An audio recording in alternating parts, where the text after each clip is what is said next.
Afternoon, Si. How you doing, buddy?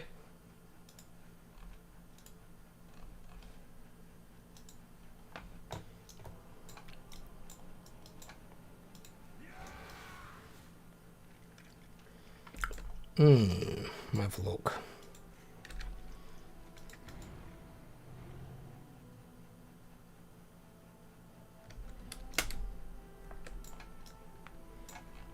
I'm good, how's you? Not bad, buddy. Not bad. Just chilling. Just got Queen to kill today. We might go Mythic afterwards, I don't know. Depends how many are online. And if people want to. But I might just do Queen. Just get Queen out of the way.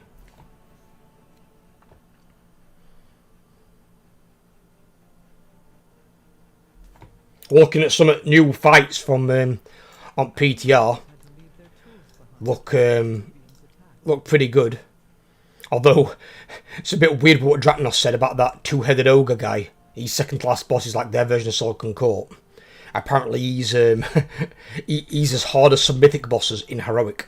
So good to think what the fucking Mythic version is going to be like. Good God. Doesn't have to fucking tone that down. If a fucking Mythic raiding guild can't do it in Heroic, then it's just to do the soak mechanic. Whew, that's going to be a struggle. And Dracnos' guild is like, I think one at top 10 in world. Top 10, top 15. They're a pretty fucking decent guild. That's why they do the testing. Yeah, obviously, I mean, but you would think with that amount of soaks, and they've all got to be done correctly, you'd probably halve the number of soaks. Four soaks per thing, that's a lot going off at once.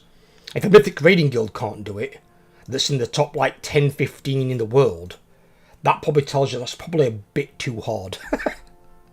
Because that means even other Mythic guilds would find that like practically undoable.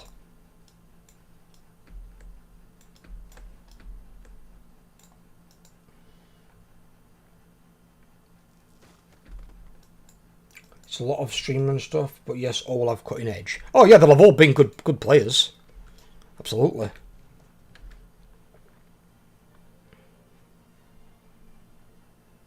But when they couldn't do all the soaks successfully once, that probably tells you it's a bit too hard. So they either need to, I would say, reduce the number of soaks, or they need to increase the time you've got to get to the soak. So if it's say 5 seconds, they need to give more like 9 seconds. They need to give you like more time.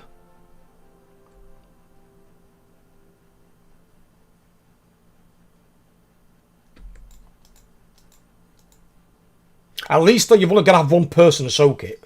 At least that's something quite cool. You can, but it's basically like the mechanic from Heroic Stone Legion Generals, where you've got to have one person to every soak. If you don't soak it, then basically there's enough damage to wipe your raid. You just got to make sure there's somebody in it.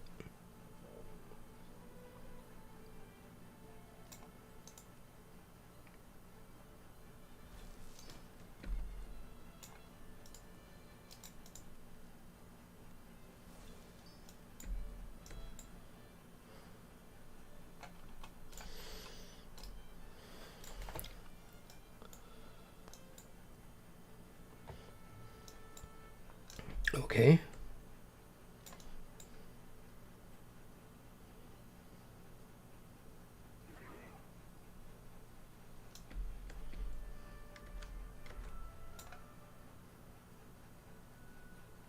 Are these all the Horde characters over here? Lady Leodrin. Yeah, the Horde soldiers are there.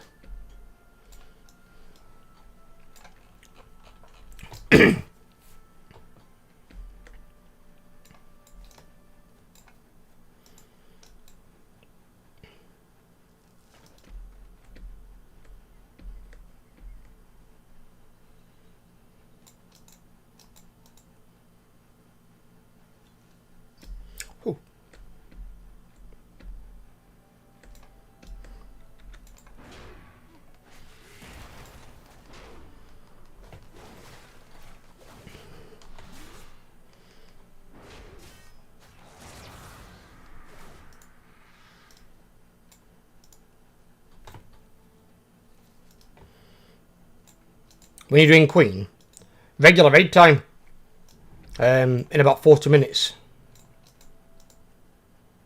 Invites will go out about 30.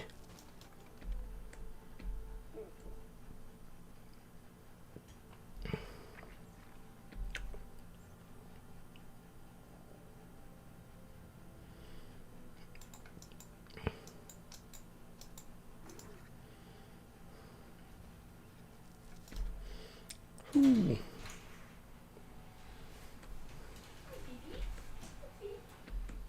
You alright, gorgeous? Yes. What's temperature like outside? It's tolerable. It's not cold like it was yesterday. Mm. Which also, by the way, I've got us an extra large bottle of that Pepsi Max. Okay.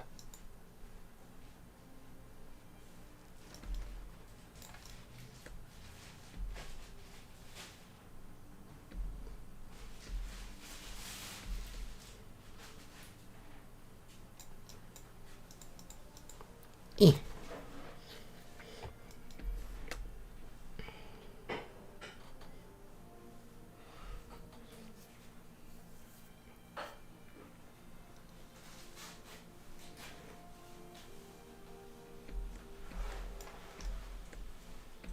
It's there, okay.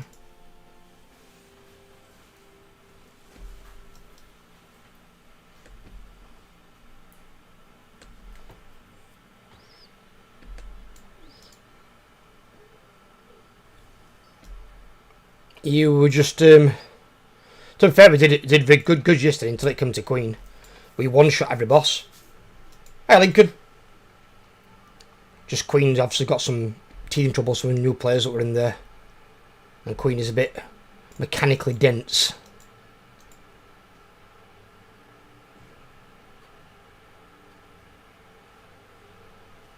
And hello, Plu.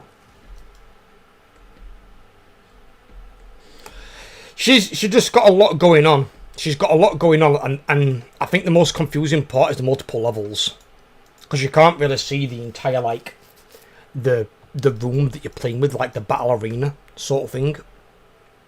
So, for a lot of people, you can't even explain to them the things until they physically see it. It's really annoying. So I hope they get rid of multi-level shit in Raid Tier 2. I hope Galawix has not got any multi-level crap. I hope Blizzard just start phasing that kind of crap out. I hate that stuff. It's just... It's not even so much for the challenge, it's just annoying. It's an annoying thing to do. It's like, I don't know, but let's give multiple levels. Why am I fucking elevator repairman?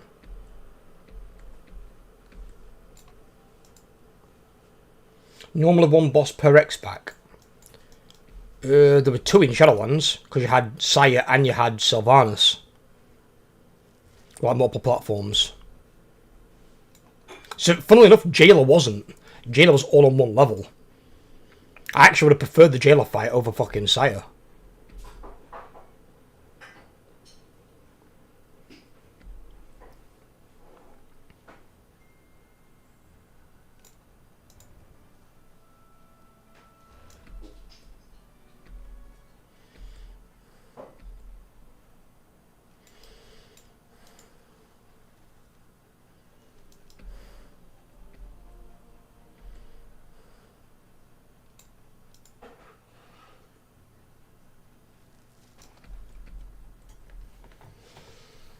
Sylvan had a cutscene so you couldn't see the platform.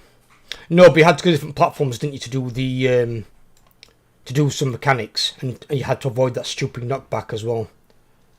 Another thing that I don't like is when they've got knockbacks into an abyss. I hate that. Blizzard can never program them right.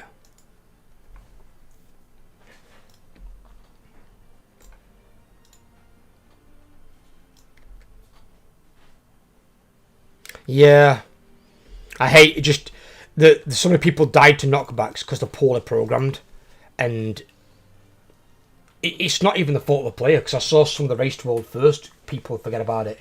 It's really annoying, where they like get knocked off a platform. Thank you, darling. You're alright. Fucking dying. Oh yes. Yeah, dying for a coffee hour. Hello. Oh, hello, Jamie. I'm about to get my caffeine high on. Oh yeah. I already have my caffeine. I apologise for what you're about to go through. You are? I apologise for I'm what gonna you're get all all the caffeine about I to can go fucking through on get. these caffeine Why? high. How's that? Oh, because You want a I woke caffeine up like high? 25 minutes ago. What's up, darling? What? I'm saying I apologise to all of you what you're all about to go through because he's on his caffeine high. No, caffeine high's being a good thing, so I'm on caffeine low, I become a grumpy twat. You've staved off the grumpy twat by giving me my caffeine. You don't give me my caffeine after I pout someone's eyeballs and skull fuck them. But they're still a grumpy twat anyway, so it doesn't matter. You are? They'll still be a grumpy twat even after the caffeine, just not as grumpy. As It's- well, to be honest. Maybe, to be fair. I'm usually not a Yeah, grumpy like, person, to be get up fair. in the morning, I don't have coffee, like, I'll go into work and people are like, I had coffee today. I was like, nope. Got up late and they're like, go upstairs to Costa, get their grams of coffee before they start work. I was like, okay. Hey, clicks. Yeah, I just need me go juice. I mean, I don't- cups of coffee a day and that's it. I don't drink a lot. I don't really drink tea anymore, but Oh. even if it's tea, I drink tea, I don't mind. I don't mind which one it is that I drink. I'll drink tea, I usually drink coffee. I'm more of a coffee drinker. and then I think about 4 cups of coffee a day or something. And then 4? Fucking after hell. that it's just, yeah. And that's 2 in the morning, and then I have a lot more than that. I mean, I do. How many cups of coffee do we have a day, Ella, you reckon? 4 or 5? yeah, but then Only 4 or 5, really? Yeah, I'd say so. I'd say I have a lot more than that. I think a lot of energy. So, like, Oh, I don't like any drinks. yeah, there's my caffeine fix right there. That's why I don't eat a lot of coffee, because I think anything. Yeah, you've got like 10 cups in fucking one of those. Yeah, and I'll drink like, well, I mean, it's on back end, so I think probably like 4 or 5 of them a day as well. So it probably catches up with a coffee over about 7 or 8.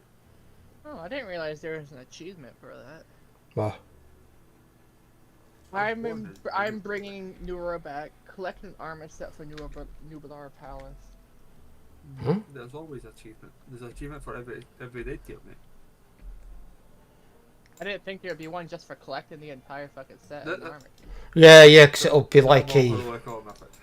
Yeah. Oh, yeah. I think... And you get Because the achievement for it. the first one of those they had in the game, which were really weird, because everyone were confused by it, because they didn't bring achievements until Lich King. But they backdated one for some reason to AQ40. Because AQ40 was the first raid tier that had a 5-piece set. All the rest of them had 8-piece or bigger. Like Natromus had a 9-piece set 'cause it had a ring included. So it's like... No, this is not sets. This is like the whole transmog. So if you get like everything, like Yeah, the new Probably. Nubalar Palace is on, I think, is a 9-piece set, 8 or 9. Well.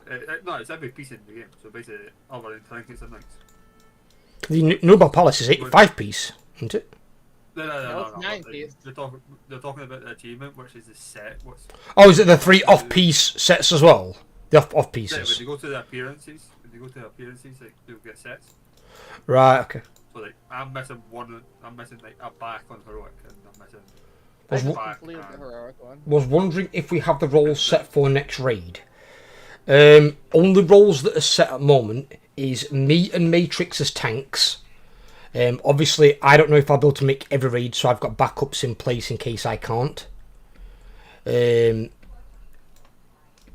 We've got Wassa and Mog as healers. Mog can't always be there on Sundays, so we're going to have backup healers for Mog just in case as well. And Wassa's always there late on a Friday, so obviously for that reason as well.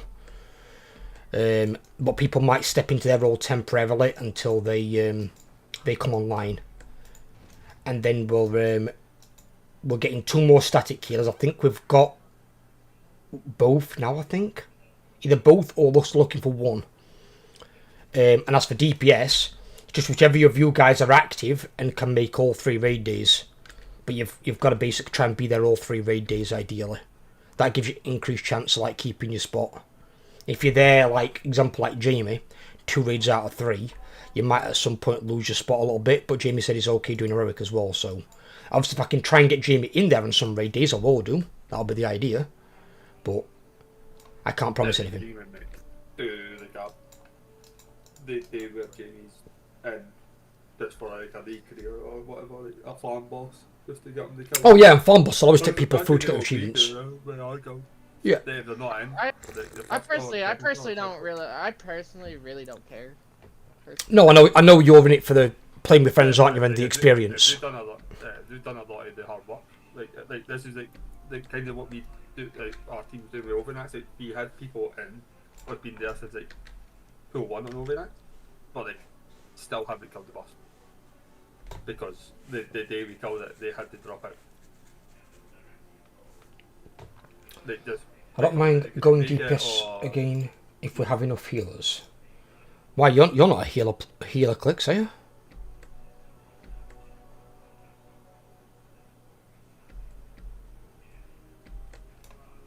I think they'll maybe say the water go here. If they had a healer spotman.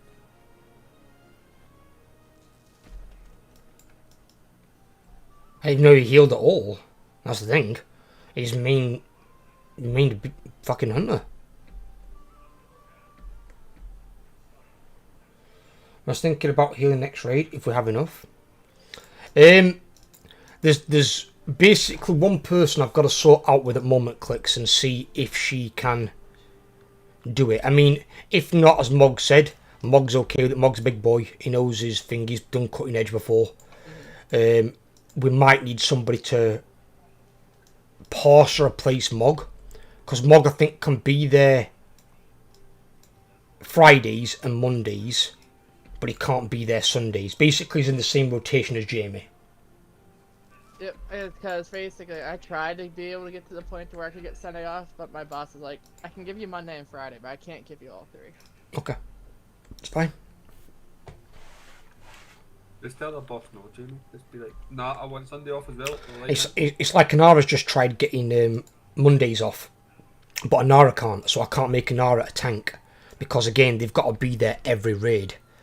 We need consistency on at least a tanking and healing team, ideally, where we can. Like, Wasser's going to be there every raid.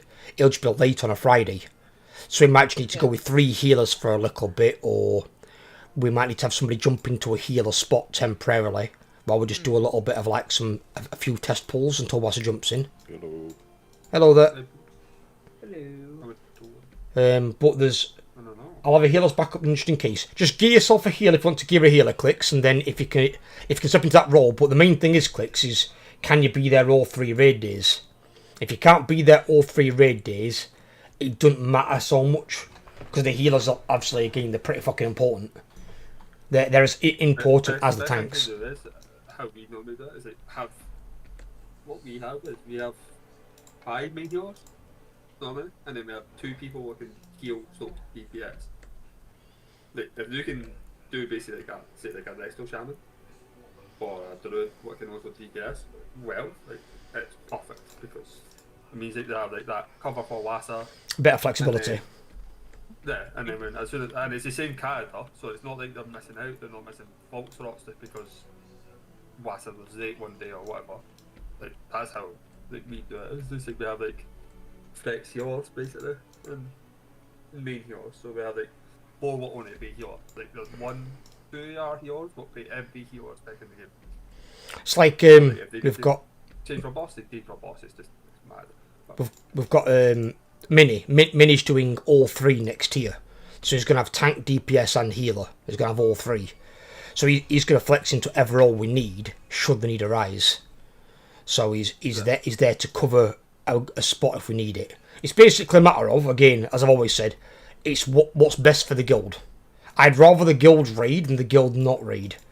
That's always going to be the main case. It's not putting yourself first, it's putting the guild first. It's, the other 19 people in the raid and trying to get the guild some progress overall. Not the individual, not even me, as I've said. If I can't make a raid day, you go without me. Matrix leads a raid, he tanks, you go without me. You guys go get progress. We won't stop the raids for no one person.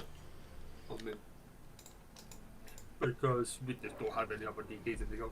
Well, the guildmaster is our leader is now a DK, but he's now switching to warlock because he finds it easier from range. So I was like, but I was going to change, and he went, "Can you stay DK?" I was like, "That's like because he did 1 anti-magic shell in the I won't step on any toes. I probably wouldn't be able to let you to either with clicks, that's all. I mean, as I said, put you as a backup role, and then again, don't forget, people can always change their role towards the start of the next raid tier. Some people might heal this tier and not want to heal in raid tier 3. If you then want to try it and you've let me know about it now at start of raid tier 2, I can come to you and say, clicks, right, do you still want to heal? If you still want to heal, I'd rather give it to somebody in the guild that I know and trust than recruit a random outsider that I don't know. Because again, we could have the same problem like a Donald situation, where we equip the fuck out of someone's healer and they leave the guild. It's no good to us. About that BOE. You're sorry? I'm still salty about that BOE. About that BOE? What BOE? Remember the BOE I gave Donnelly and then freaking just... Oh, yeah. That it actually happens more than I actually think. That all I would say... It's the reason why like most of the top guilds or the top 500 trials do not get loot. All I would say is in future, Jamie, for that, if you get any BOEs, unless it's somebody who's been in the guild a long time, and we trust them and know they're not going to be going anywhere, don't give them your loot, is what I would say. Keep it for yourself, or give it to someone who's been in the guild a while that we know and trust. If it's somebody that's not been in the guild, say, a month or two, probably not worth giving them your loot. Because they've still got to prove themselves and, you know, prove they're capable, loyal, that sort of thing. It's no good somebody just leaving and then going somewhere else. Because then we're just gearing people for no reason. It's like what I've said about Mythic as well. Once people start getting geared in Mythic, they can't switch that character out then. Because that character then's already got Mythic gear. Otherwise it's going to take us forever to fucking get gear characters. It's just not going to work. It's the reason I don't want to take gear on though, but then I do want to take gear on because I know I'm not leaving the guild on the road. The priest is a different story. Like, I wouldn't bring the priest today to go, I'm taking the zoo. Because it might not stay in this guild because I might need it for the other. No, ideally not taking our loot for that, no. that'd be bad. So I wouldn't take it, but like, as my rogue's staying here because we have 2 rogues in the other guild. And we've got no rogues in this guild now. That means. Oh, sorry, well, yeah, unless when you're there, yeah. Because Plu's going DK, so in raid tier 2. But Plu were pumping over there, though. He did put out some good numbers. Don't do it, don't. What? Yeah, but when he's doing, like, 500,000 more DPS, I would say that's definitely worth the trade-off. He obviously finds it better to play his DK than his rogue. No, that's fine to do. But just to heads up, if DK's not looking that strong next season, I don't know. They're getting buffed. Unholy is. Frost getting nerfed, for whatever reason. No, I am going on the Holy next season. Like, that's basically being made up my mind. I'm going on Holy. Unholy's getting some right buffs. I don't know why. Has it been underpowered for a while or something? Because the buffs are pretty substantial as well. It's just got, like, DKs in general just don't have single target damage at the moment. Like, they either have one or the other, so like, it's so bad. Yeah, Unholy fucking sucks in single target. Yeah, but as a multi-target class, it's brilliant. And AoE is fucking OP as fuck. Frost is the same. It's like you can do high Frost damage, but high AoE damage, but like in Frost, you just, and they have to like in Mythic Plus scenarios anyway. For Frost, they have to pay them its cooldowns. So there's no point, and because Enhanced Shaman is so good at the moment, that Frost now doesn't get a spot in a high Mythic Plus team because they're playing around the Enhanced cooldowns, not the DK's cooldowns.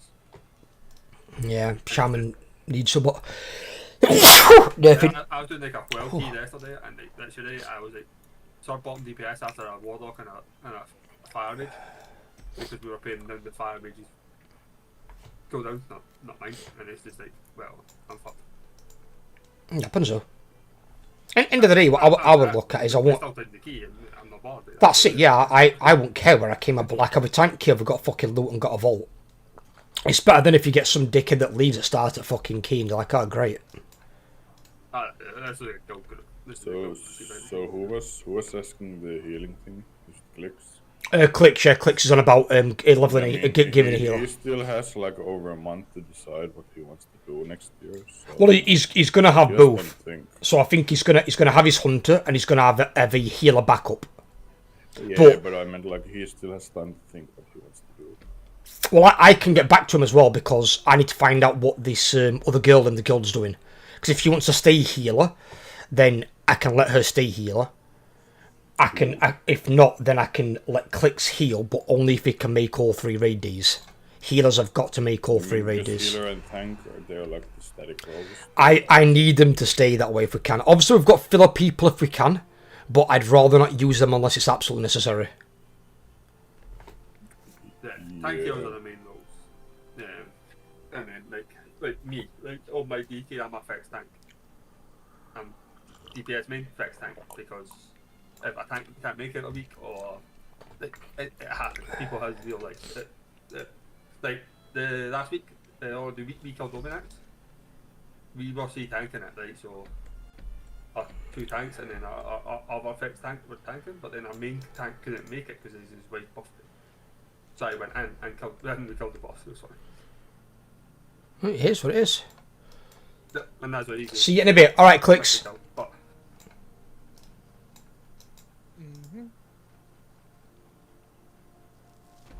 But it happens.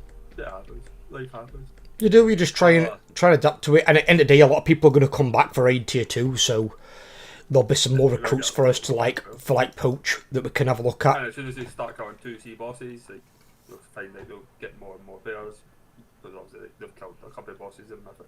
Yeah. I've just got to see what they are first, because from what I've seen so far, the 3 that I linked in retail chat the other day appear to all be the later tier bosses, not the earlier tier ones. Yeah, I'll log PIPR chat, but mine them both. You know what's bad when they don't need to mine for gold, but they're just mining because they're bored. I'm just mining because I'm getting gold on my character for like enchants and stuff, and in case guildies need it. I had to chuck out a lot of gold this tier to guildies who just hadn't been maintaining the gold. I feel like all professions kind of suck right now. Like no matter what you do, you don't get that much money. The gathering professions are okay; they're fine. If you take like mining and herbing, they're really good. Yeah, but I don't think like the time investment compared to what you get is that high. Well, you haven't got a big time investment in gathering. That's the main thing. You haven't got to fuck around with all the crafting bullshit. Is it? Nah, I get what you mean. Is it? They have to do that for a good 3-4 hours, and they don't get a lot of gold. But actually, like when I have nothing else to do, I'll just do it. I just fire about it. You haven't got to do it for 3 or 4 hours. If you use I'm not using it at the moment because obviously it's close to raid.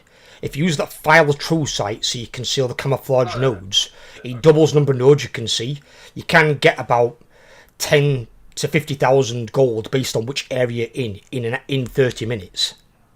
I get 10k on the low end. I'm usually averaging about 30,000 in 30 minutes. Is what you can get. You've got to make sure you optimize your uptime.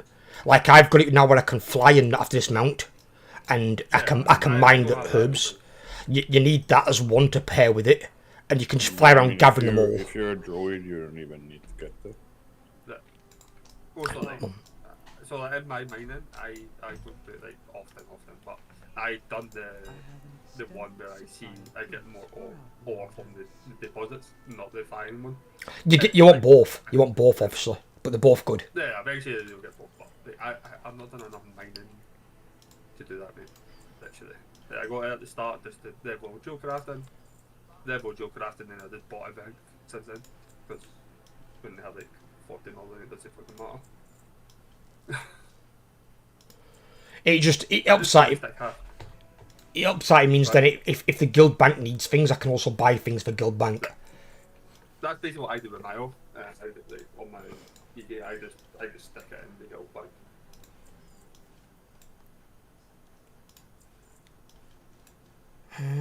Okay, good.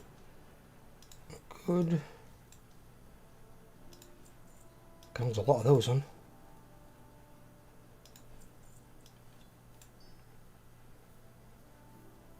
I've done this far about how I do before this all this stuff before I love my goal.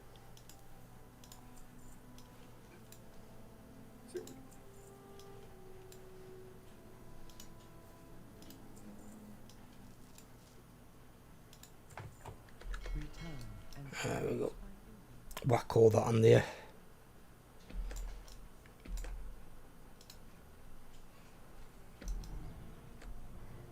Let me get my ass to the raid.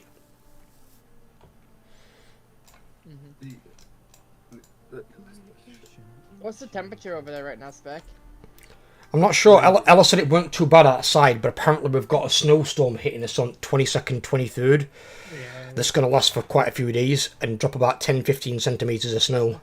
That's alright, we just got done with a week's worth of snow straight. Yeah, but the difference is people don't realise that snow only comes when it's not too cold. Like, as soon as it goes minus, you can't get snow.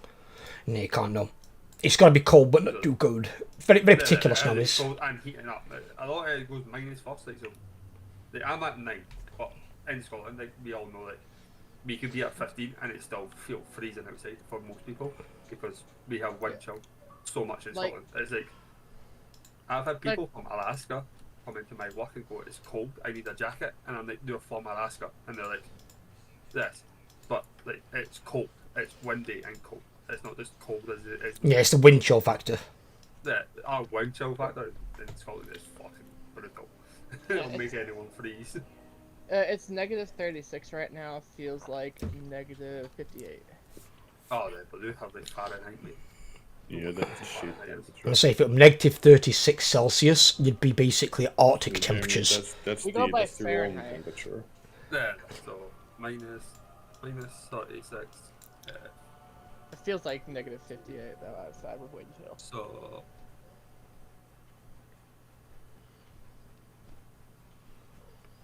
I like how somebody puts it feels like a negative 58. How do they know what negative 58 feels like with that? So that's It's about like, 2 oh. degrees over That takes into account the wind chill, the wind. No, but I mean, it's like how they factor in that, oh, it feels like negative 58. It's done by a wind mass on top of it. So this is the temperature, but when it blows in, it's this. But when I'm fucking cold, I'm not going to stop and think, oh, it feels like negative 58. I'm going to think, fuck me, it's fucking cold. Yeah, but obviously they're losing a machine to tell you that, not I just mean, how many. currently it's -5 here, and it was like -15 last week, so it's kind of cold here. Yeah, that's quite cold, yeah. Yeah, but I live in the buttfuck of nowhere, so that's not really as dry. But fucking nowhere's where you get it. I have a space heater going on in my room, so. What do people think about the scientific play of reintroducing mammoths into Siberia in 2028? Never heard. Yeah, it's been an article going around about To it. be honest, I don't even care. I don't understand why they're doing it, because it's like, all right, they're not technically a dinosaur. They're they're like an older creature, but when they went extinct, it wasn't because of us. Like, why don't you bring back some species that we physically made go extinct, like the white rhino? You know, we're responsible solely for their extinction. The problem think, with that is if they were to bring back the white rhino, you just have people hunt the bloody things again. Well, no, obviously you'd protect them, wouldn't you? You wouldn't just put them. Mammoths. You'd put them in protective enclosures, wouldn't you? Yeah. You put them in fenced enclosures with armed guards where they can't do that, and put them into breeding programs. It's because people haven't seen a mammoth before, mate, and they might get scared. Yeah, but you got to think a mammoth's like 4 times the size of an elephant. I mean, if you piss one off and it charges at you, I don't think bullets are going to stop it too much. It's got fur that thick that bullets will probably get stopped by it. So people won't hunt it then. Oh, hopefully not. If you put it this way, so they're bringing back that, and then they recently discovered a perfectly preserved dinosaur embryo within a fossilized egg, and I'm going, fuck, they've done it to the mammoth, let's hope they're not stupid enough to do it with this as well. Yeah, but it depends on what's in the egg. I mean, for all you know, what's in the egg could be the size of a fucking chicken. And let's be honest here, like, who says dinosaurs are dangerous? Some could be. Some obviously could be. Have you ever seen a dinosaur? Yes. Yeah, birds, but that's the closest thing to it. Alligators? Yeah, but they're still not a dinosaur, it's an alligator. It's a close to an alligator. I think it means because it comes from the era. It's not the big motherfucker we're used to. I think the reason why one of the breeds for a giant tortoise was like extinct because it just tasted so good. Like the seafarers ate all of them. Weren't that the same But thing none as of what them- happened to none the of them fucking got dodo? back. I don't know. None of them like got back from the ships. People just ate all of them. It's alright. We all know the Kraken video, I think. Oh, we know that giant squids are, yeah. Obviously, Kraken's just a name for it. Over. Oh, no, that's not Kraken. That's just crack. That's what they fucking spot from fucking space, that's like the- Great Wall of that's really China. obvious. That is, yeah. That's the Laurentian abyss. Who's fairy? What? It's a fairy. Fairy. Fairies. Alright. It's a fucking fairy overlord. It's what it is. It's a fairy. They better go to the big channel then, boys. I'm assuming he's coming. Like I don't think there's like any pictures of like the colossal squid because they live so deep underwater that you can't like take pictures of them. No, there's been some caught on cameras though. There was one caught on Monster Quest when they put a But like camera on the a squid. colossal squids live like deep underwater in the Mate, Antarctica, it's so the they same literally when they can't talk film it. It's the same when they talk about the Loch Ness Monster. The Loch Ness Monster's deeper than any other sea in the world. Like, literally. What, you mean the lock in Scotland? You mean? The Loch Ness, like, it's actually deeper than the North Sea and... There's deep parts to it, but yeah, like, it's... They can't get there, like, there's nothing what can actually ever get there. So that's why they don't know if it's real or not, and that's why they can't see. I mean, the thing is, if any dinosaurs as we think of in our imaginations are going to exist, chances are going to exist is probably going to be in the ocean. That's the easiest place for them to hide where we can't get to them, Well, where we can't see them. Keep talking like that. Is it the five then, Zio, as well? Is that like who eats everything? The what? The five then? The water creature, the big mouth, like big shark looking, what it eats and lays eggs and stuff. I've got no idea what you're on about. I'm going to cover that is. Oh, there was something washed up on an American beach the other day there, like a whale, and it like had an egg inside its mouth. The egg was like massive, it was like the size of the whale. Is it something related to the whale? Or was the whale trying to eat the egg? No, like, they don't know where it come from, it's like, they reckon the egg was put there by something. What, somebody put the egg into the whale's mouth? No, they reckon it's this Leviathan looking guy. Whatever, the Leviathan. Guy. Big water. Well, it's like a big giant from the water. No, it's basically like bigger than the Kraken, it's like more, it's maybe like more scarier than the Kraken is. I remember one that a person found, a regular person, and he saw a giant squid on Google Earth. It had come up towards the surface near a small island, and they zoomed in on it, and at first they didn't know what it were, and they thought it was part of the island that had like dislodged, and it weren't. It was a squid, like a 150-foot fucking squid. Chopping up to the channel now. yeah, Raid Channel, yeah. Raid Channel.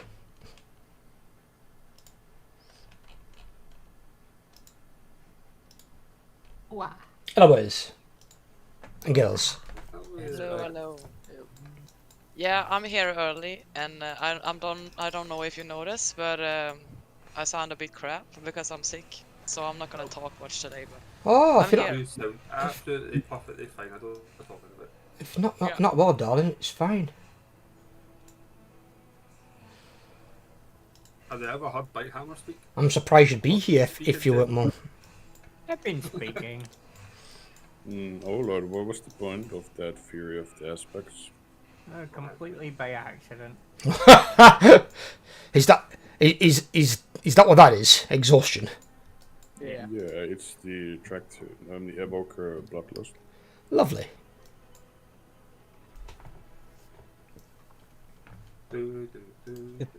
It's okay, Jamie can reset the boss. What? Yeah, Do you just realize there's running- no healer here? Nah, we don't need any heroes. You can heal. Can we stun them?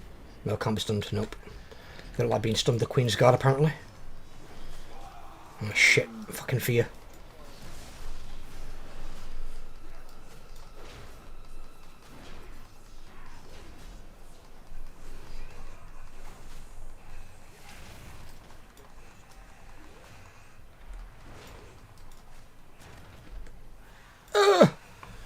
What is the range on that, or is it just raid wide, that fucking sphere screen crap? Red, white. Fuck, of course it is. I made her just down. Well, yeah, it's because of the fear. You can't do much with it. I died to it the other day. Change my talents. At least they're dead. Yeah, it's fine. Stand back here, so Langabat, he's got to pull the ante. yeah.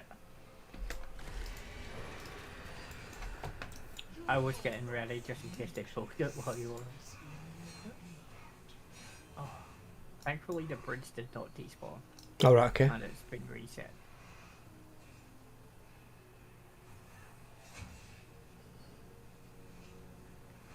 Hopefully we won't have to explain the tactics.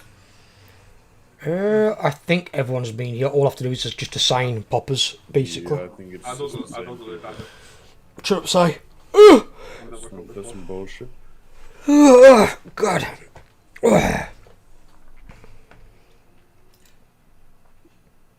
Hope it doesn't happen this time, because yesterday when I tried to summon my ghoul, I got like the craziest lag spike ever. Where is Fingy? And we get a portal. Mr. Warlock. I'm doing something at the moment. Yeah, you can Is it- click on Trying to fix my button. volume. Is it making a portal? How much do you get back on your tax return, Jamie? I haven't done my. I don't know yet. I won't know until frickin' the IRS accepts them. That's alright. Or if they knock down your door? Yeah, I was going to say, if they don't accept them, you might get a knock on the door.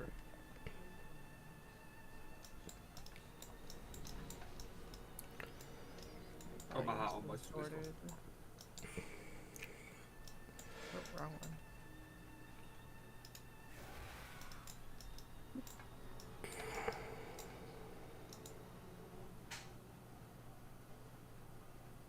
Did you notice something, Spec?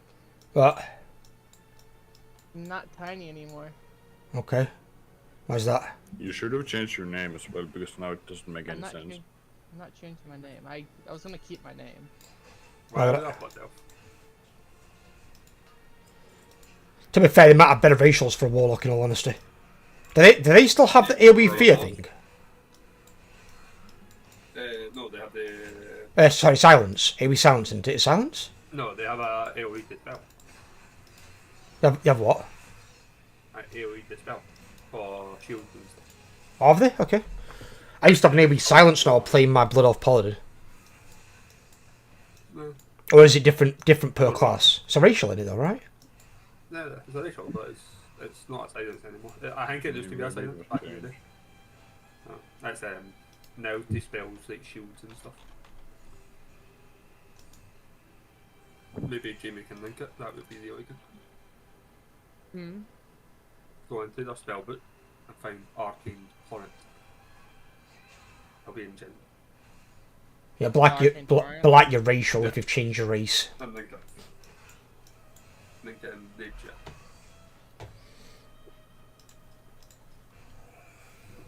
My ratios are completely useless. Most classes are, to be fair with you, that's why they're not supposed to be. Yeah, Like, they remove one beneficial effect from enemies within 8 yards and restore C% of their mana. Therefore, Well, I've got the glide ratio. let me actually sort these groups out a bit. they do the same all this was useless. Yeah. Okay. You say so, mate. And two, the reason I chose a Blood Elf because I prefer Blood Elves. It's fine. Go what you want, but it's your character. It's everyone here that's coming. As far as I'm aware, unless there's something you know that I don't. Can someone do a ready? Oh, it's check, Clicks please, there. sir? Is Clicks coming? Yeah, I'm here, yeah. Can someone do a ready check, please? Give me a second, Overlord. Please. Shush. Wait for Clicks to get you first. Let some people in. Let's not be hasty on your goddamn feasts and cauldrons and crap. In fact, don't even use a cauldron. I'm not using a cauldron. I'm not that dopey. Jamie, don't be hasty. I want that in writing. That's up to debate. I'll And post sometimes- it. I want that in writing. I feel that's a forced narrative.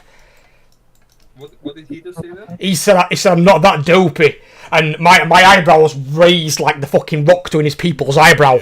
I was like, I want that in writing. I'm gonna put that on your fucking Christmas card this year. I'm gonna say, and I'm not that dopey. Overlord 2025. What date are we on? January 20th. That's the show he's got a stick to say on his gravestone. This is also the guy who got clipped yesterday flying off the side of the platform. Top 10 lies of all time. But they still was first that made us flew off the other side of the platform, mate. On purpose, enough, but they flew back on. He didn't. He just went off. He was like, fuck life, I'm out. I saw we had two combat rests, there were two healers there, and I was going, there's no way now I'm going to stay alive during the other phases without a hit. It'll be fine. Right, everyone here has done it before. Right, okay, so I need to sign poppers. Oh, I need to put marks up as well. Fucking hell. Is Matrix on comms? Yeah, man. Hi, brother. Right. You alright, Matrix? You sound a bit off. You're a bit under weather as well. You're tired? Okay. Right, so... poppers, group 1 and group 3. Who forgot? Let me have a look. Right, okay, so... Lincoln, you can do pop 1 again on score side. You did it yesterday. Clicks, you can do pop 2 on score side. And Plu, you can do pop 3 if we get one on score side. You okay, guys, with that? Yeah. Yeah. Yeah, Okay. sure. Group 2. Let's have side shock. You can do pop 1. Corvo do the pop 2 as you were doing yesterday anyway. Yep. And Jamie, do you want to do me pop 3? Jamie? If we get one, we might not get one, but if we get one, all you've got to do is walk into it and just don't do it too early. Dude, I can give it a shot, but if it doesn't work out, I'm gonna have to say no. If not, then I mean, if not, then Shivers, you're there. Do you want to do pops? Yeah, is it the third? The third pop on blue side on the inside. Yeah, I'm probably gonna ask which pop we're on because I'm losing count, but I'm okay with that. It's fine. Right, okay. Jamie, you're not doing it. Shivers, you're doing it instead. Okay, it's fine. It just, I mean, we can also call out which pop it is. we can, yeah. That helps. We We can can say call out. pop 1, pop 2, pop 3. Don't forget to mark the tanks as well. Yeah, I'll mark ourselves now. I'll mark us. And if you're doing a pop as well, to make sure you run behind the boss with your big green circle. Don't run it through the raid and kill everyone. 1 and 2 to 1 and 3 to start, 2 and 4 to circle. Indeed. Right, ready, check, and do us a pull timer. Someone else put down a feast. I was going to put down one of mine, but that's okay. Oh shit, I ain't actually eating the feast. That'll be a good place to start, wouldn't it? Eat the feast. Get the food. Are these one of the special ones? They are, aren't they, I think? I'm not sure. It wasn't me that put this one down, so... No, it's not. No, it's not. It's a normal one. It's fine. It's fine. It gets the same buff. Just... Right.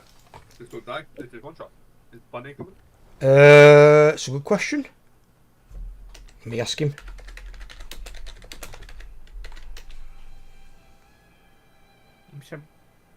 Ticket.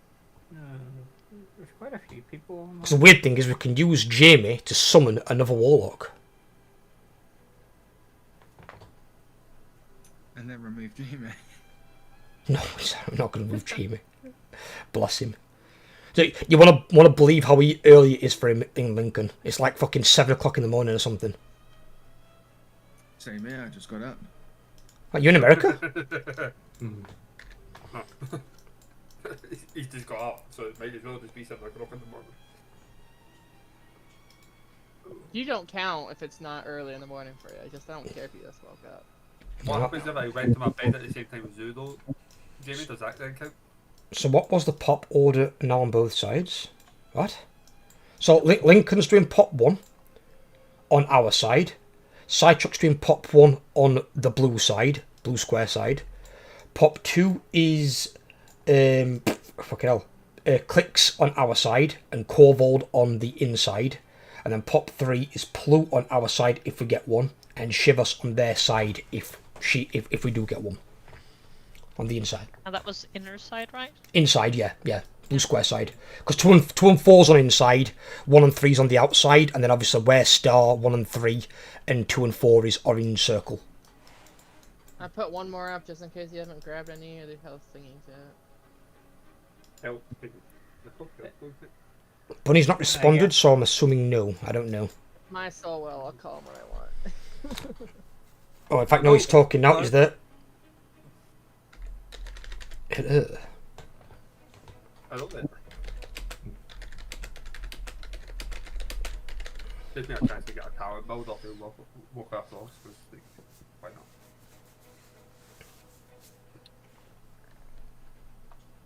Right, okay, Bunny's coming. Just summon him up, Jamie. Summon Bunny. Bunny knows what he's doing. He's been here fucking before. And that'll equal up the groups as well. Well, move Bunny over there. Hang about. That's they just went offline. Oh, lovely. So that was a good start. Probably DC. That's not a good sign. Yeah, it's alright.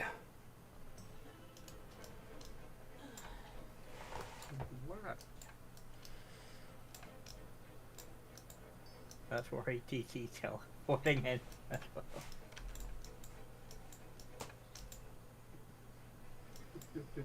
Don't forget the other day as well.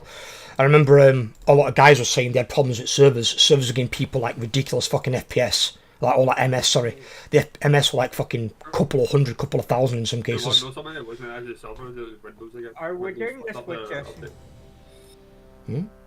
Trying to decide which healer to put my thing on was probably Morg. Put it on whoever you want. Doesn't make a difference. We've got sufficient healing anyway. As long as you're not standing stuff that'll get you killed, you'll be fine. The healers will keep you alive. Oh no, this is for the healer thing. There's man on it.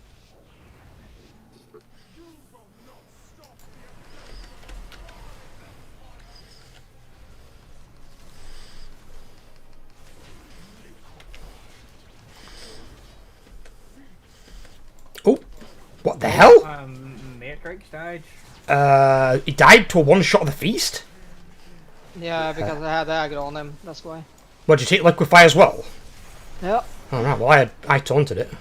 You shouldn't have had aggro. Yeah, but I got the aggro off it later. You should have told me. I didn't notice. I didn't have the chance to Pop. react or anything. Sorry. I'll try and keep an eye on it.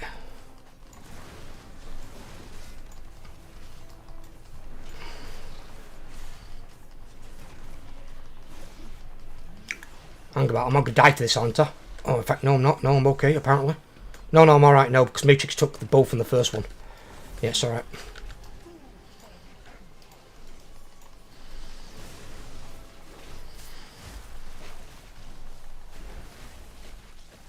I need my wake-up juice to kick in.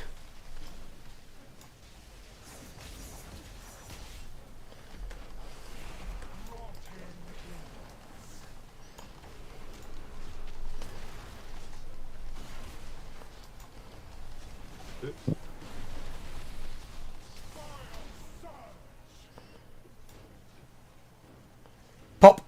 Pop then.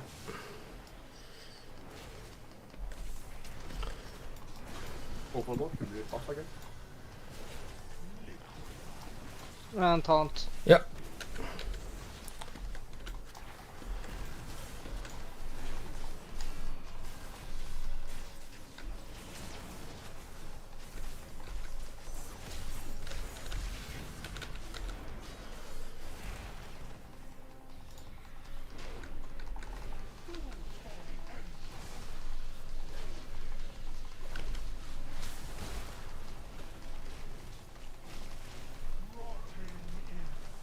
Don't worry, he's just Oh crap!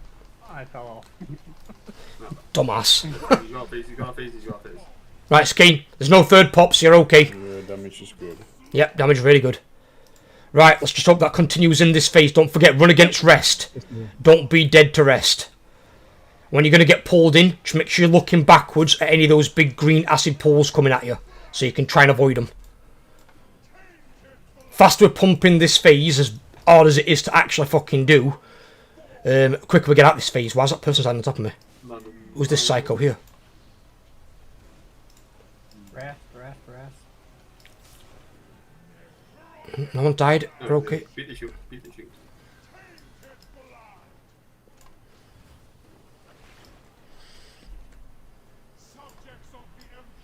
Right, get to your ads. For circle. Oh shit, them orbs. Oh, they were right on the fucking nose.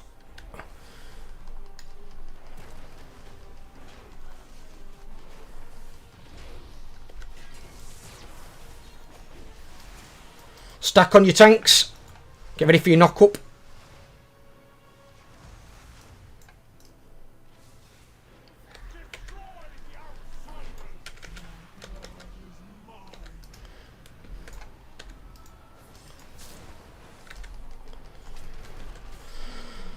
Rest, make sure you run against it.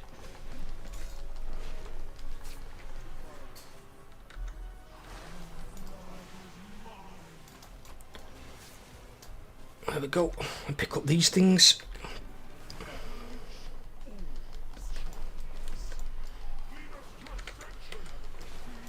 Oh shit, rest.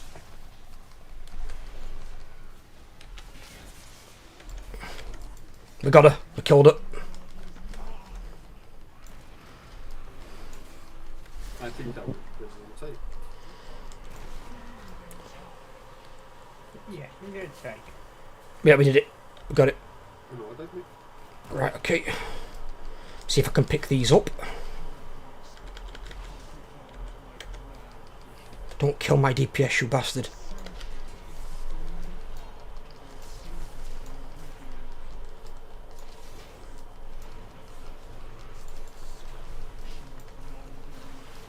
Right, stack up. Looks like I'm bringing some ads with us. That's fine.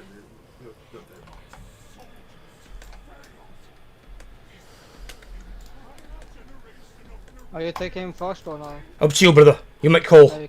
Yeah, you can take him. Right, okay, I'll take it first. I don't know when to taunt on this because... It's after the infest, when I run away. So when I run away with that big blue circle around me, that's when you taunting. And you need to pop a defensive as well, because she's going to use a mechanic on you that's going to fucking hurt. Right, okay, I'm running. I'm out of here. Right, guys, get ready for my ads coming out.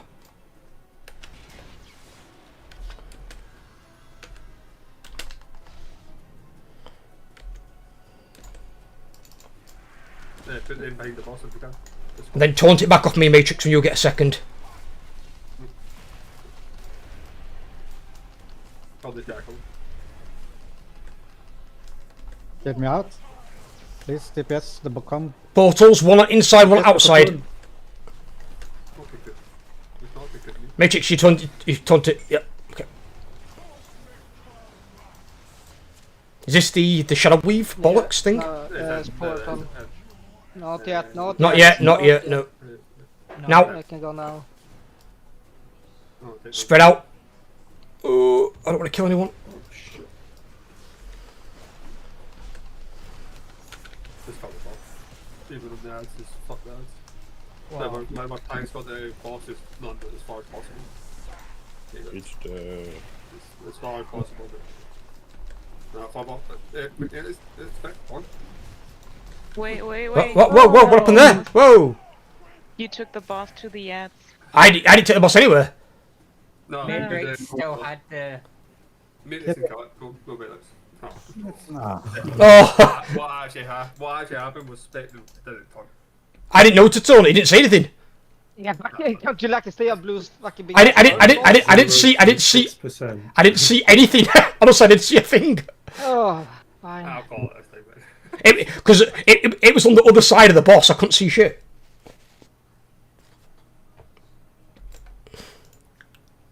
That's sort of the Mythic Kaivesa thingy we did there.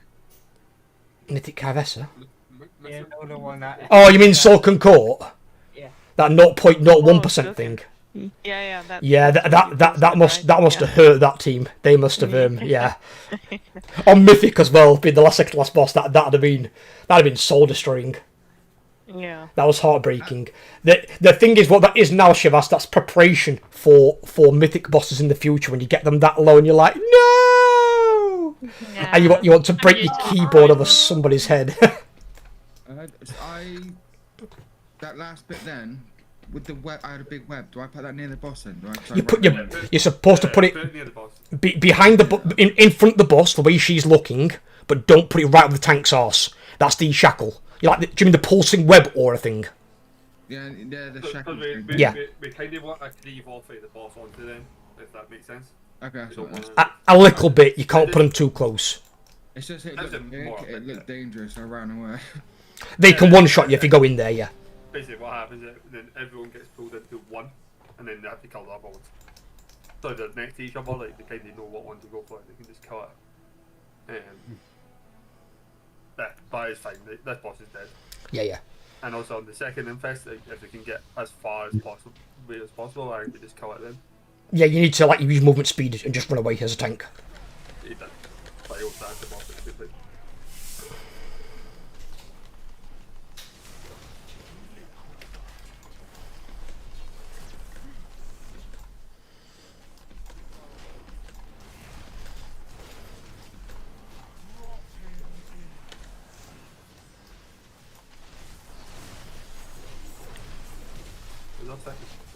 What the hell? Oh, that second portal! Oh! Pop now. Pop! Yeah, yeah, just wipe. Yeah. Be careful with those green circles, what you're doing. One either side always, so don't put it under the boss. We had that yesterday and we just survived it. Matrix clipped it for me, which was an incredibly good, clip of it, but yeah, let's not do that. I couldn't go anywhere because of the web slices, so I'm kind of trapped on that side. Just run through them if you need to. They're not guaranteed to insta-kill you, but if you drop it right under the boss like that, that will insta-kill us. Unfortunately, I got hit by one of the web slices, so I couldn't move because I was stunned in place. All I'm saying is just be prepared.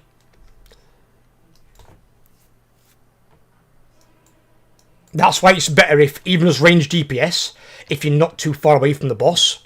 Because then if say two people get the green circle on one side of the boss, one can stay where you are, other one can run to the other side.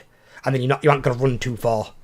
I wasn't a million miles out. I was right next to the boss, but both people were on the same side when they got it. Yeah, getting hit by one blade is fine, just not too many. Yeah, it's fine. I don't think I'd survive one of them. Feast is still up. Feast is still up. You will survive one of them, yeah. You've got a lot of health as a warlock. What's a warlock? Warlock. Warlock.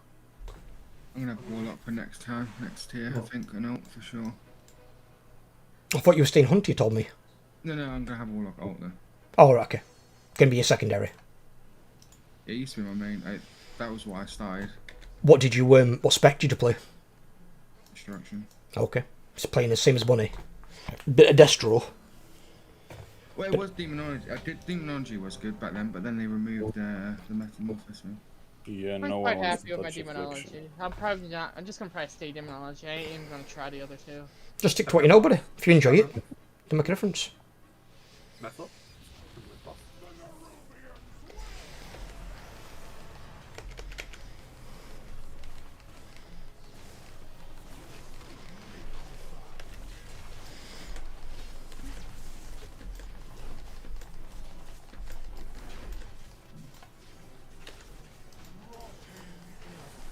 Right, get your things out.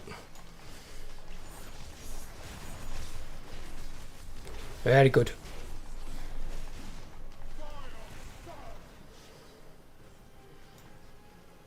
Pop.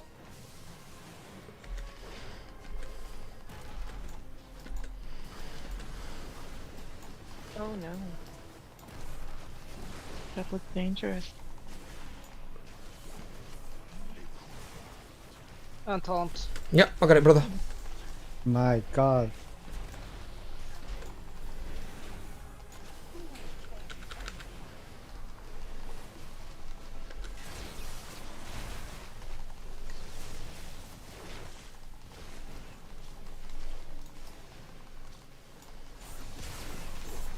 Yeah, I okay then. It's alright, buddy, don't worry. Come on, you bitch, move. Get over here.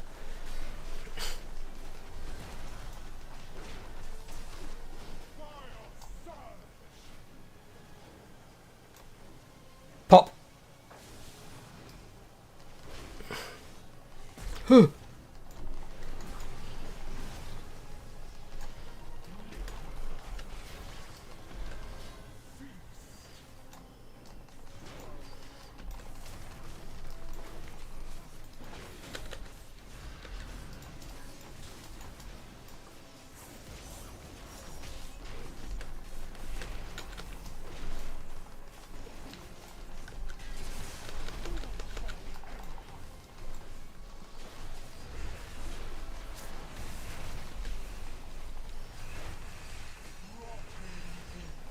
Don't worry about it, just get them fumble.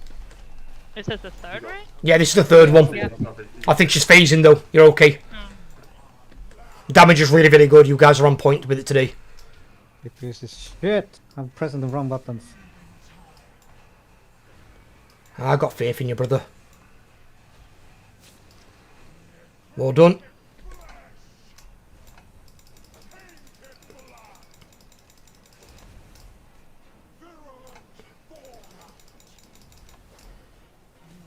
Rest is coming in. Make sure you run against it. Don't get pulled in and eaten.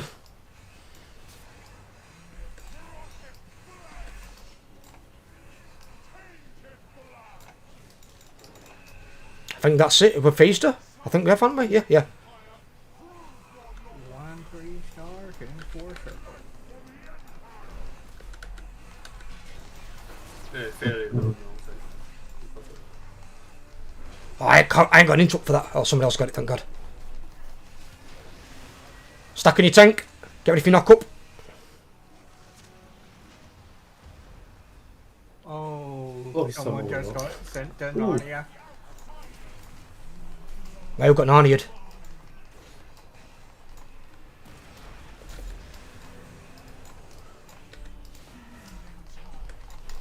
I think Overlord's seeing things. Won't be the first time.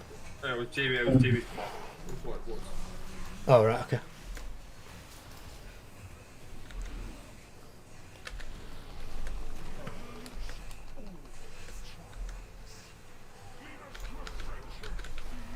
Oh, rest. Run against that.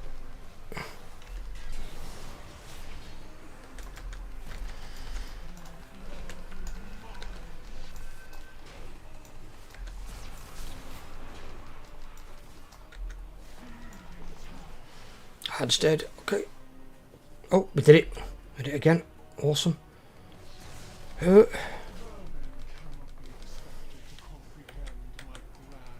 kill my DPS, you fucker. No. Oh no, we got a comment from Mog.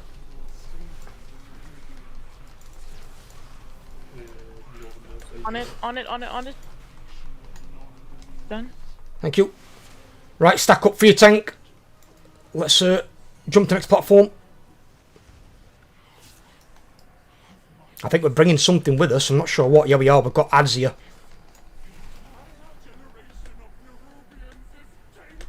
You're taking fast back. Yeah, I'll get him, buddy. We still got ads? No. I think so. What the hell was I seeing?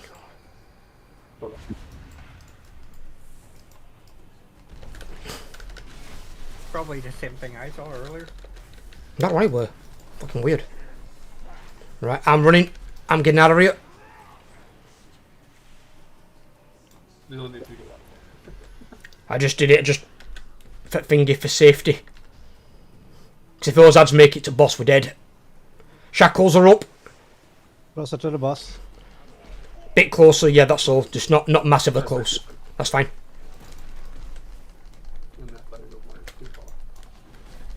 Remember that it called for the taunt. What? Yeah, just because I can't see at that point. There's not much bullshit. get ready for the portal. The coming back here. Squadrons. Get towards the portals. Wait. No. Wait. That's fine. It's fine. It's fine. Oh, okay. I went through the portal. Oh, don't run to me. And then Thanks for ready with the smoke swap. get ready. Blue circle soon. They can get to the other side. And taunt now. I've got it. Okay. I've got it. I've got it. I died. You died? Oh shit. Kill it quick. I don't Yeah. know. Thank God for that. When he said he died, I was like, no. Them bastard bugs will be here again. What the hell was that thing? I've never seen that drop before. Leather chest. 2 more web-wrapped curios for anyone that needs them. And a cloth waist. What shit? That's terrible. Hey, people need it, they need it. I don't mind. Well played, guys. Sorry about the first one, that was probably on me. I didn't fucking even know it all, I'll be honest. Did someone log this? Yeah, I did. Yeah, Overlord's usually logging it all now. I think he's made a channel for us on logs or something.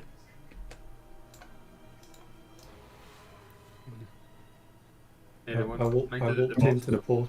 I walked into the portal and just went straight through it. So no mounts today? That's sad. I know, Sarge, we've only seen like, I think 1 or 2 I months. got one last week. You did, congrats buddy as well on that, yeah. Good on you. It's up to you guys. I mean, we can't really go Mythics with -2 players. Unless we can get more people in, it's entirely up to you. But I don't want to waste your guys' day. If you guys want to go and do things, I'd say you've got most of your day, unless it's up to you. I'll leave it up to the guildies. We need 2 more people for this boss we are at now. We would do, I mean, yeah. I know the first boss kinda need it because of the soak, but We're on the second. The second boss, first boss is dead. yeah, so do we need Transit's also there, you could ask him.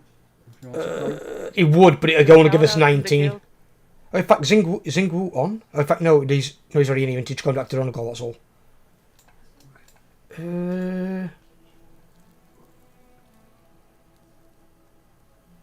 We could have shout out in the guild. Yeah, I'm just looking at who there is, because there's not many on that aren't here, that's all. Because, like, Psycho won't come, he didn't really raid, he's just more Mythic Plus.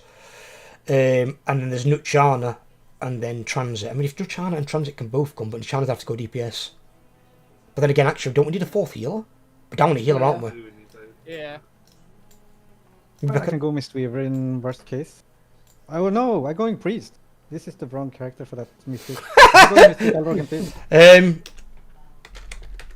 Transit.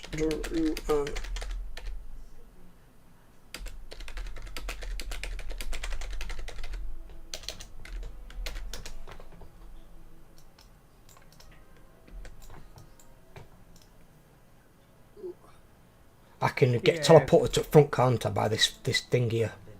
Yeah. Teleport me to So front. what are we actually doing then? Yo, Spec, it's Anara. Hello, Anara. How you doing, Matt? You alright, buddy?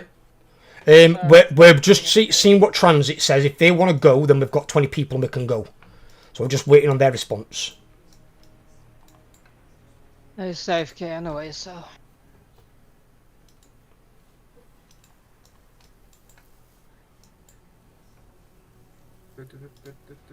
If you guys have a break for a little bit, take a break, you just absolutely annihilated that. Damage is fucking off the chain. Newton Jizz AFK. Not today, no. If Transit can't make it, then fuck it. There's not enough people online for it. I don't think. There were a lot of maybes, but I don't know when they want to be. I don't want to waste your guys' time. I'm not having people wait around for an hour. It's not fair on you guys. But well played, everyone. And if you're not signed up, make sure you sign up for the raids next week. They're already up. So I've already got up Fridays and Sundays, and I'll put up Mondays now. Mondays might end up being our re-clear day, where I might use Friday and Sunday for Mythic. We'll see. Because we've been getting a lot more people sign up on Sundays. That sounds good. So we'll try and do that. We'll have a little look. Let me put up that new one. Oh god, what? Just go and kill her like this every time now. What? You could just go and kill her every time like this now. Oh yeah, I mean, obviously today, maybe towards end of yesterday, people were a bit tired as well. I mean, we've been in there, I think, what, two and a bit hours? It happens. Yeah. That's why I don't want to give you guys long raids. I've given you 2 weeks in a row, and just to kill Queen, and we killed it within 2 shots. All I'm saying, it might be me. It might be you, fuck off. I mean, I could use the same excuse, Sideshocks. It's us, mate. I just put capital letters in there. Bunny, are you still there? If you come to where I am on the map, I'll show you where you spend it. Oh, has he got one of the web wrap curio things? Yeah, make sure he gets it from the right vendor though. Yep. It was Bunny's first kill on Queen on that character. What? Bunny, have you killed the boss before? Bunny's been here for kills on the boss before. But not on the Warlock. No, not on my one. What did you kill it on initially? So it's this guy here, the guy with the skull on his head.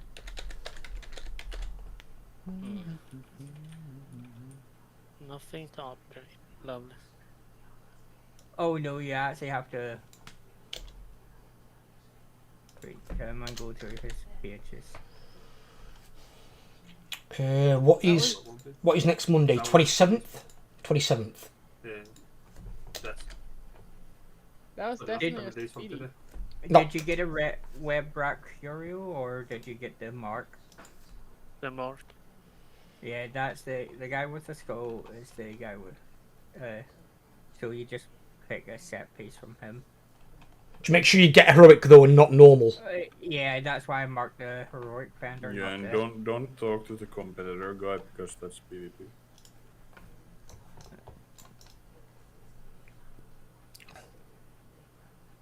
What were you saying, Jamie? Something about speedy something. That was speedy. Well, to be fair, it would have been a one shot if it weren't for me fucking not talking off Matrix. That's my fault. I didn't see his thing at all. that first pull was my best one because I actually, if it wasn't for that one thing you didn't see the time, I probably would have survived the entire fight. I'm not even gonna look at my performance in that. I'm freaking horrendous. Dude, it's fine. Don't worry. At the end of the day, as we always say, it doesn't matter how the individual performs. It's do we kill the boss? Is the boss there? Is the boss dead? Yeah. Oh, I'm still gonna say myself. I fucking did horrendous. Well, no, don't get me wrong. It's always good to be somewhat critical of your own performance. It is, but don't be overly critical. Is the thing. I will say the only reason I died because you know when it was like the beginning when all those like web slices. Yeah, the blades. I was trying to get out. I was trying to get out of it, but freaking it was like 6 or 7 of them in a line, and you're close away from the closest opening. That's why you use Burning Rush. No, because Burning Rush could also get him killed there because he can run from one mechanic into another. It's not a speed thing. It's just RNG can fuck you. RNG can fuck you there. It can get you. Burning Rush is like a next level mythic mechanic. They would do Burning Rush for in that situation, but like at heroic they don't need to push Burning Rush.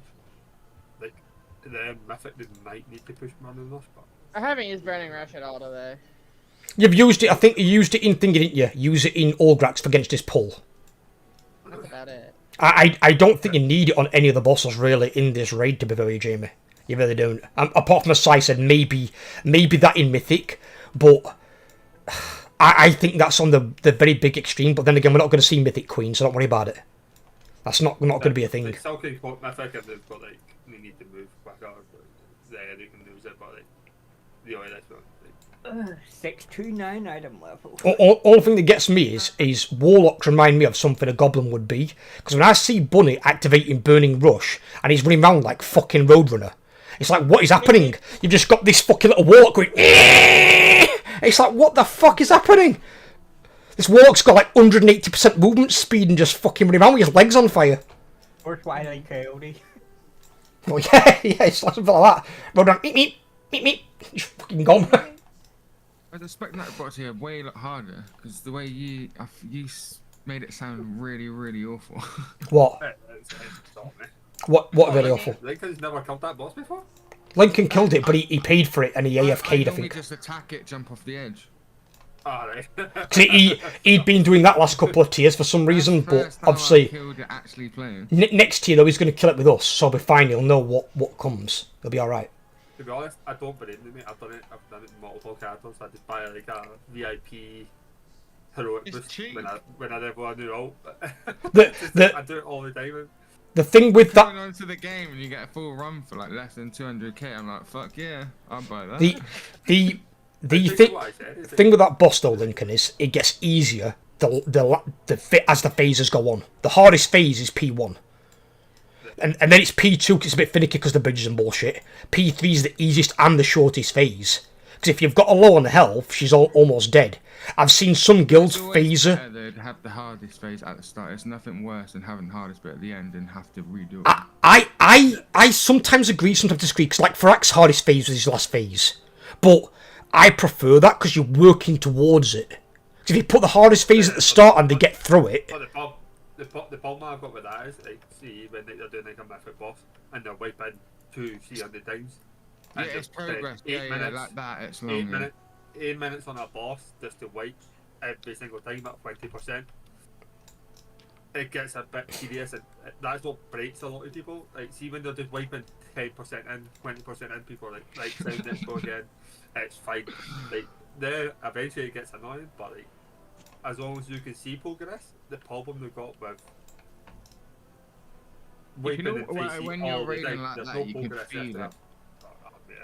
It's terrible.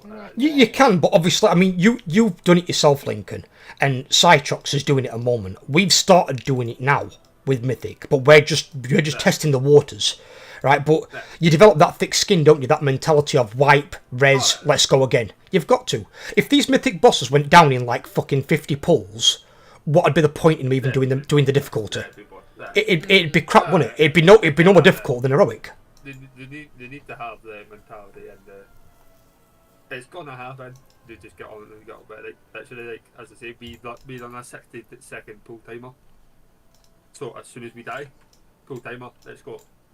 That's all they've got. They've got a minute to gather their thoughts. Unless there's been like a major mistake and we don't know what it is. And Yeah, like something that no one knows what it were. But literally, like, if we know what it is every time, like, who died, why did they die? Okay, like, that's fine. We go again. It's 60 seconds. We're back into our pool. Like, we don't wait about. There's no. Oh, we can Normally at that point, everyone knows. Well, like, if they fuck there, they're like, "Yep, that's me. Let's just go again." Yeah, like people do it on like progressing the second team on Trivesta, so I've killed it.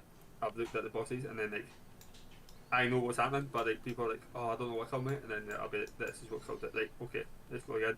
Well, and then now we're at the point now where everyone knows what's killing them. Like, "Oh, daggers killed me." Like fine, let's go again. It's fine. Example here, Anara's just said he's watched Liquid's world first Queen kill. I've watched it 3 times. The only reason that kill happened at that point in time was because of one player, THD. THD used his portals to get across to one of the blue orbs that was going to get caught by the shadow wave and wipe the raid. He got there and saved the raid so they could kill the boss. If he didn't do that manoeuvre, they'd have been respawning and starting again at like 100%. He literally saved the raid. That play allowed them to get the kill at that point in time. Otherwise, they could have been there for God knows how many more pulls. That's it. It's stuff like that. It's thinking on nothing. Like, I've done it in there was the dog boss which I had to feed Shadowlands, maybe? No. Dog boss? BFA. Oh, you mean the fucking one near the bottom of the where you go down inside N'Zoth's fucking fortress? Yeah, so it was Mount. Is it Mount? No, is it Mount? No, skip the. I know which one you mean. We did it in heroic. Shadda. No, Shadda. What is it, like a 2 or 3 head boss or something? Yeah, 2 or 3 head dog. So like they had to feed it on my log. I paid log at the time. We needed to get feed to it. It was in the black stuff he puts on the floor. I activate Croak, activate Sprint, run over, pick up the feed, run back, shadow step to the boss and feed the boss. If not, we wipe. We actually go ahead and kill it. And someone actually has it somewhere saved. So if you don't feed it in, they just hunt it. Yeah, and it didn't enrage, and it was just like someone was like, "Mate, I've just seen you just run the shit out of this boss and just pick up something on the fly. I was like, it had to be done. Is that Like, the in my boss head, with it's little like, red little cyst coil bob you have to get and then give it to the boss? You know about that boss? It's in a circle. It's a dog. It's a dog in Nazoth's fortress. Yeah. he's in a circle and then he goes out to feed everywhere and then they had to go and feed it. But, Yeah. like, in Mythic, I think they can only feed it like once a turn or like once every so often. So, but like you could use like Brokey Shadows to like avoid it. But like there's like purple stuff all over the floor. Is it that should be had no space? It was like one of the plays that I think you sent it, Messiah. Actually, I think you sent me the video. Back in Nafria, they were doing Mythic Artificer, which is the second boss that we killed. We went to Artificer rather than Huntsman. They went to Artificer on Mythic, and it was fired up on his mage. He was blinking all over the place. I think he moved like fucking 3 orbs to get him out of the way so he didn't wipe the raid. And the play that he made, even Max's face was like, what? Max was like, what did he just do? But it literally clutched up big time. He saved some fucking right pulls. What is that? It's like sometimes you can't do that all the time, but like, in that moment you can do it. And it's like in my head, like, if I died at that point, or if he died at that point, or if THD died at that point, he's not bothered because he's got this game to go. Like, why did you die there? He's like, well, I was tired to do this. Oh, like, fair enough. And they wouldn't miss that mechanic again. But like, because he's done it, everyone's just like, fuck yeah. What I can respect as well, right? We do short raids. We do 3-hour raids, 4-hour raid on a Friday, right? We could always extend it if people really wanted to, if there's like a boss really want to try and get down. But when you've got to think these world first raiders are raiding something like fucking probably 16 hours a day in some cases on the race to world first. I'm not being funny, that would be mentally fucking draining. I'd be wiped the fuck out. I'd be hitting my bed and I'd be gone like a light switch. I'd be exhausted. I'd be seeing boss mechanics in my nightmares. That's what I'd be having. I'd be like, oh my god. I couldn't imagine raiding for 16 hours. And even if you're on a comfy chair, your ass has got to be killing you. Yeah, but they're not even that comfy. Like, the lab chairs aren't. They're comfy, but they're not. I have a secret lab chair, and my ass dies after a good session. I've got secret labs here. My girlfriend bought me. Don't get me wrong, it was way better than the office chair I did have. I had to put a pillow down so my ass didn't go to concrete. But I won't want to be sat in it for 16 hours. No. After a good, it does start to. Also, doesn't help that I sit on mine like an absolute. I just lie back. I don't know what I'm gonna do now. You know what you're gonna do? You're gonna come with me, Jamie. We're gonna have some fun, brother. Because I know you like to play with old spec, don't you? But we've not been able to, have we? I got 2 new games when I got paid too.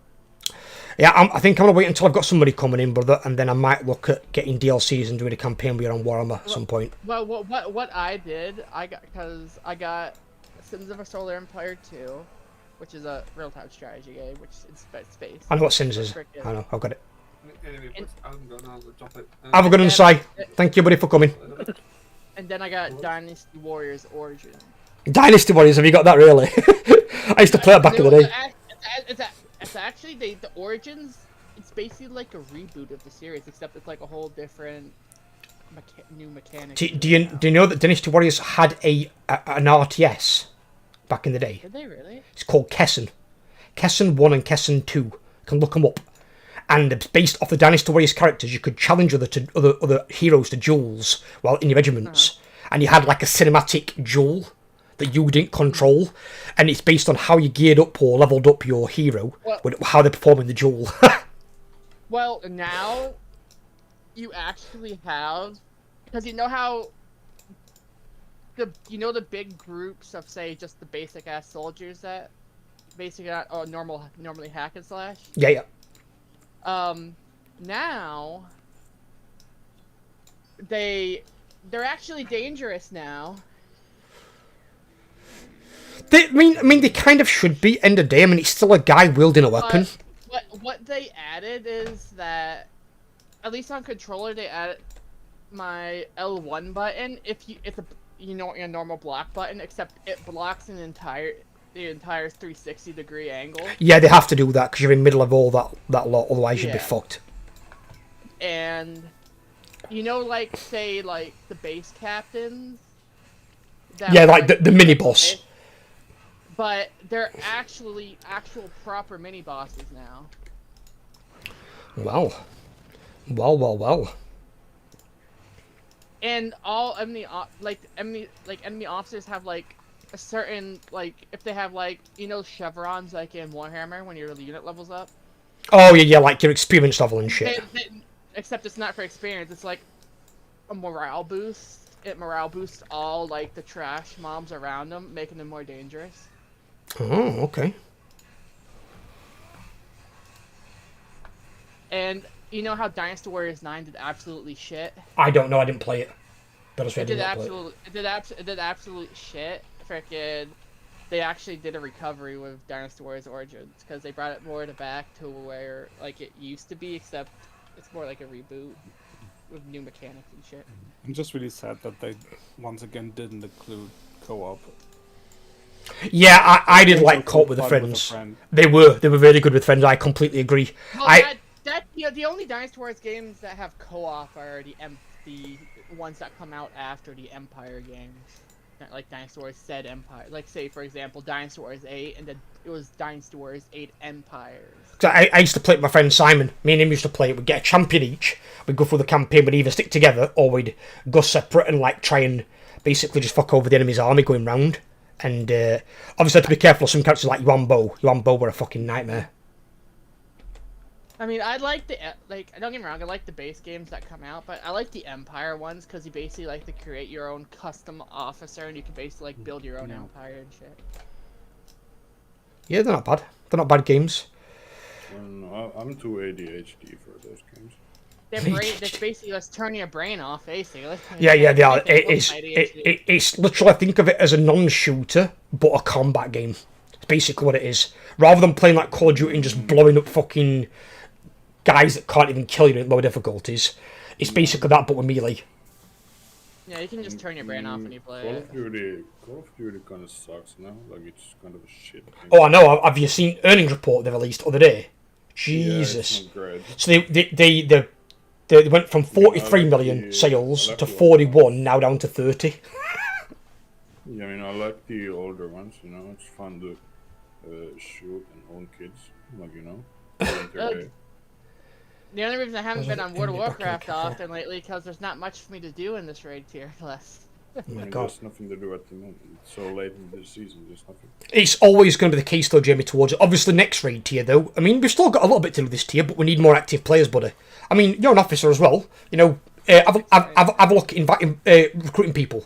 We still have some active DPS. If we can get 20 players consistently, we can do Mythic almost every raid day at some point. Because once the static team is heroic geared, we can do Mythic 3 days a week.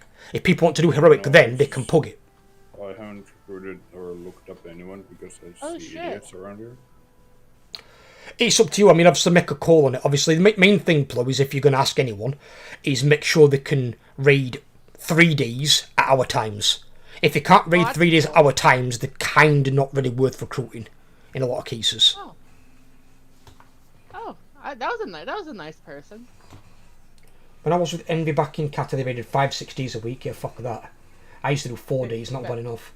They had team going, core difficulties, prog rage, anywhere from 6 to 14 hours, depending on how close they were. Fuck, you know, 14 hours of raiding, Jamie. Ain't North Star the best guild in the server? Yeah, they're our best guild, yeah.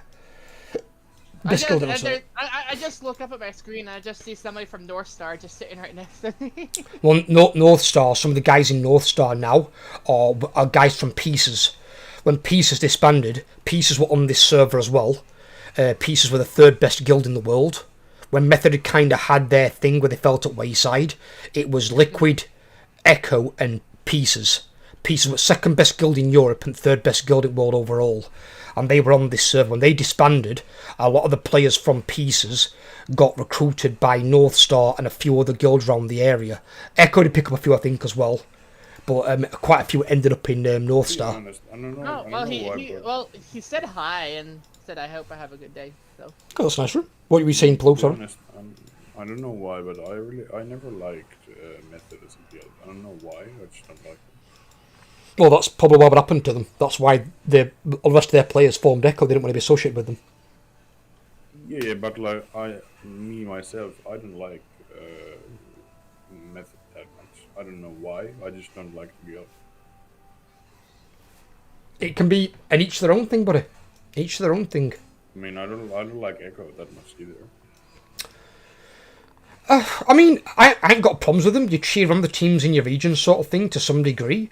It's just I'm not like that. I'm more liquid, to be honest.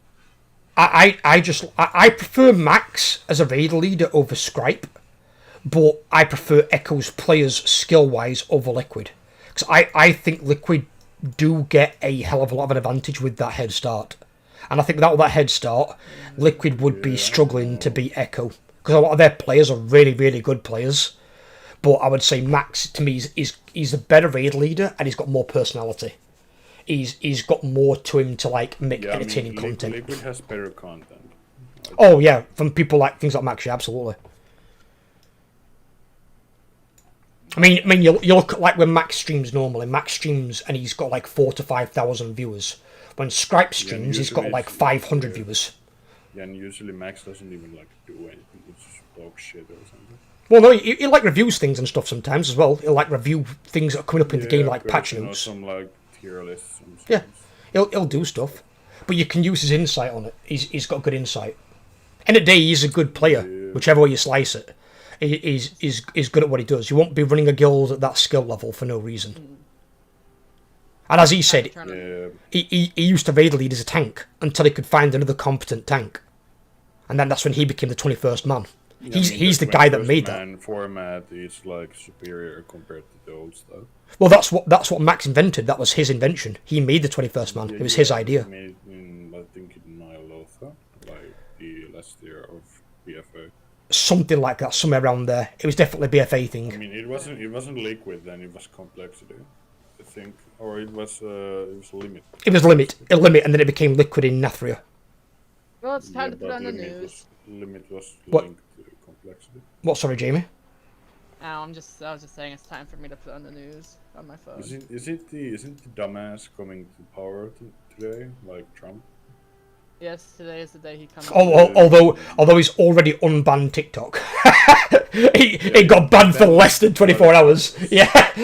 Just 12 hours and it's banned. Most pointless fucking ban ever. What was the Yeah, point? and it even says on when I first loaded up TikTok again, it says, "Thanks to President Trump, we are now able to continue U.S. operations." Oh God, are they now promoting Trump? Yeah. Oh God. No, that feels like old television where like... Apparently, because when you load up TikTok now, it says, thanks to President Trump, if you're in the US, you can now use TikTok again. No. I thought that right off. Because she was talking about extending the frickin' another 90 days, and frickin' they're thanking him because even if it stayed banned, Trump would have reversed it when he went in today.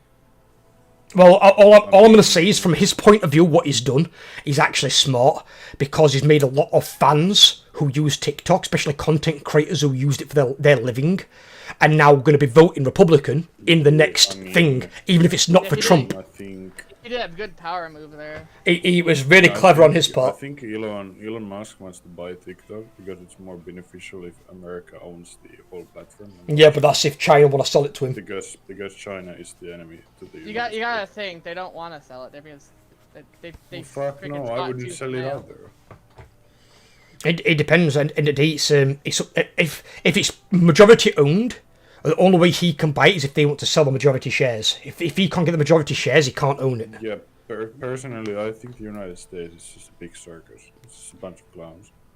It can be. It depends on who they are. I like Barack Obama. I thought Obama was great. Depends on the person, really. I think Obama was a fantastic president. Yeah, but like the current people that are there. I mean, again, you'll have some that are and some that aren't. It depends on how you look at them from what point of view. It just happens that the people who are little dumbasses outnumber the freaking people who are not. Right, I'm gonna leave you guys to talk for a few minutes. I'm just gonna go AFK because I need to go to loo. I'm back soon. Yeah, all it comes down to is that, like, one of the people I like here, frickin', he's not even he's an independent. I like Bernie Sanders.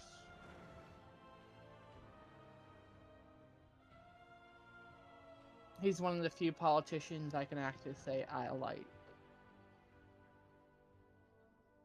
Yeah, I mean, to be honest, here I don't really like any of my politicians. I think all of them are kind of whatever. Mm-hmm. Well, all Yeah, politics. Germany has the same problem.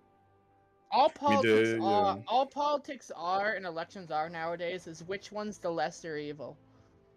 Yeah, I mean, both suck, but who sucks less, you know? Just But like whoever's with, the lesser evil. but like Finland, there's barely anything going on here with politically. Like, there's no drama or anything, so it's like it's really boring in a way because nothing is happening. I mean, U.S. politics are never freaking boring because they freaking there's Yeah, always there's something going always on. something. Yeah, usually it's really dumb. Yeah, it's not like that in any other country, right? Like, in Germany, the president doesn't matter, and people are like not rallying for the candidate they want. And what you got to think though, in the United States, is most countries have more than just two parties. Yeah. The United States is one of the only countries that has the two-party system.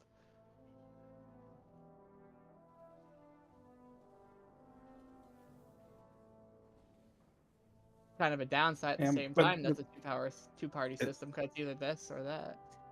It's just always fascinating to me how people like flock to one president or one candidate. Yeah. Like you would never see this in Germany. Well, you guys have what, like four or five different parties? Or more.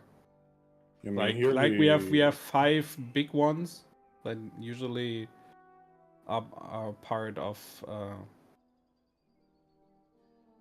it, but there are a lot of like our ballot is like a meter long if you with all the because you can make a party for everything, right? We have parties for like the elderlies. We have parties that are just like against animal cruelty, you know. But that's good because in the end, those take away votes from like the right wing, which is a problem here right now. Well, it's a surge everywhere. Yeah. Like here, there's like I think 9 parliamentary parties that are like the main big ones. I mean, here you have the 2 big ones, Republican and Democrat, and then you have the small presence that is the Independents. I mean, there's they have a very small presence.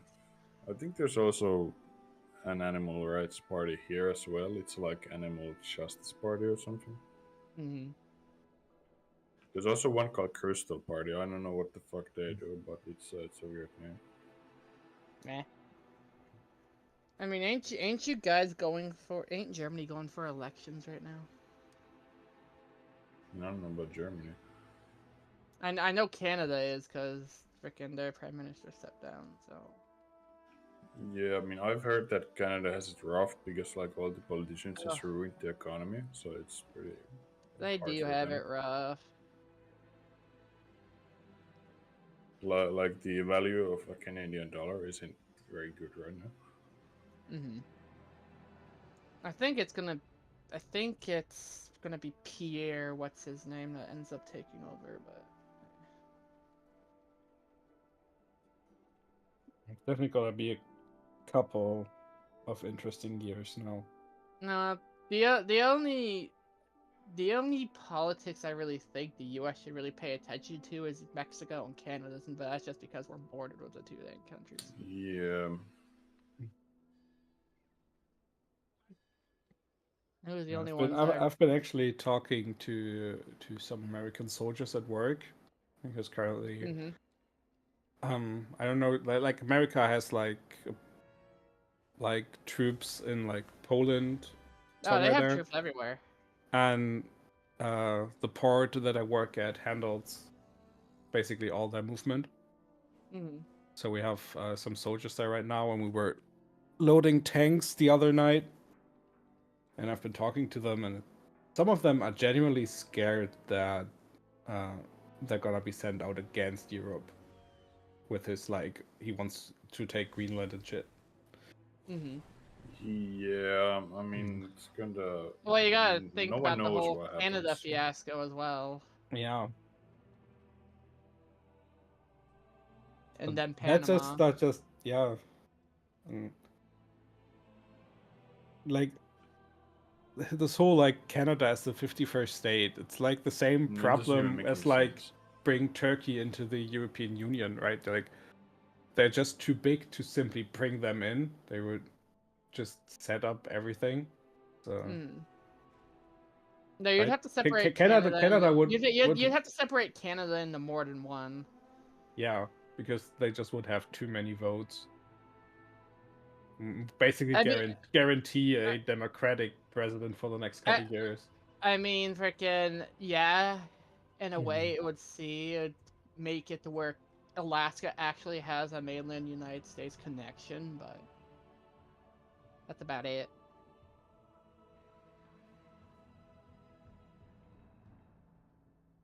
Like in the end, it's probably just about oil and shit. More than likely. Right. Because Alaska is freaking separated from the rest of Yeah. the United States.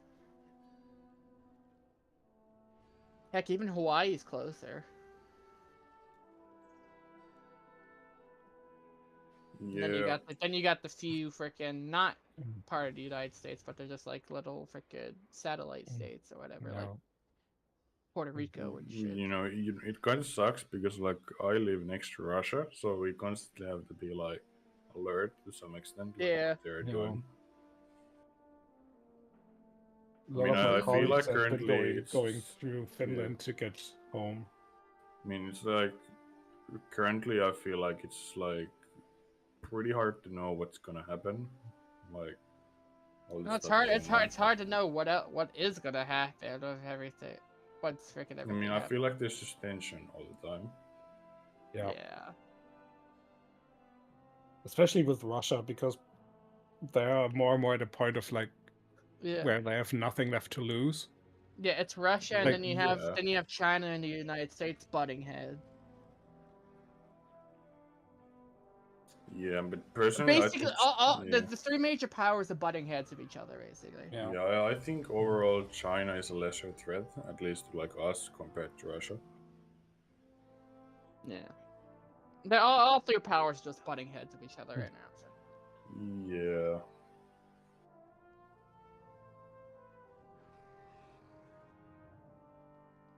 That's what happens when you have more than one major power. They all start butting heads eventually.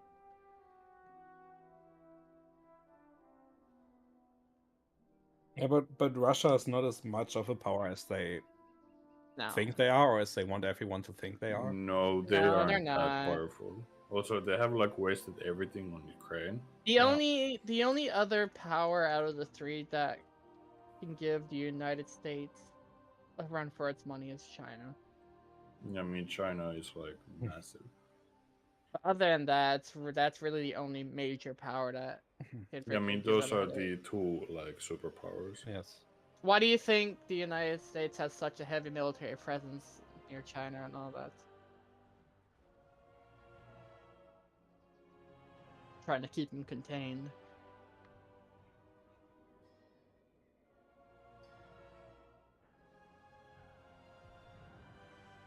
It's definitely going to be interesting. Oh, the next 4 years will be interesting either way, but. Yeah. I still wonder if Trump's gonna try to run for more terms. He's gonna try to change it. I mean, I've heard that some people have speculated that he could like do the They'd thing have, they did in they'd China, have to, like remove the they'd limits. have, they'd have to change the constitution to do that. Yep. Nope. No. Not anymore.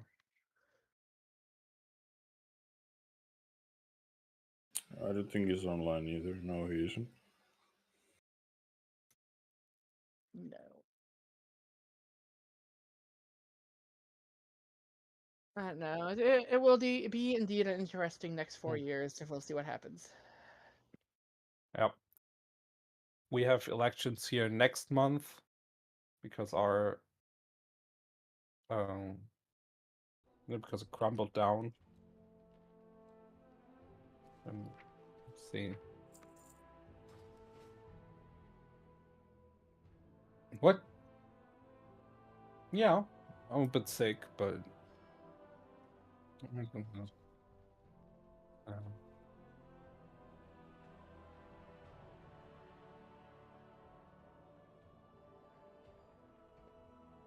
Yeah, we've been talking yesterday during the raid.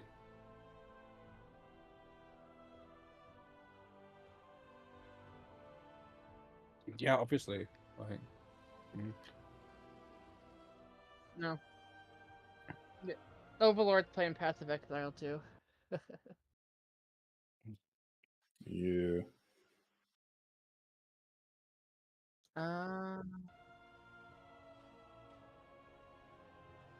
What is it? A bomb?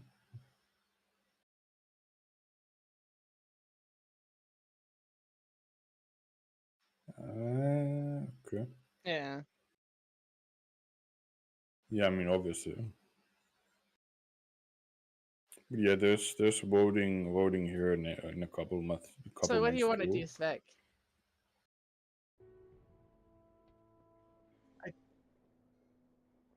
I'm trying Can to you think. invite I'm me trying. to the guild spec? I'm a horde. Before you. No, I'm a warlock. Before you do anything. Just. Yeah. I'm just trying to think. What World of Warcraft related? Let's see. You know, I finally managed to level my warlock. I'm not gonna use it, but it's there.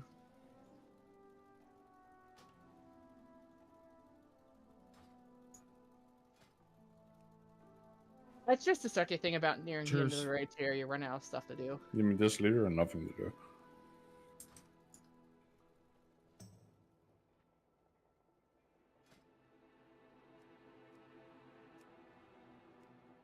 Yeah, we're just doing whatever at this point. Yeah, and running endless keys doesn't really it's not really something I want to do right now.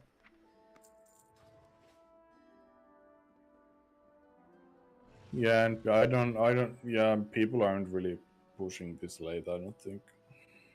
Yeah, I don't think it's been maybe.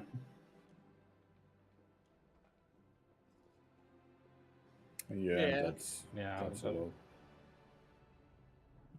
That, I mean, really, the besides chance is raid gone days, there's really for not that. much to do. It was me.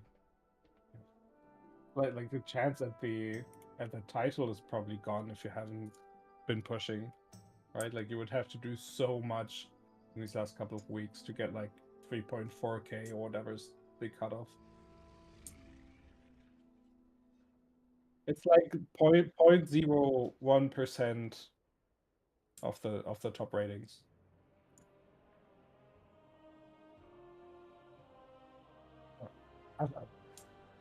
I don't exactly know.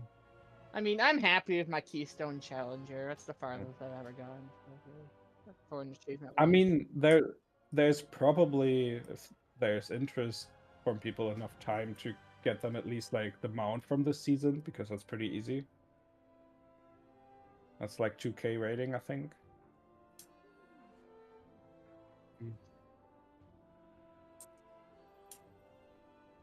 Yeah, except if you have done it already, you don't get anything. Right. If you already have the kill on Queen, you don't get it. Yeah. But 2k rating also gets you a mount. And yeah. Like the dungeon portals are nice to have, but like if you don't run M+, like it doesn't really matter to you. So Yeah, I'm fine with my 1500 rating. So Yeah, I'm dead on my shaman as well. I don't really care.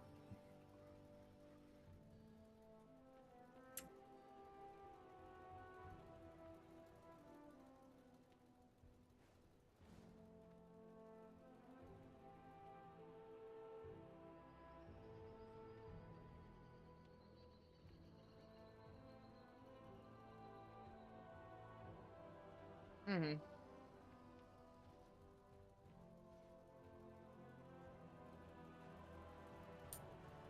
Yeah.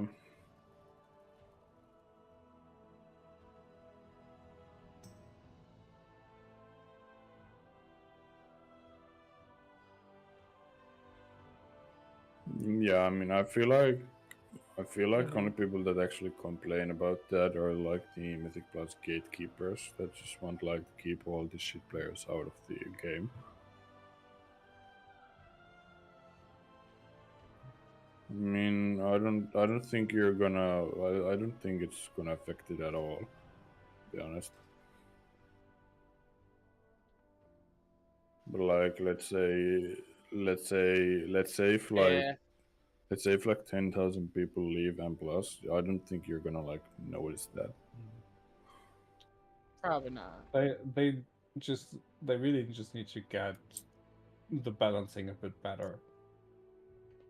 The queue times or the waiting times will get better, right? Like, yeah. Yeah, maybe. Meta still matters to people, right? Like, look at me. I'm 2.7 rating. I'm 638 item level. I cannot for the life of me get into a plus 12 key.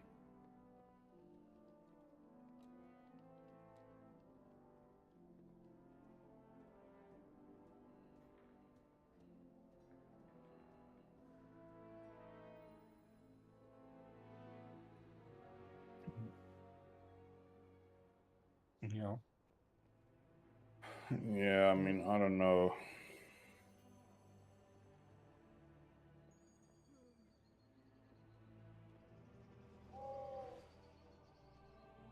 Yeah. Yeah.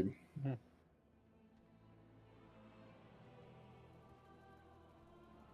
mean, that's kind of how arena is right now. Like you have to wait an hour and come back in like 2 minutes. But for solo queue to work, they have at least to give more classes bloodlust, or they have to buff drums. I mean, some classes are just like superior to others. It's just numbers game. Yeah, but what you will have happen is if people queue into a group that has no lust, or I don't You know know, what? like if it's like a key like Rimbo Toll and you don't have anyone that can decurse or whatever, people would just leave. They would take the half an hour wait time they get for leaving instead of wasting half an hour and thousands of gold potentially wiping.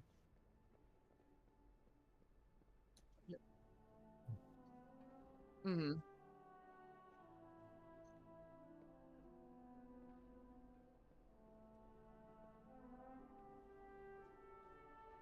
Okay.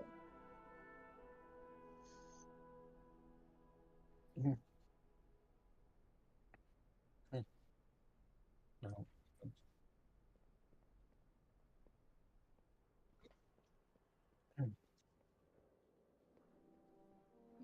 Yeah.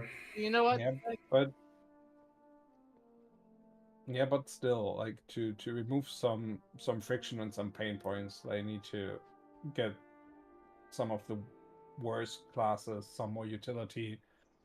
You don't get the ability to have bloodlust on every group, right? Like it's like at this point, like you would never bring a warrior if you can get a paladin or a shaman, right? Like there's just no point. I mean, just better.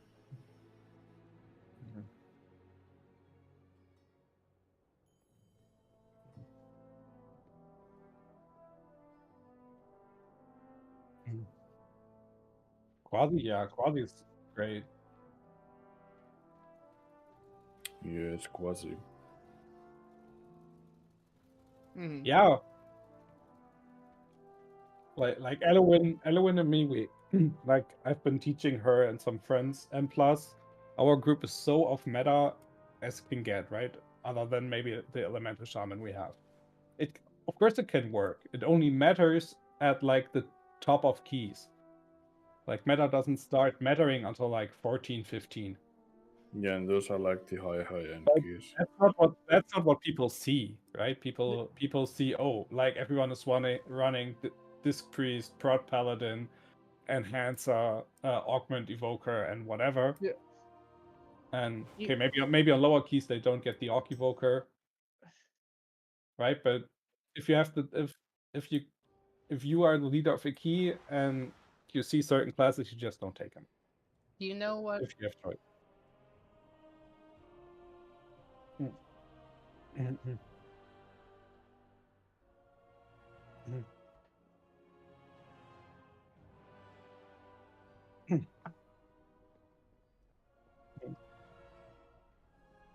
Yeah, but how would you know that? Just because the rating doesn't reflect any of what I can do.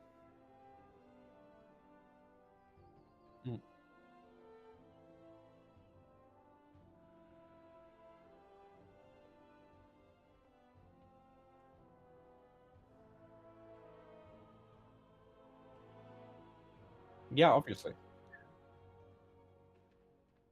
Obviously, skill is always more OP than any balancing the game can do.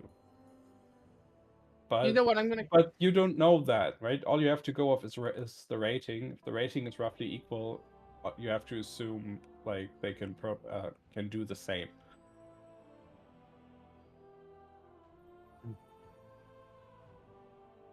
You know what I queued up for because I'm bored?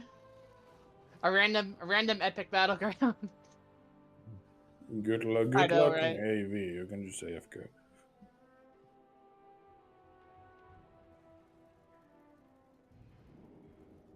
I mean, I don't know. That's what I have out. In Epic BGs, just blast something and get honor kills. I don't know, just do anything. Yeah, I just. And if it's I can't think of anything else to do, so I'm just gonna do this. if you get in Alterac Valley, just AFK.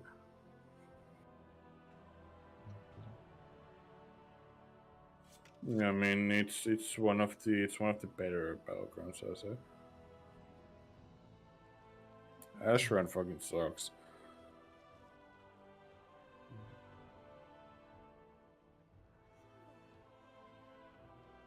Also, I feel like currently in winner craps, Alliance has like 99% lose chance. I feel like, or it just kills everything. Yeah, because Alliance versus fucking suck.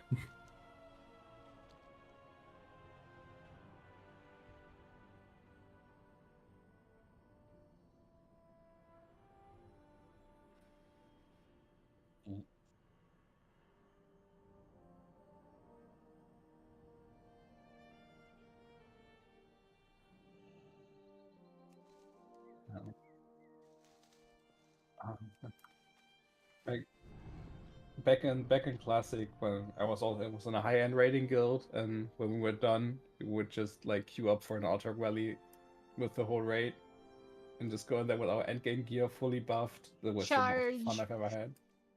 Isn't there only like raid last yeah. like invincibility potions.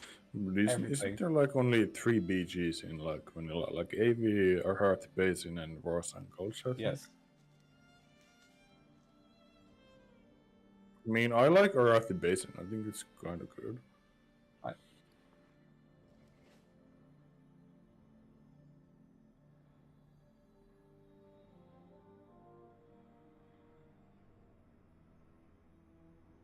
I mean, it was there. Yeah. There were just no systems, No, right? it's Like, there was no. You could go out and kill people. Like that was always Yeah, but around. there was no like honor ranking.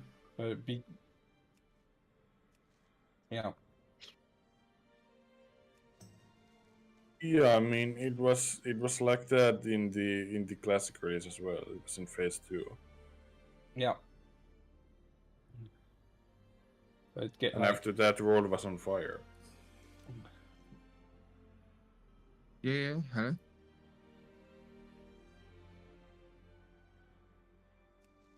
Yeah, well, not right now, but yeah, I'm gonna just level up through time walking. There you go. I'll probably Now I'm just gonna get a bunch of random fucking achievements because I've never done PvP. just gonna level it up in the mornings anyway.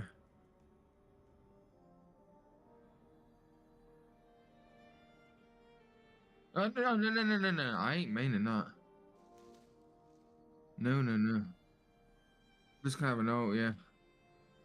Yeah, he already said that.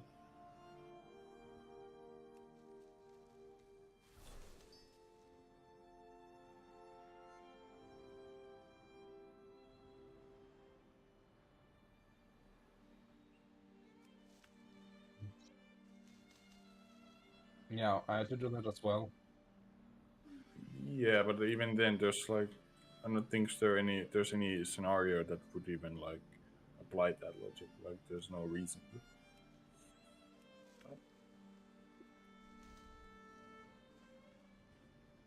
Well, yeah. Yeah, like comfort and skill always beats like the raw power of a class. It's just that. You mean I'm Like, going, yeah. Back when I was raid leading, I once like we were low on healers, so I switched to a healer and was like I was the most miserable thing. Like because I couldn't like I'm not a good healer, and then like you're trying to focus on that, but you're also the raid lead, right? Yeah, it's just a mess. So it's just a mess. Then we found a healer, but we had already like recruited a new warrior, so I switched to range DPS, and it was just the same. Like,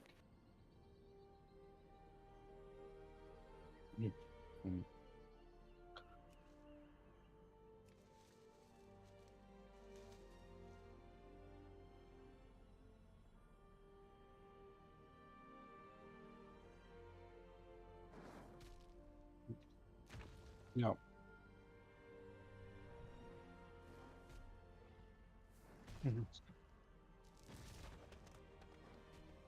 Yeah, I mean, I'd say for a mythic, I'd say you'd always have the same people running the raid.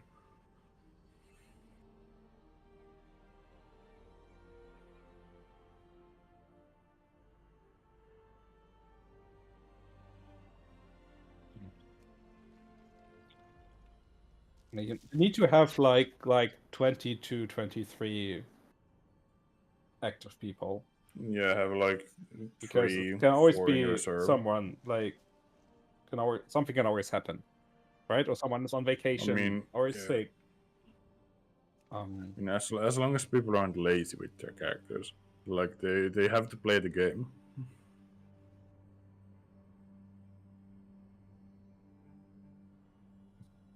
Yeah.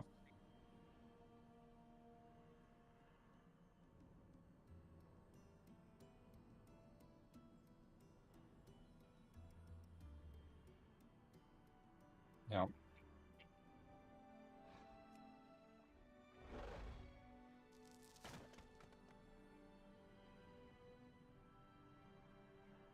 Our miners had to leave their tools behind when the Nerubians attacked. Please retrieve them.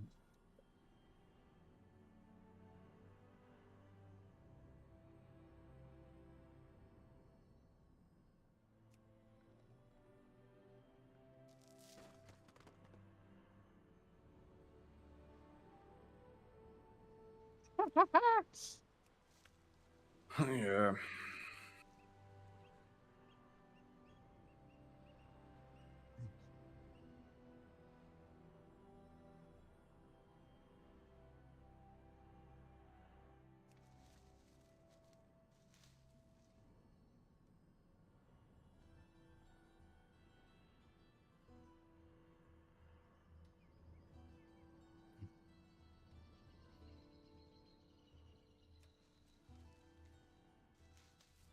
What? On Friday. That's your mythic night. What time do you actually finish? Yeah. Ah, that's good. Yeah, that's the maximum I can do anyway. So.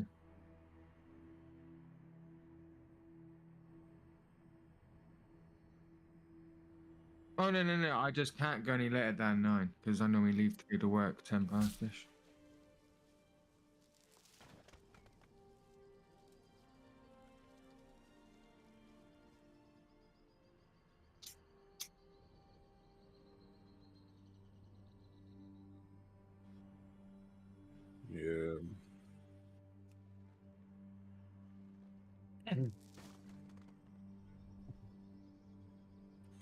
You know, I kind of have it hard right now because like the guys in the Cataclysm Guild, like they really want me to play with them, but at the same time, like I have to invest so much time in retail that I don't have the time.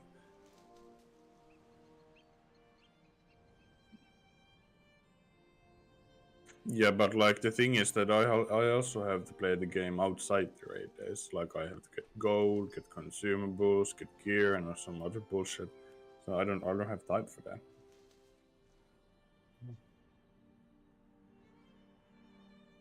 Yeah, but like in that game specifically. And in Cataclysm, it's a lot more on the player themselves. I mean, yeah.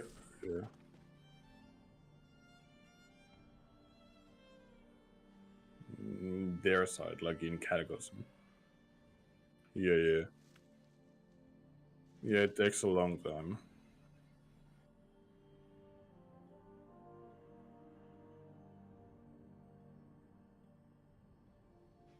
Yeah, I mean, I already know that they like. I mean, the guildmaster already told me that basically, like, I mean, I'm not getting Dragon Wrath from Firelands, and that's fine for me. I don't really give a shit, to be honest. But like, he sent me a list of classes they want, and they want a combat rogue, and they had reserved the daggers from Dragon Soul for me already. So I'd like have to do that, and that takes a long time.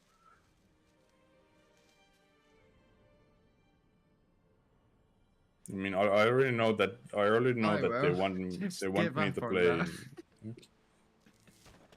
I'm joking. I mean, they already want me probably get to wrecked, play bitch. mob with them.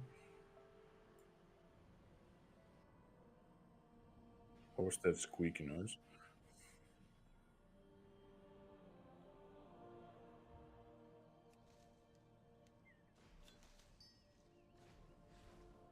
Yeah, basically a shithole.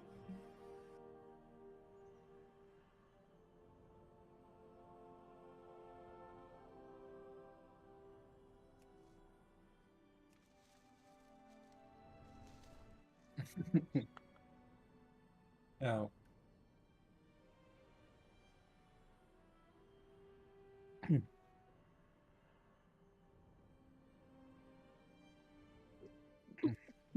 Yeah, but yeah, I'll see. I'll see what I can do with the two games because you know the other one takes significantly more time.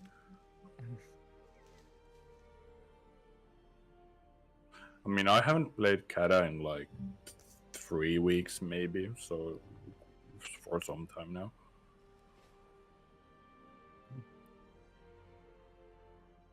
Yeah, I mean, at least we only raid once a week. You know, that's not a problem. But like everything else, that's the main thing. Thursdays. Yeah, it isn't. But then again, like it's even harder now because like obviously I'm in school during the day, so I have even less time to grind. That's also at the moment it isn't too bad. Well, it's not as bad because retail's kind of at a spot where you don't really need to do anything. But when the I patch comes out, mean, it's going to yeah. be even more harder.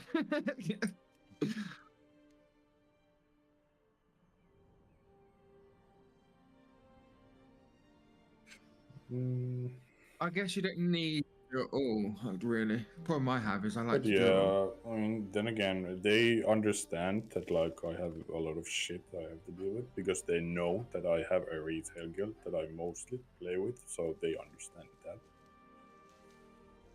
But then again, I also understand that they want me to play with them because I'm in the guild. Also, that guild, like, it's like former members of another guild that kinda exploded because the guildmaster was a how do I say it nicely? She was crazy, you know. So we left that guild and we made our own.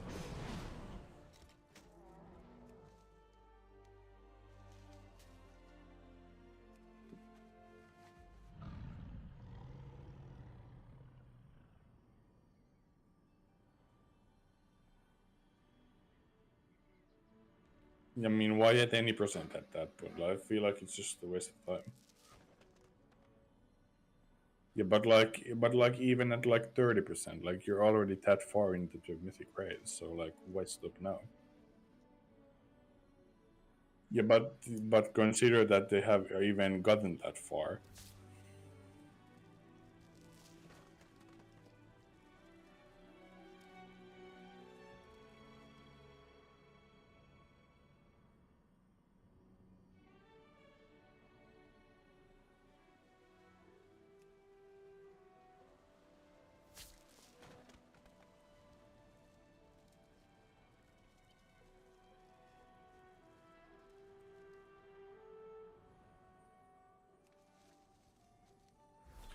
Yeah.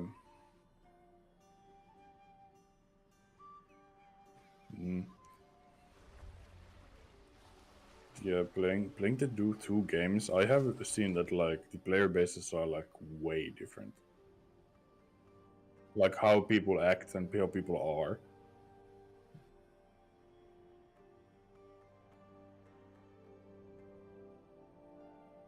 Yeah, but I feel like in Kata, like some people take it super seriously for some reason. Yeah, and Cataclysm is what 13 years old or something. Yeah. I mean, obviously they're not like easy by any means. Like some of them are pretty difficult. For example, in Dragon Soul, when we have to kill Deathwing, that's gonna be a pain in the ass. It's a shit foot. I've got myself muted on my stream. I already asked the guildmaster if they're gonna raid in Mist Pandaria, and they just say like, of course, like they're gonna keep raiding. Did we pop Queen Heroic? We did an RES. So Yeah, if you we're 3, I think it was 3 because of that one wipe with a pop. We weren't one shot, but we kind of just. It were me. My fault. Completely my fault. I don't know. I feel like I might have fucked up because like I didn't see that the ads were there, and I popped Abomination Limb, so it might have equipped the ads to the boss, and it just died. We killed it in 3 tries an hour, but if you need to get the kill, you are free to pug it if you wish to, buddy. So don't feel you ain't got to get yourself a loot. If you want to get yourself a pug up for it, you can go and get yourself a pug and jump into a pug for it. So you've got the loot in there for the vault. You know, I feel like the old Kata guild I was in, that was even worse than the old retail guild I was in. Sorry, I've been back ages. I forgot I put myself on mute and not put my camera down. My bad. I don't know if this is like stream friendly, but the old guild master of our Kata guild, we called her a decrepit hag. Oh fucking hell! Well, to be fair with you, she can't be worse than Matrix's old guild master. What she did was unconscionable. I can't believe anyone could do that to the guild. That one where she left the guild and she went and got Curve with 2 other officers in another guild, then came back and spammed it in guild chat. It's like, you can't go and do that to your guild. They've been trying their heart out all to you. This wasn't necessarily a player issue. This was just that she was crazy. That's funny to you, Lincoln? I don't think it's funny. That's horrible. It's funny that someone actually done that.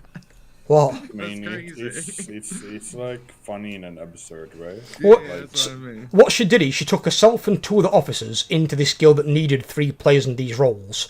Obviously, these 2 officers and her were better players than what they had, so they benched some of their own players to bring them in. They went and got Cutting Edge, sorry, not Curve, Cutting Edge, because they realised their guild wasn't going to get it in time. They went back to the guild they left the alts in charge of, and then spammed it in guild chat. So you can't do that to your guildies. Yeah. That's such toxic fucking crap. I mean, the thing is that some people don't even care. Like, it doesn't matter to them. Well, their guild did, because a lot of their guild members left like that day because of it. Well, yeah, of course. It's like if we fail to get Cutting Edge together, if we like go into it where we're on the last boss before the end of the tier, if we fail to get it, we fail to get it together. You know, we give it our best try. If we fail to get it, that's it. And at day, if we're getting fucking, let's say it's like next tier, let's say it's 7 out of 8. You got 100 honorable kills. Please. You know, I don't mind if we fail it together.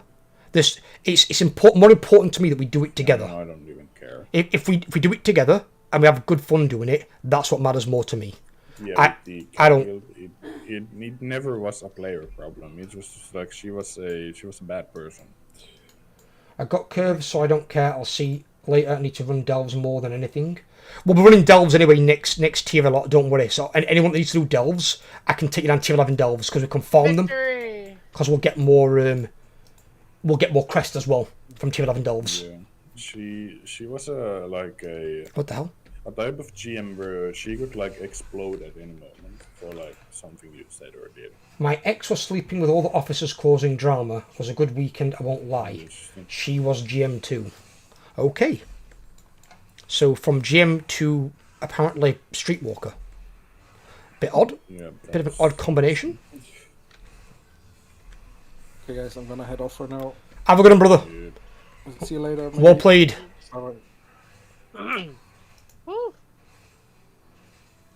Wow. Yeah. Also, the thing with Kata is that like it's just a much slower game, so like it takes a lot of time. Like, I mean, even the gameplay is pretty slow. And also, it's much less fluid than the retailers. I mean, obviously. Yeah, but it won't. It's not going to be as refined. Plus, I'll be honest with you, I am looking forward to some of these new mechanics in Raid Tier 2. I like the idea of a new mechanic. Some of the bosses just in Cataclysm, this suck. These bad bosses. Oh yeah. Oh, I got so much fucking hate mail. Hate mail? Oh, I hated my succubus. Oh yeah, they will do. Oh yeah. They absolutely hated my shit. Oh, that is the PvP pet. If you go into PvP as a warlock and you don't have a succubus, you're an idiot. You would be disappointed in this warrior spec. You'd be disappointed. Well, no, believe me, warriors struggle against a warlock dude with a succubus. I hate warlocks with a succubus dude because no freaking. I was almost dead. I popped the Hellstone, popped both my defensives, and then he got succubus, and freaking I summoned all my demons and just annihilated his entire health pool. That's lucky. But because of the succubus, that can happen, and you can't use a trinket on a succubus because it can do it so often. There's no point in using it against succubus. Still got the knockback. No, it's the one that like seduces you. And what's the class that has that pull that can pull you towards them? So that's Paladin. Oh, sorry, what? That can pull you like it can pull a friendly ally towards them or whatever. Priest, yeah, freaking. And then there was this freaking rogue who is about to kill me, and then this priest comes in clutch and yoinks me, like yoinks me away. He gives me a chance to heal. Why do you have so good players? Usually when I've queued in... Yeah, they're normal as shit. Must be middle of the day thing. No, he yoinked me away. Freaking, they gave me a chance to use a health stone in a health spot. Everybody's running around and dying. And then I threw all my demons on the rogue and annihilated his health pool. But apparently back to Kata, in Kata apparently PvP is actually pretty popular. PvP was still okay back then. It didn't get butchered till WoD. It was good from.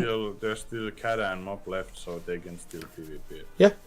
Well, they're not doing revitalizing. What are they? I mean, you better fucking hope so.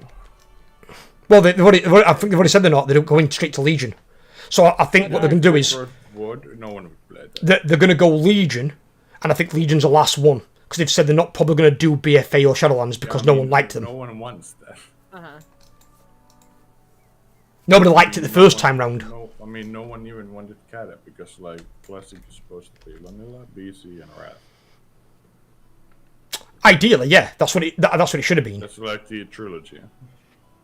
And that's what they should personally have kept it as. They should have kept it as where you can go into Burn Crusade and then turn off XP at 70 or whatever. I mean now there's fresh servers, so it's now vanilla and BC later and probably Wrath again. Yeah, they were doing weird stuff with that. Wrath kind of died. I'll stick to my retail. It died because they brought out Cataclysm to move it onwards, which was kind of stupid. It died earlier because like when Ulduar released, and Ulduar is obviously much harder than like Oh, also WoW token. WoW token fucked it. That was a lag fest, though.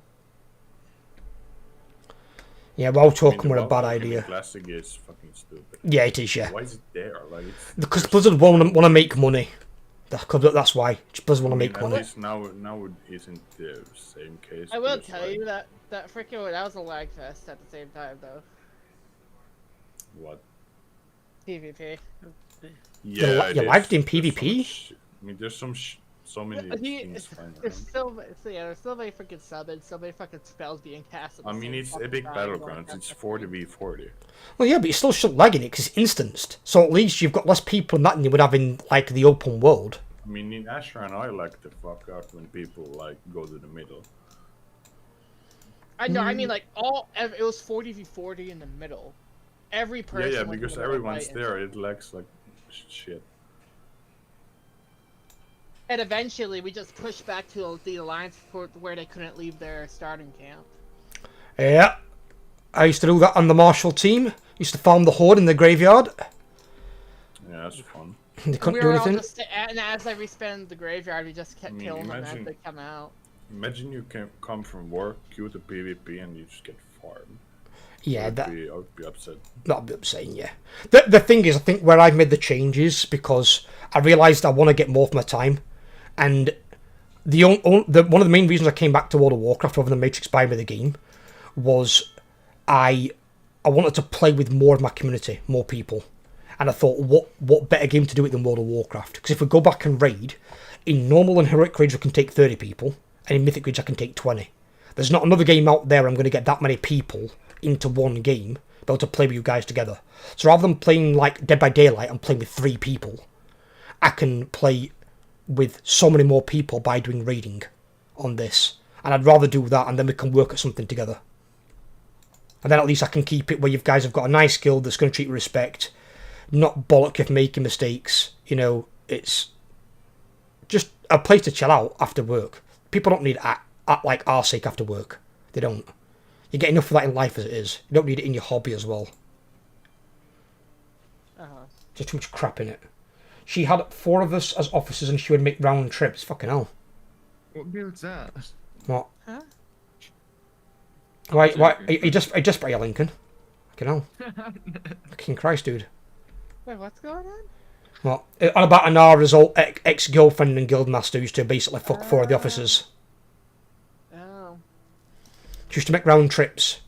Get a variety collection of STIs. I've heard stories about that, people getting like Mythic Plus runs. People being like that. Don't surprise me. Fucking weird.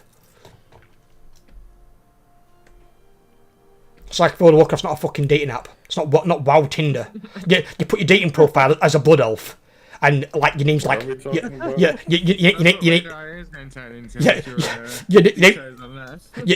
name's like Chad Montgomery as your fucking blood elf. Like yes,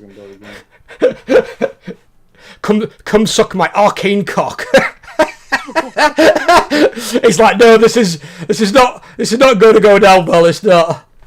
Well, you're talking about like WoW Tinder or something? Well, is some people treat WoW as Tinder. It's more so on RP servers. RP servers are bad for that shit, I've heard. I've never actually played on RP server. I never would because I've heard all the war stories. Degenerate as fuck. No freaking. I mean, no Moonguard on US is because insane. Ash, she was curious. She was like, "What's an RP server?" And WoW, so she hopped on my account and went on. So like, and said She doesn't know what RP is, and she's with no, you. she knows what. She came back and was like, I've seen everything. I'm scarred. She scarred herself by going into it. Oh yeah, you would do. There's nothing more hideous than watching, I don't know, a blood elf getting absolutely arsehole by a fucking troll. Argent Dawn is the biggest RP server on EU, I think.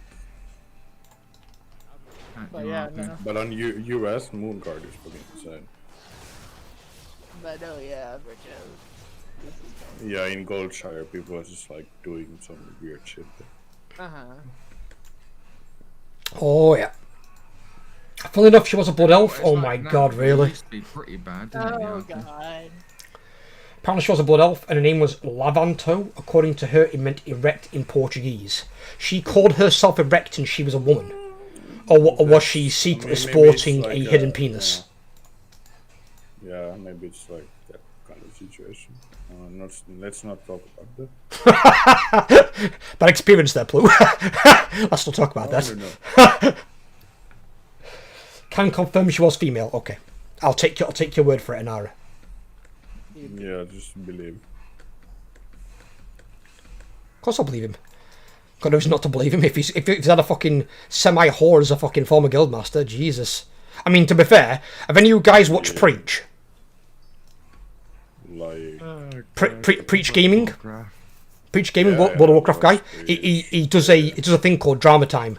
And some of the stories in that, oh my god, some of those are like... Preach has had some really interesting experiences. Does he still do them? He does Drama Time, yes, still does them. And he now does them for Final Fantasy as well, Final Fantasy Online. And some of those are even worse.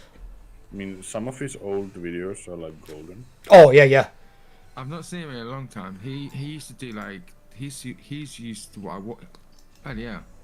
I watched him. He used to do like advanced guides for classes. That's who I started watching long time. Doesn't do that much anymore, but obviously he does commentate on the Race to World First. He's usually there for Echo. Yeah. So they usually get him over. I do like him, but I've not watched his channel a lot. I know he stopped WoW, didn't he, for Final Fantasy? He did after the sexual scandal thing, yeah. But obviously, again, currently he's more in Final Fantasy, anyways. He is, yeah. And Preach again, he's one of those players, he's been in like a top 40 guild in the world, and he said he wants World of Warcraft to be like Final Fantasy and have no add-ons. If a player at that level's telling it you, you've got Roger Brown complaining about it in Echo, he wants add-ons to be gone. I think Preach is now in some like dad guild or something like this, like Red Heroic, and that's it. I think he's got his own guild. He's got his own guild for that. Yeah, I don't know, but they're not like super serious anymore. No, they're not. No, he kind of put it to the side after his Mythic raiding guild. I think it was Bald, Fat and Ugly. They once they stopped raiding, he basically he didn't do it anymore. Also, Preach is a kid as well. He's got 2 kids. Yeah, I think he got them during MOP or something. So quite a while ago already. Oh yeah, he's had him a bit, yeah.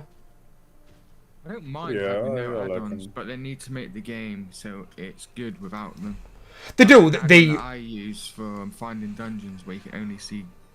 I can only see dungeon groups that has maximum 2 DPS. They need to either build the game without add-ons, or if they're going to get rid of add-ons, put their own version of that add-on into the game. Yeah.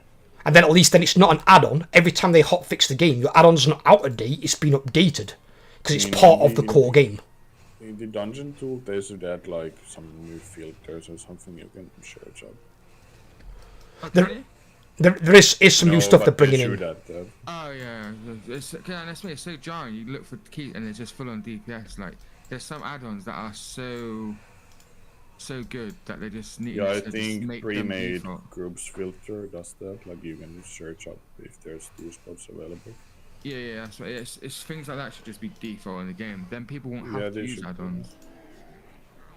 It's the over-reliance though. It's like some people have said. I heard this guy, I think he was called Mitch. His name's Mitch, but it's not his character's name. It's his real life name, and he's in a top I think a top 25 guild in the world, and he's saying like he goes in terms of what I do and my guild members do. He goes, we're as skilled as some of the players in Echo and Method. And looking at the parsers, he's not wrong. He's actually right. Some of his players are incredibly gifted players. He said the difference is we can't afford a £40,000 or €40,000 a year WeCore expert who can make custom WeCores on the fly. We haven't got that. We don't have that kind of money. He said so when Echo, Method and Liquid can afford that, how are we supposed to compete? He said so if they remove WeCores and add-ons from the game, it goes guilds like ours will then be able to compete with the best in the world. Absolutely. He says, but at the moment we can't. And he goes, as soon as our players get any good, if we don't privatise our logs, they poach our players. So he's got to keep his logs private as well on logs. Otherwise they get poached by top guilds. Yeah. And then all that's going to do is keep all the best players in the same 2 or 3 guilds. So you're only going to have the same 2 or 3 guilds competing for World First. You're not going to have this like 10 guild race that everybody wants. Sadly, also That's like life, isn't it? It's shit. That's everything there. Because you're potentially going to get recruited against somewhere else that's big. That's just normal. That's well, the thing is, though, Blizzard can fix this, because if Blizzard do get rid of add-ons where they're no longer required, then other guilds will have a chance to compete, and then it won't be the like 3 guilds in the world competing for the top spot. It'll be like 10 or 15 guilds all going at it that are all capable of getting to that level. If they haven't got like these $40,000 WeCore experts making WeCores on the fly, all of a sudden you're surprised. In some cases, maybe, but I think I feel like if there's still no add-ons, it's still going to be the same people. The same guild is going to have good players. Some of these people that play for these teams are pretty much walking add-ons. They are add-ons. Oh, they're good players. Don't take away from it at all. They are good players. Obviously, they are the world first raiders. But what I'm saying is, there's other players in, say, up to the top 15, top 20 guilds that are as good as them. The only difference is they're not a sponsored guild that has a WeCore expert. Those WeCorers do a hell of a lot. The people that are playing and being like smart, as in like the actual figuring out things. Well, yeah, but if they're in a top 15, top 20 guild, they're going to be good players. They're not going to be bad players. They're going to be phenomenal players. If they're in that bracket, they're going to be close to Echo and Method's level. They're going to be decent players if they're in top 20, top 15 guilds. Maybe, but like at the same time, I mean, with like everything, like the guild that has like the most amount of resources and the most amount of money has the highest chance of succeeding. I agree, and that's where if they get rid of these WeCore expert things, that then won't be an advantage. That's not even the thing, because like you can use money for more things than just like WeCores. I mean, to a degree, but obviously you can't get an in-game advantage by having this guy who can make your stuff on the fly. The amount of loans they take for gold is fucking insane. Oh yeah, there's things like that as well. But don't forget, all these top guilds all run splits. They all do that. But the one advantage is... Like in real money, they waste like a lot in the race. Maybe so. I think if there is no add-ons and that, the top guilds would just be higher, because the information that they would normally get spread down will not be spread down. Like, you won't have these add-ons that are out in the public because of what they've already achieved. You know what I mean? In a way, but then again, also no, because if they can't make these custom WeCores that you need to kill certain bosses while they're, like, you know, not nerfed, these other guilds have then got more of a fighting chance to compete. Because then they don't have that advantage either. Example is, I'll use this current raid. Transit and both Cyclops told me about Ovinax. Ovinax in Mythic, unless you've got a certain WeCorer, which I think was designed by Echo or Method, the boss is almost unkillable. Not unkillable, but it's close to it. Because you need to basically organise 8 people within 5 seconds to break 4 eggs. So with this WeCorer, it makes it possible. Without the WeCorer, you're looking at probably another 150 to 200 pulls to kill it. And you've got to get one perfect pull. Otherwise, you're just not killing it. So even if you go back to next week to kill it on farm, you could have another RSIC where you're trying to prog through this boss again. It's not that the players aren't skilled enough to do it. It's getting 8 people where you get 2 over each egg to break the egg. And if you don't break an egg in Mythic, it is a wipe. You've got to break all the eggs. If that goo touches an egg, raid-wide damage, it wipes you out. So it's things like that. It's like their WeCores does a hell of a lot for a guild. If that wasn't in the game, Blizzard have got to design the game to be achievable without the WeCorer, and then that gives other guilds a chance that normally haven't got a customised WeCore expert on the fly, who can make you these god tier WeCorers. It means even guilds that say top 10 to top 20 can't compete with Echo, Liquid and Method. Because they don't have that money to fund a guy like that who's like some WeCore fucking guru. So it's a huge disparity that it gives them in the race on that particular that advantage that they can have. Yeah. I mean, for myself, like I don't care that much. Like literally, I don't give a shit what happens. Race till first, it don't affect us, no. But it's just, obviously, I've come from esports environment myself. I did it with arenas. Arenas was about as balanced as they're ever going to get it. But they need to do that if they want Race to World First to be... It's their biggest event. It's bigger than MDI. So they need to need to take it seriously, but I also like it to be called fair. It wouldn't be. It's not. Imagine if they did that in League, where it's like, all right, well, you're starting in League, but players from Korea get to start farming CS 5 minutes earlier. Oh, what? Okay, right. So you're 5 minutes behind from the outset, and there are some of the best players in the world. Completely different environments. I'm just trying to mar it up. Like if they've got a 16-hour head start in what's considered a race, that's a head start on top tier world level players. It's too much. Yeah. It's far too much. And not if you want as well serious investors. But at least with WoW, there's, I mean, maybe back then, but like right now, there's not like one definitive guild that is just like better than everybody else. No, it's not just Method again. It's not the Method pain train that you had from like Wood, where it's just like Method winning every fucking world first. Yeah, or like Paragon back in the day. WeCore is BSNL powered. It is. Alright, heading home, catch you shortly. I mean, example is, right, we use a non-retail example, and I saw this on a clip the other day. I think it was sent to me by Wassa. It was a Tyler 1, who bear in mind normally plays League. He's been playing Hardcore Classic, and he said WeCore is straight up cheating. And he knows that already, and he's been playing the game barely enough time. I understand because League doesn't have anything like that. I mean, League doesn't have any third-party things. No, and I don't think any game should. Not a AAA title. No, you're not even able to make those because like the API is blocked. Even modify them. Yeah, because everything comes from the server. But it's the actual client doesn't have anything you can like mess around with. But that's what it should be like in a competitive environment. It has to be that way to be a balanced playing field. At the moment, it's not a balanced playing field. It's favoritized towards Americans. Yeah, League. I actually like watching League. League's fun to watch. I like watching a bit of League. I just like playing it, but it's such a high skill curve to get into. I root for T1 like every single year. Did you watch it all? Did you watch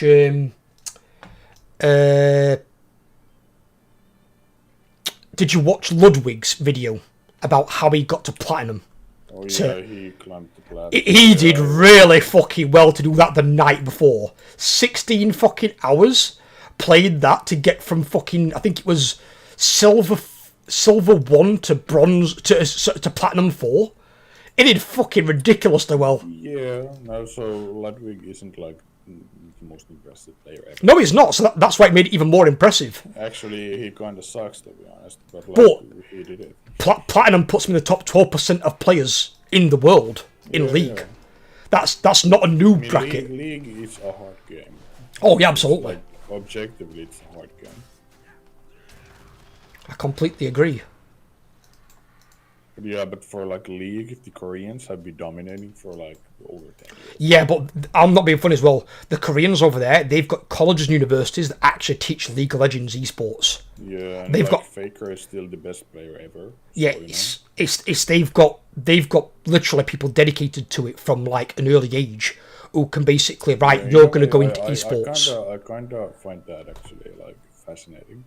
He's got into it as well. I remember a guy. I'm not sure if he's American. A guy called General Sniper, and he made like Challenger, and he was like 15 years old at the time.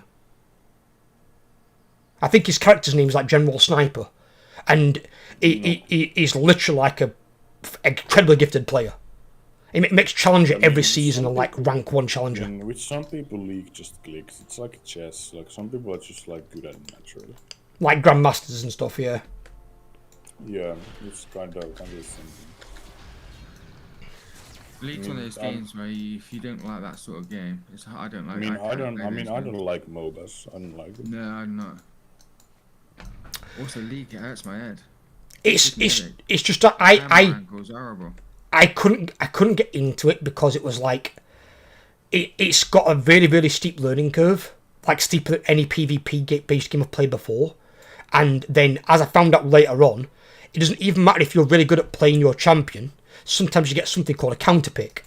So somebody can pick a counter pick into your champion, and they might have like Yeah. They basically nullify your champion almost, and they've got like a 90% chance Yeah, of winning every trade they against you. They can even like the pick. They can ban your champion. Well, they can ban your champion, but I always had 2 or 3 I could pick from. That was the idea. So it always had 2 or 3 you could play. Like right now, there's like over 100 champions at least.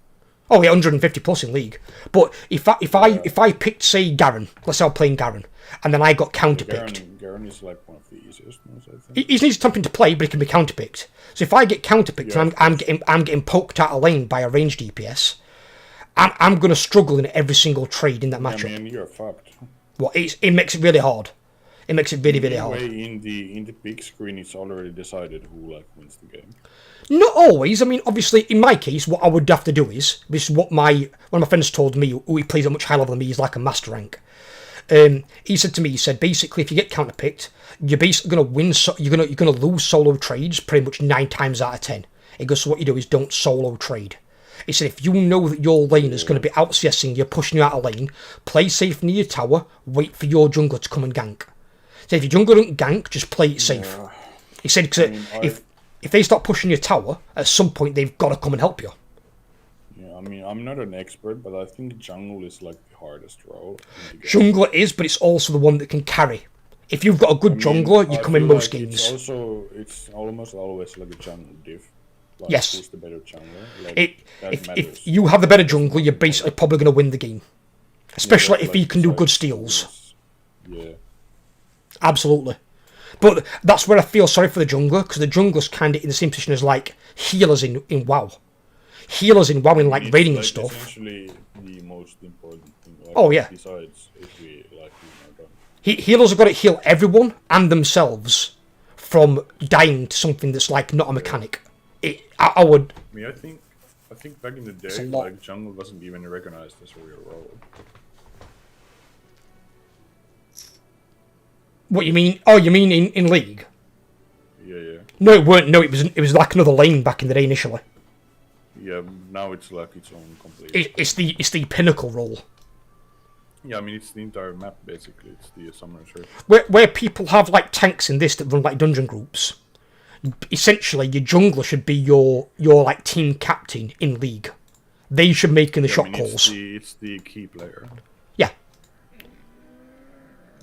Good jungler, you've probably got 70 to 80% chance of winning like most matches. Yeah. Bad jungler, or your jungler has a bad game, you're going to be losing a lot. In a way, I'd like to maybe try the game, but at the same time, like it's pretty intimidating to play the game, I'd say. It's really toxic as well. So many things in the game, also. Like it's so complex. Well, that's why my friend said to me, he gave me advice. He said, like compared to, I think WoW is like super simple compared to League. Apart from how many buttons you've got to press, the amount of buttons you've got. Then I don't think it's that bad. I mean, for me myself, I don't really mind.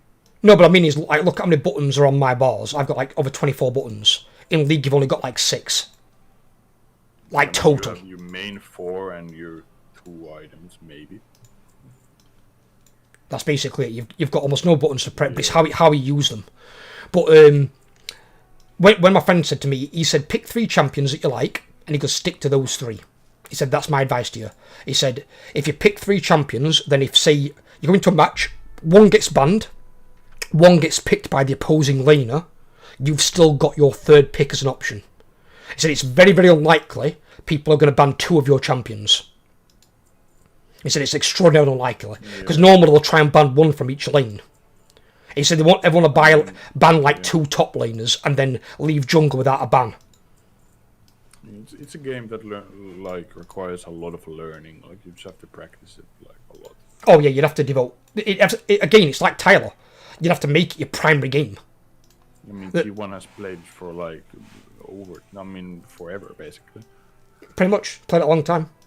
And even then, I think he's only been challenger, I think, once or twice, which tells you how hard it is to make. I don't know. I mean, he's really good. I mean, of course, he sometimes fucks around because he's a streamer, but you know. No problem, buddy. No problem. I think he did reach challenger in the Korean servers, which are supposedly like the hardest servers. He has made it. He's got it on his bio, I think, below his stream. He just tell you which one's made it in. He's made it a few times, but Yeah. he's not making it every season. He like- usually sits at Grandmaster. Just like the Korean server, there's like all these super. Thing I don't get is though, right? Explain this to me. Why the fuck do they have Challenger as the top rank and not Grandmaster? Grandmaster sounds way cooler than Challenger. Challenger sounds like it should be below like- Master. I mean, in WoW Challenger, it's like The lowest PvP rank. Yeah, and after that, it's rival, I think. You've got Challenger, Rival, Duelist, and then Gladiator. Yeah. But see, Gladiator sounds cooler. So does Duelist, to be fair. But you've got Master, And even in WoW, Grandmaster, there's, Challenger. Like So what? And even in WoW, there's like the thing before the Gladiator. What? I mean, it sounds even cooler in WoW, like Gladiator, because there's always like the season name. For Oh, there is now. There didn't used to be. There wasn't used to be the case. Like let's say like Merciless Gladiator or something like that. Because like when I got Gladiator back in Burning Crusade, the first one was just called Gladiator. I mean, I 'Cause think it was the still, first but season. That's a seasonal title now. Like that achievement still exists. It does exist as Legacy because obviously there were no achievements at the time. The achievement got awarded to us in Lich King. We logged in But and we now, got like, pings up for these achievements. The normal just Gladiator title, I think it's seasonal. So like after the PvP season ends, you'll lose the title. You keep the title until the end of the next season. So you get awarded it at the end of the current season, and then you get it. You do keep like those like special Gladiator titles. Like, Oh yeah, they'll be like on the like Furious now and Deadly and stuff like that and Savage. yeah, and- I think this is like Tempered Gladiator. I think. Yeah, they have different names for each one. Yeah. Yeah, it's usually like what the season is themed around. That's like the name for it. Which makes sense. I mean, it makes sense they segregate them. They should do that. They're cool titles. They sound badass. To be fair, PvP, I'm not sure about currently, but it used to get some of the best looking transmog sets in the game. They're way better looking than PvE. I mean, most of the sets that are PvP, like even the legacy sets, they look pretty good. Oh, yeah, I mean, absolutely. Especially the elite ones, but you can get this. And then you could also get those badass epic flying mounts for getting Gladiator, which at the time were the fastest mounts in the game. Black mounts, yeah. I mean, some of them are pretty cool. Some of them kind of suck. Yeah, it was There's the vicious mounts as well. You get.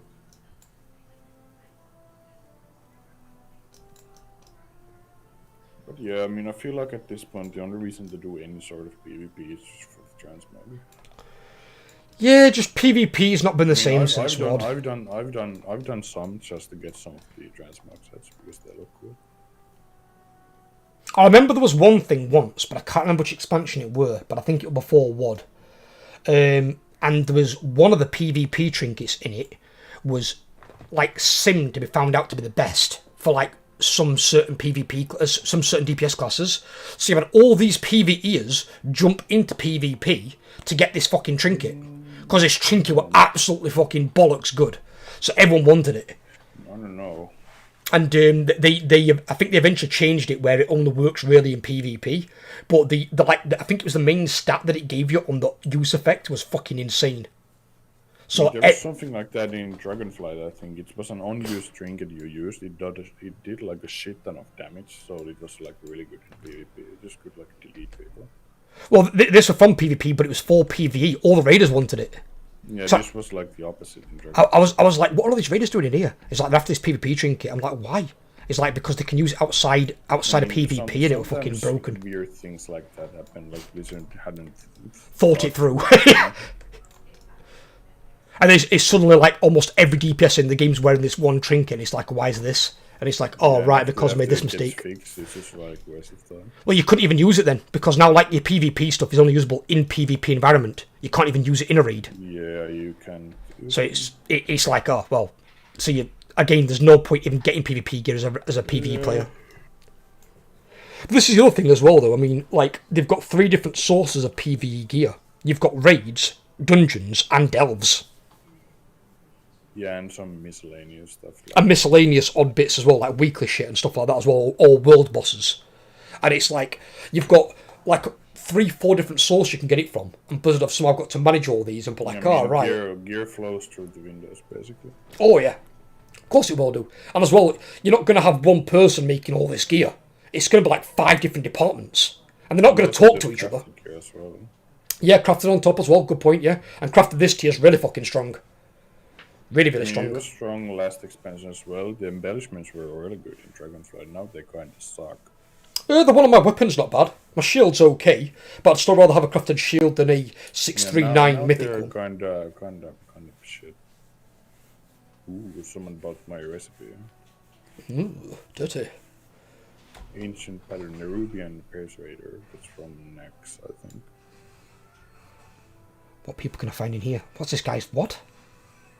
This guy's called the Camel Hoarder. Oh my god, isn't that from fucking... That's from thingy, isn't it? That's from... Isn't that the land right at the bottom of Kalimdor? Yeah, Uldum. What expansion was that in now? Was that BFA? Cataclysm. Cataclysm. Was that when that came out? Yeah, it's the Desert Pyramids. It's where you get fucking Harrison Jones, isn't it, doing his Indiana Jones shit? Yeah, that's Uldum. It's next to Tenaris, I think, and Silithus is next to it.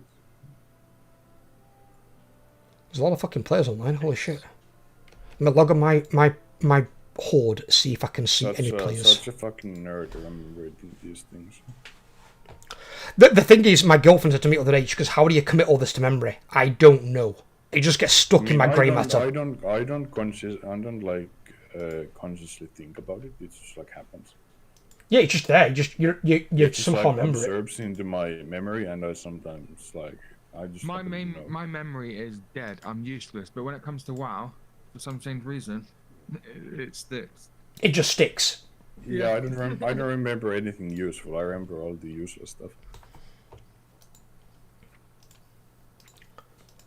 Like real life skills, no, but where some random item in World of Warcraft comes from, yes. I was showing my girlfriend one of our attempts on Ansrek the other night, because I was looking for a clip of Overlord jumping offside at platform. And I was trying to explain to her what's going off, and she's like, honestly, what you've just said to me, because I don't know what you've just said, I've forgotten it already. She's like, how do you remember all this shit? She goes, how do you do these mechanics like that fast? And you do it a lot as well, right? Because you're doing it every week, like so many times. No, they're like spine, right? Like we just know. Well, it's muscle memory. You get muscle memory as well, but like if you played PvP, if you're passionate about something, you're gonna remember. Oh yeah, absolutely. But as well, you don't. If you played things like PvP, nothing requires faster reaction time than PvP. So no mechanic out there from a raid boss of any kind will require faster reaction times than PvP. If you're slow by a second in PvP, you're dead. That can usually be dead. In raids, they're designed to be beaten, is the idea. Even Mythic. Mythic's the hardest content, but it's designed to be beaten. That's why Blizzard nerf it all the way to the final month of a raid tier. They want players and guilds to complete it. And they're looking to the point where now they're trying to get even more guilds to compete in Mythic. So I'm not sure what they're trying to do, if they're going to make it somewhat easier or make it so it's got a variable number of players, so you can take in 10 to 20 rather than just 20. I don't know what they're going to do, but give more buffs or something. I don't think they do that either, Lincoln, personally. I don't know. But they're working on something, because Ian said it in an interview. And obviously they've come to the point now we're making this content for 2.5% of the player base. Why are we even making it? It's like, if that was my company, I would want at least 10% of the player base to be doing it. Or 15%. 2.5% is not worth the developers' times. And they've got to design an entirely new mechanic for every boss. Some case, 2 or 3 mechanics. Because if you go like Ansarek, she has 1 extra mechanic per phase. Yeah. It's like, I'm not wasting developers' time doing that shit. if you think about it, Ian's kind of weird, because he used to be like a super elitist.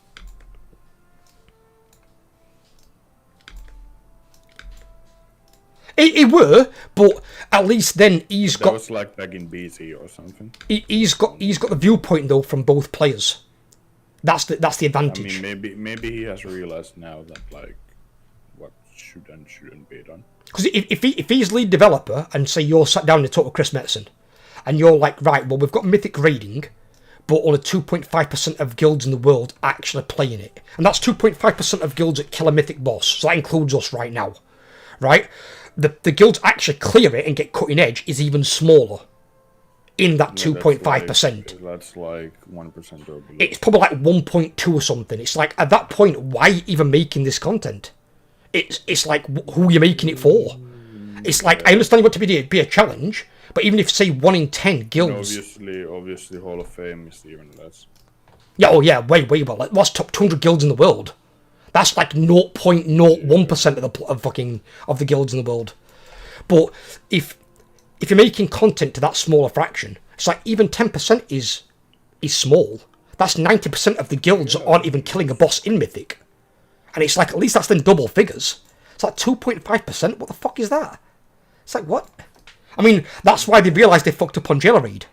When 1.3% of guilds actually did a boss in Mythic on Jailer Raid. So that was the worst raid ever. I feel like with that also, it was overtuned, but also like people just straight up didn't want to play the game. No, Shadowlands was bad. Go on, Lincoln. I say you also have to take into account that no one was actually playing the game as well. Yeah, the Covenant system and stuff, it was bad. State. It were, yeah. And also with the scandals and everything, people yeah, Shadowlands was when it kicked off, right? When it started, I think, yeah. Yeah. Yeah, I think 9.1 is still considered like the worst patch of all time. Well, the worst expansion of all time was WoD, but the second worst is Shadowlands. Singular patch. In singular patch, the Sylvanas raid patch was terrible. In terms of what removed more players from the game, was WoD, Shadowlands, and then BFA, in that order. I mean, wasn't WoD just like the biggest thing that there wasn't anything to do? WoD lost. I think it was alright for like casual players, right? I think like for the end game it's pretty dead, right? No, the end game is what it was good for. It was bad for the casual players. That's why so many left. I thought, because I played Draenor very casually and I enjoyed it. I liked the whole garrison. Then you were in the minority.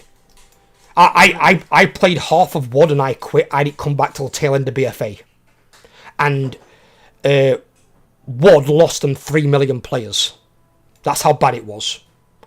Most of those players never returned. Some returned for Legion when Legion came out. Luckily, Legion was actually considered a good expansion. But then BFA came out. Now it's considered like one of the best expansions.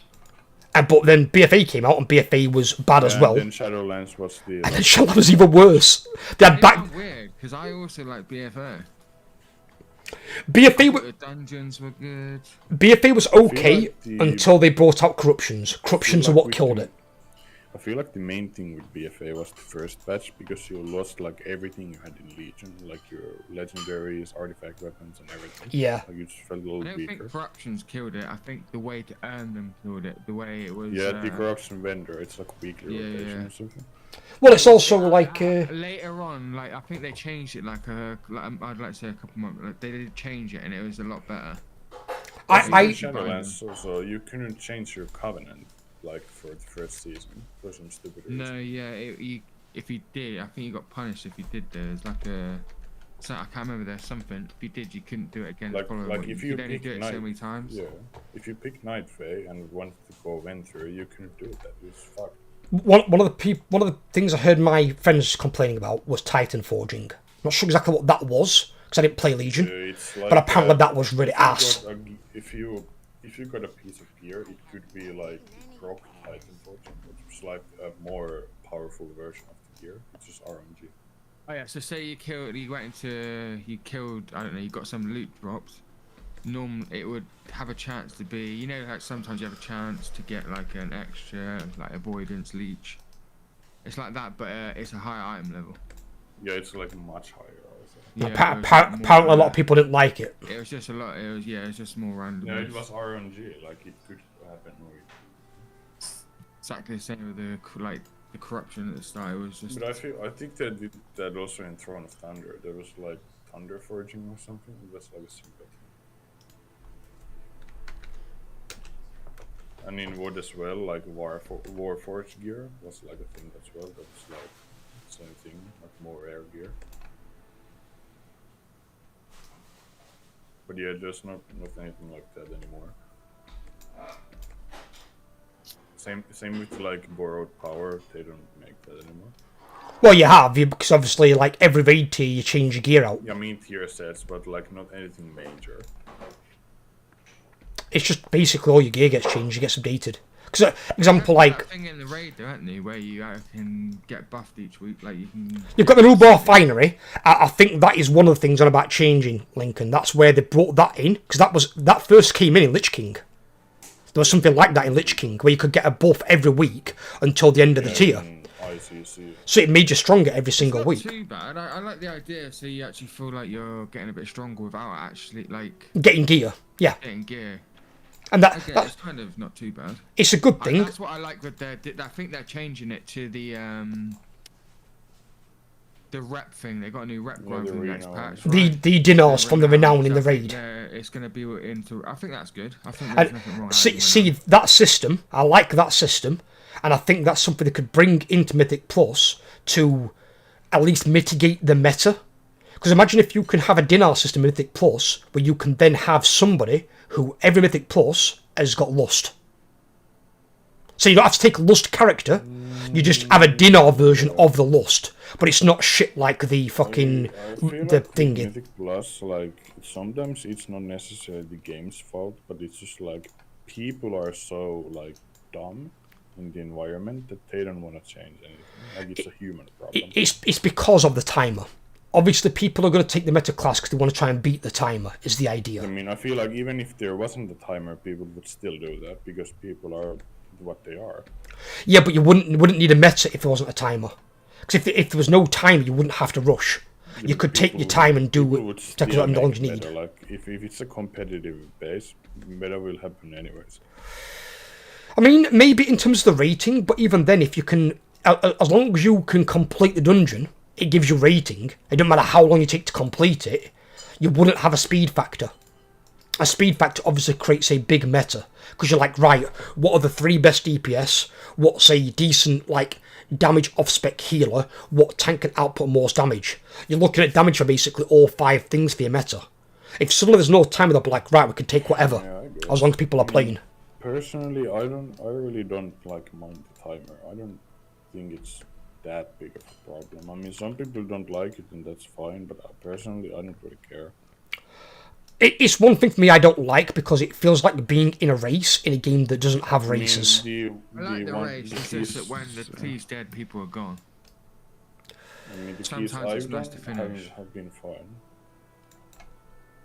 It's just a bit weird. It's weird. It's like, because you've got to bear in mind, right?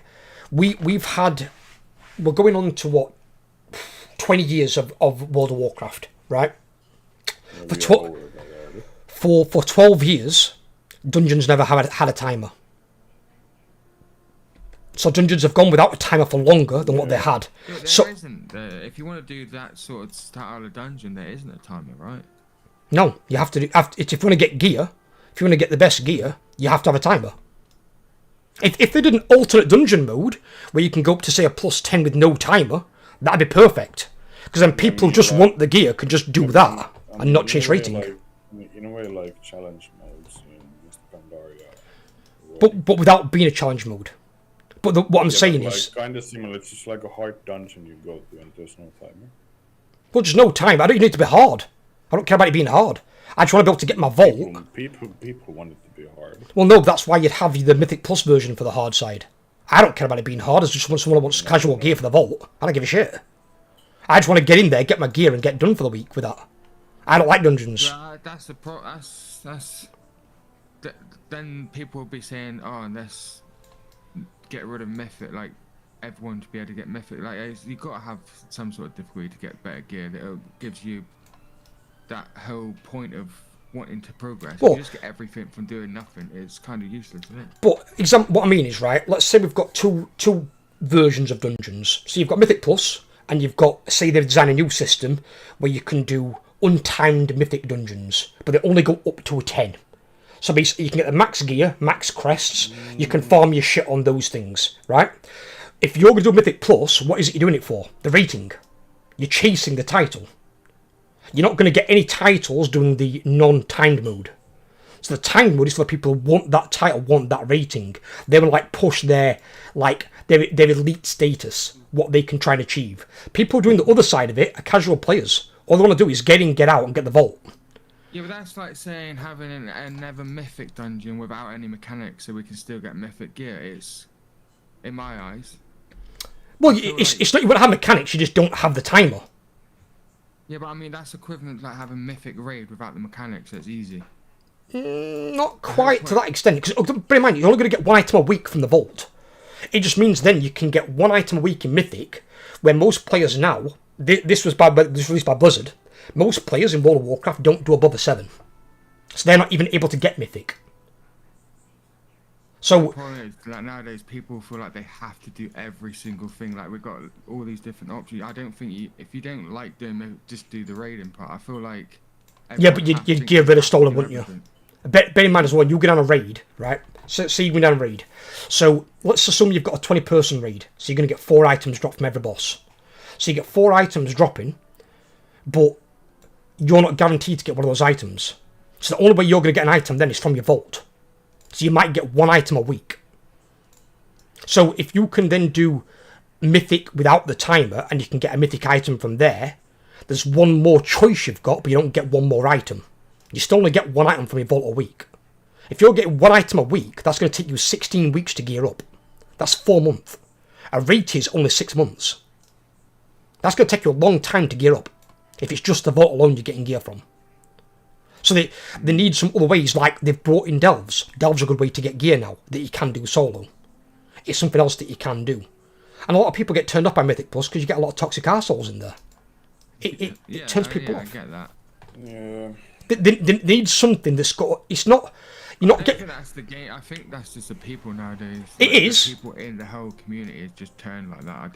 That's the problem. But that's because of Mythic Plus and the way that it is situated. Because it's based on that timer. Personally, I believe it's just because of the internet now. Everyone just literally goes onto a website. I do it myself. Copy and paste the best thing. Like, I think it's just so much information out there now. There is information out there, don't get me wrong, but that doesn't make people toxic. No, yeah, that's why people just like, because they see everyone, like, they see like the best is this, like, log wise.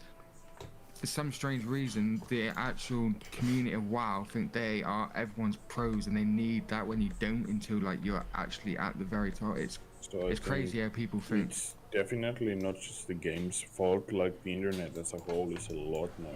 Oh no, it's not just the game's fault, but there are aspects of the game that have made it more elitist. And the problem is, the bulk of people playing the game aren't elite. They're casual gamers. Some of these might only play 1 or 2 days a week. You know what I mean? It's like... But the casual gamers act it, but they also have, without realizing, they have the same elitist mindset where they only take the same people. Because you need to remember, if doing 10s is casual, right? I wouldn't call it casual, no. I would say casuals. I would say casual 7 or less. 63... Yeah, and it's still hard to get in those groups because they only want the metas still. It's spread across the board. Oh yeah, I agree with that, yeah. I do, yeah. They're not doing the higher level. They've still got it in them where they want the best. Because why wouldn't you? If you see someone sign up that's way better, why would you not just take like? But there's something Blizzard have said. Ian said this in his interview, same interview, and he was saying we want more people to engage with Mythic Plus. He said currently we've got 63% of our player base that are basically not doing above a 7. That's 63% of players globally don't do above a 7 key every tier. That means you've got 47% or something? 47% that are only doing above a 7. That's a small percentage of your player base that actually do the higher keys. And I'm talking 8, 9 and 10, which as you said, are kind of casual. If that's the case, why are 63% of players not doing above a 7? No, there's got to be a reason for it. It's just the WoW hive mind that exists now, like with people, like everyone. If I were Ian and I had those stats and I'm looking at it and thinking, right, 63% of our players don't go above a 7, what have we fucked up on? So I think mostly Mythic Plus, but in the game in general, like, I feel like some people are just like genuinely like dickheads, like even outside the game. They can be, yeah, of course they can. Normally.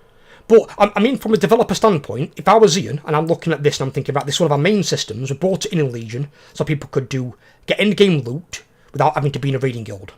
So that's what they brought Mythic Plus in for. So, they had this idea, brought it in, all well and good, but now you've got 63% of your player base that don't do above a 7. I would class that as a failure. You want 100% of your player base to be able to do at least 10s, because as Lincoln said, that's considered casual.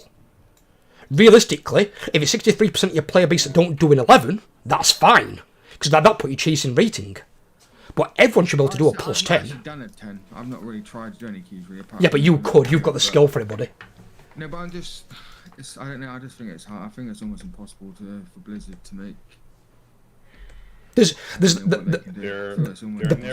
never gonna remove Mythic Plus. No, they're not to remove it. I want to remove it. I want them to make it better for the casual player. But it's what they've got to think of is, right, you made a system that was designed for casual players, and casual players can't play it. That's the problem what they've made. And it's like they've got to find a sort of like a medium on where casual players can do this content for the gear, but then it won't go above that level for the like rating and the 0.1% achievement. You're not going to get casual players doing a 14, but they might be able to do a 10. But Blizzard have got to rebalance that somehow, because it's like, well, clearly your system's failed. If 63% of your players are saying we don't do above a 7's not even getting gilded crests. You know, I'm not trying to like generalize, but I feel like some people also like try to like chase away the casual players. They do, and that's another problem. Now, that's not completely on Blizzard, but if they make the content somewhat easier to do... It's not even like World of Warcraft's fault, it's like a human problem. It can be, yeah, probably is. Probably just people just being general dickheads. But if they do make the content easier, thank you, darling, where people can do plus 10's, then people can at least get their gear and get their vault every week. And then at least casual players can engage with the system. Because that's Transit would sell you. Transit's doing almost plus 20 at this point. You're not going to get casual players doing a 20.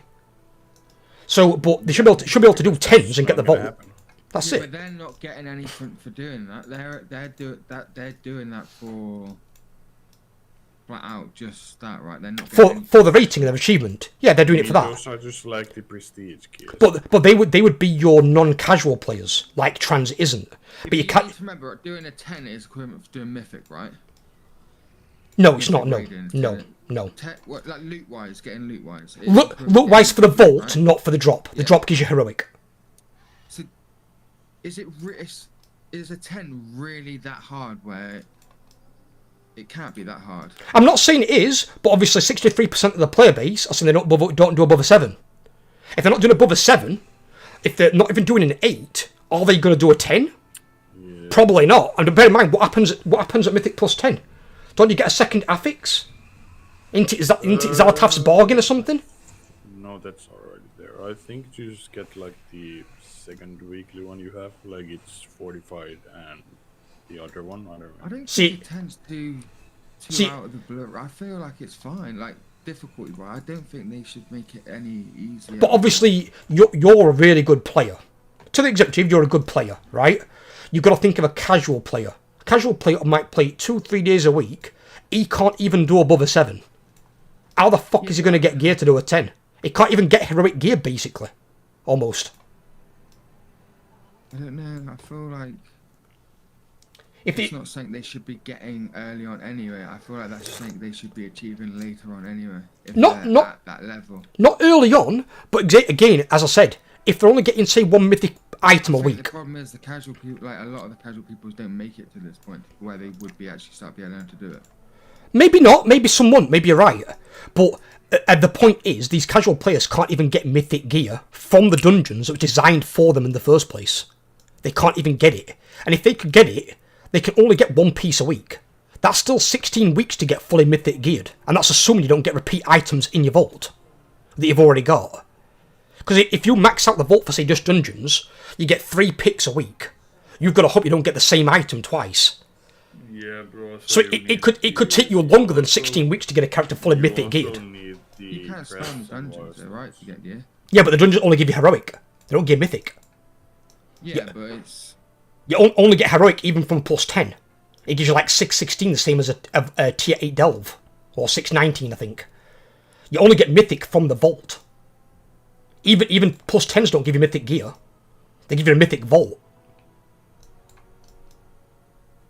So that's what I'm saying. It'll take even these casual players almost the entire expansion to get geared in mythic gear. Even and that's assuming they do 8 dungeons every week. And if they're only playing, say, 2 or 3 days, they might just have enough time to do those 8 dungeons. Yeah, but that's the thing. Like a casual person, in my eyes, if they're casual, they wouldn't be upset that they haven't maxed out their vault. They'd be happy they got one bit.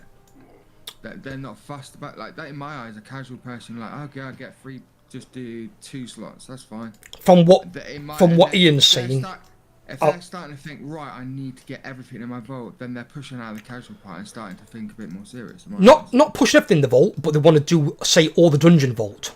So they want to max out the dungeons. 8 dungeons a week is not a lot. It's not a lot. A casual player can do that across the course of a week. So you can do 8 dungeons, but if you can't do a 10, you can't get the best gear. You can't get the Mythic track gear. And even if they're giving you 1 Mythic track piece a week, as I said, that's a minimum of 16 weeks to get fully Mythic geared. Yeah, but you know, and that's without repeats. I think that are casuals even supposed to get the best gear in the game? That's what. Well, that's what Ian was saying. He wants casuals to get it. The game isn't supposed to be like hand out loot for free. Well, no, but the game kind of is now. You're trying to get like. But Ian said like you want all this gear, which I guess everyone wants gear, but Ian's saying though he wants Mythic Plus to be more casual friendly. If he wants to be more casual friendly, then maybe pessimistic, but at the same time I feel like Blizzard doesn't even care. Well, that's what Ian was saying. I'm just going off what he said in this interview. He wants it to be more casual friendly and open to newer players to get into it and get some of the best gear they can in a tier, because they might not go into a raid, they might not have time.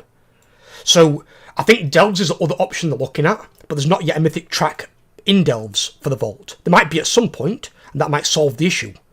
But if you want more people to do keys, and more people to feel rewarded for their time getting Mythic track gear, if your bulky player base isn't doing above a 7, you need to find a way where they can. Because as Lincoln said, really, up to a 10 should be casual friendly. It should be above a 10 that's not casual friendly. Up to 10 should be doable by every player, regardless what spec you're playing. That's how they designed it in the beginning. They brought Mythic Plus in for people who can't get into raiding guilds, so you could get end game gear on your character.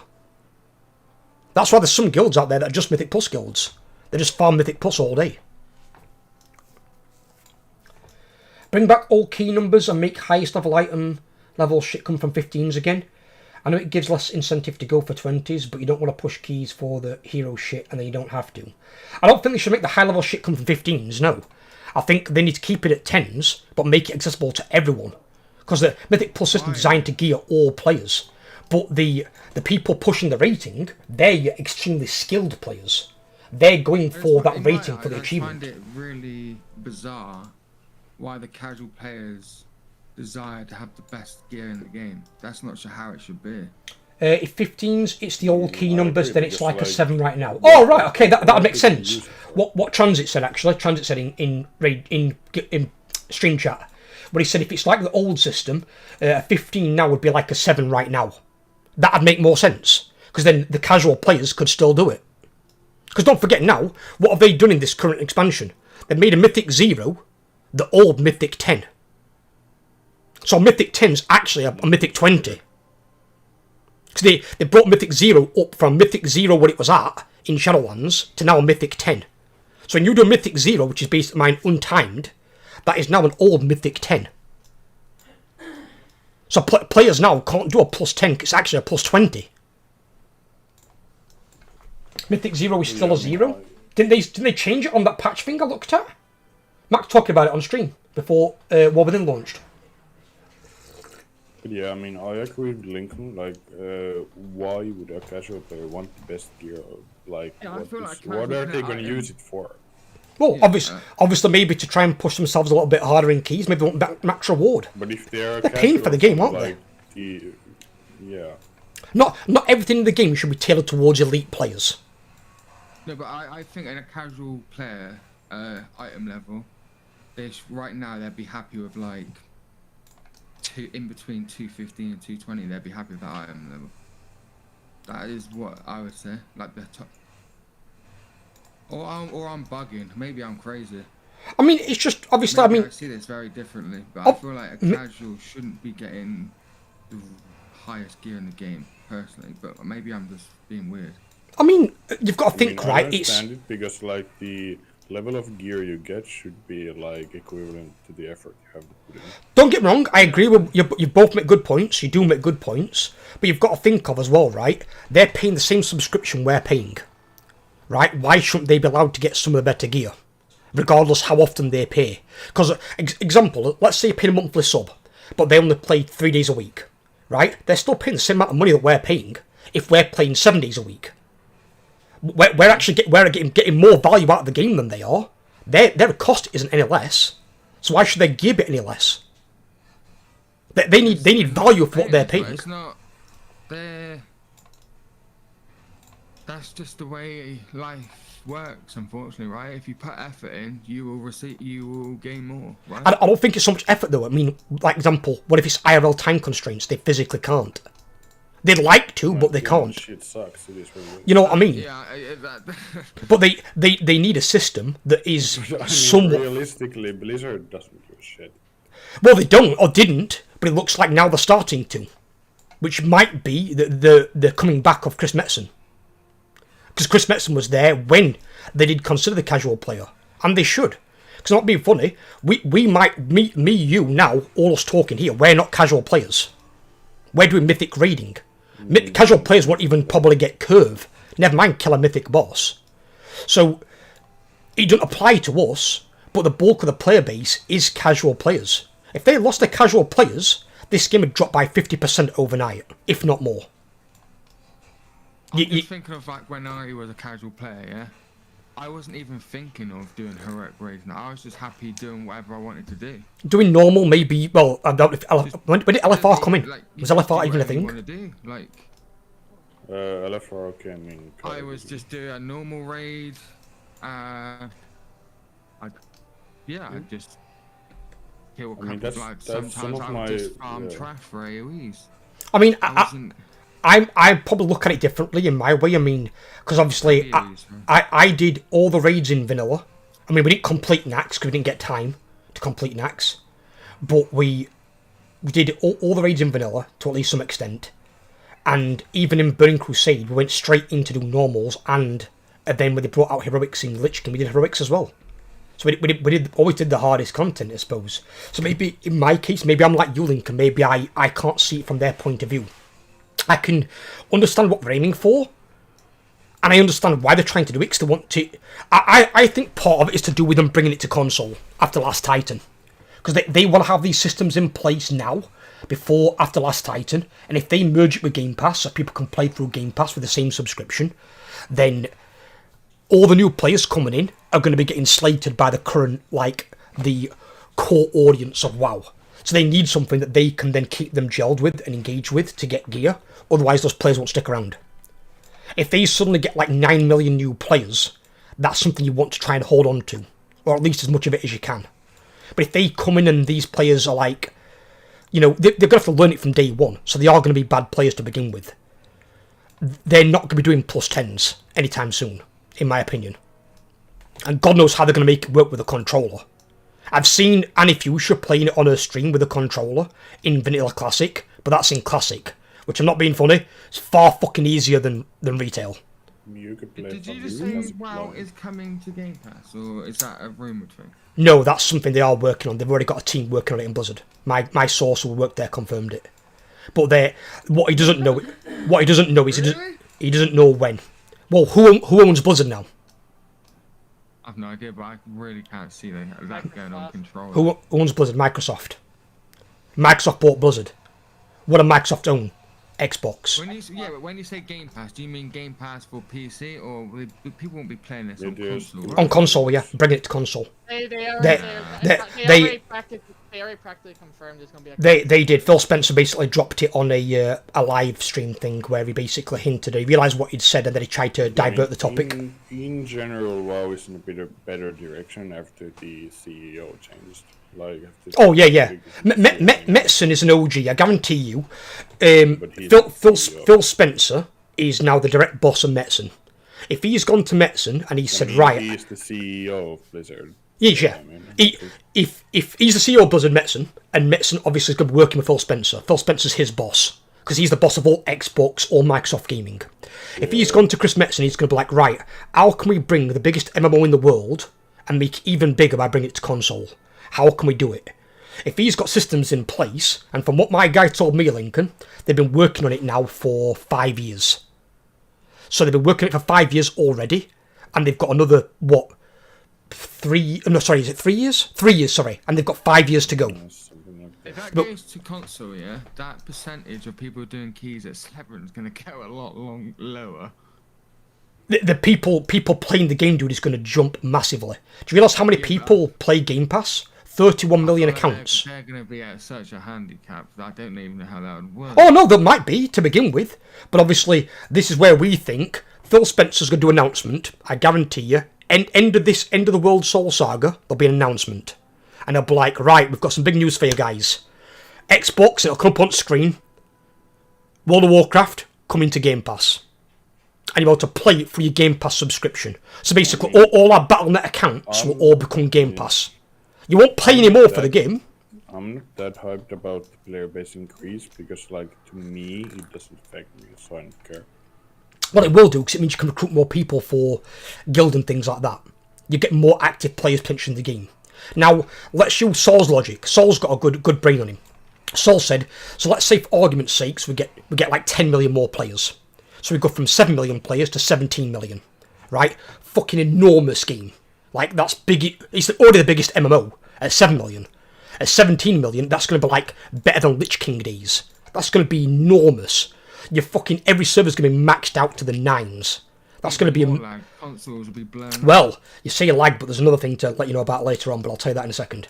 But basically, you've got all these players playing. Now, as Saul said, not all of them will stay. And I guarantee they won't. If you get 10 million players, you're not going to get 10 million players that stay. So let's say after 3 months, 6 months, players trickle off. They go and play other games. You might maybe keep 5. So you've got 5 million players that stick around. That's then 12 million players. That's back to the same level at Lich King. That's still a drastic increase in players playing the game that actually want to play World of Warcraft. And some of those players, while they're going to start out bad, don't mean they can't become good players. And the thing in terms of lag, Lincoln, that you were about, they're working on something called server meshing technology, which is something that Phil Spencer's basically given them, booted towards them. And they're working on putting that into WoW to basically, regardless how many players you've got in the world, you basically get little to no lag. I don't know how the fuck it works. It's something to do with Microsoft and Nvidia, with some server meshing technology. And they're working on it at the moment. And again, that's not... I'd get a lot of people come on, to be fair, if it went on Game Pass, even if it was just on console through Game Pass. Oh yeah, absolutely. Well, the thing is, all of ours... Just PC through Game Pass, because a lot of people have Game Pass on PC anyway. Well, this is what I said. This is the big advantage for us. For us, it's a win-win.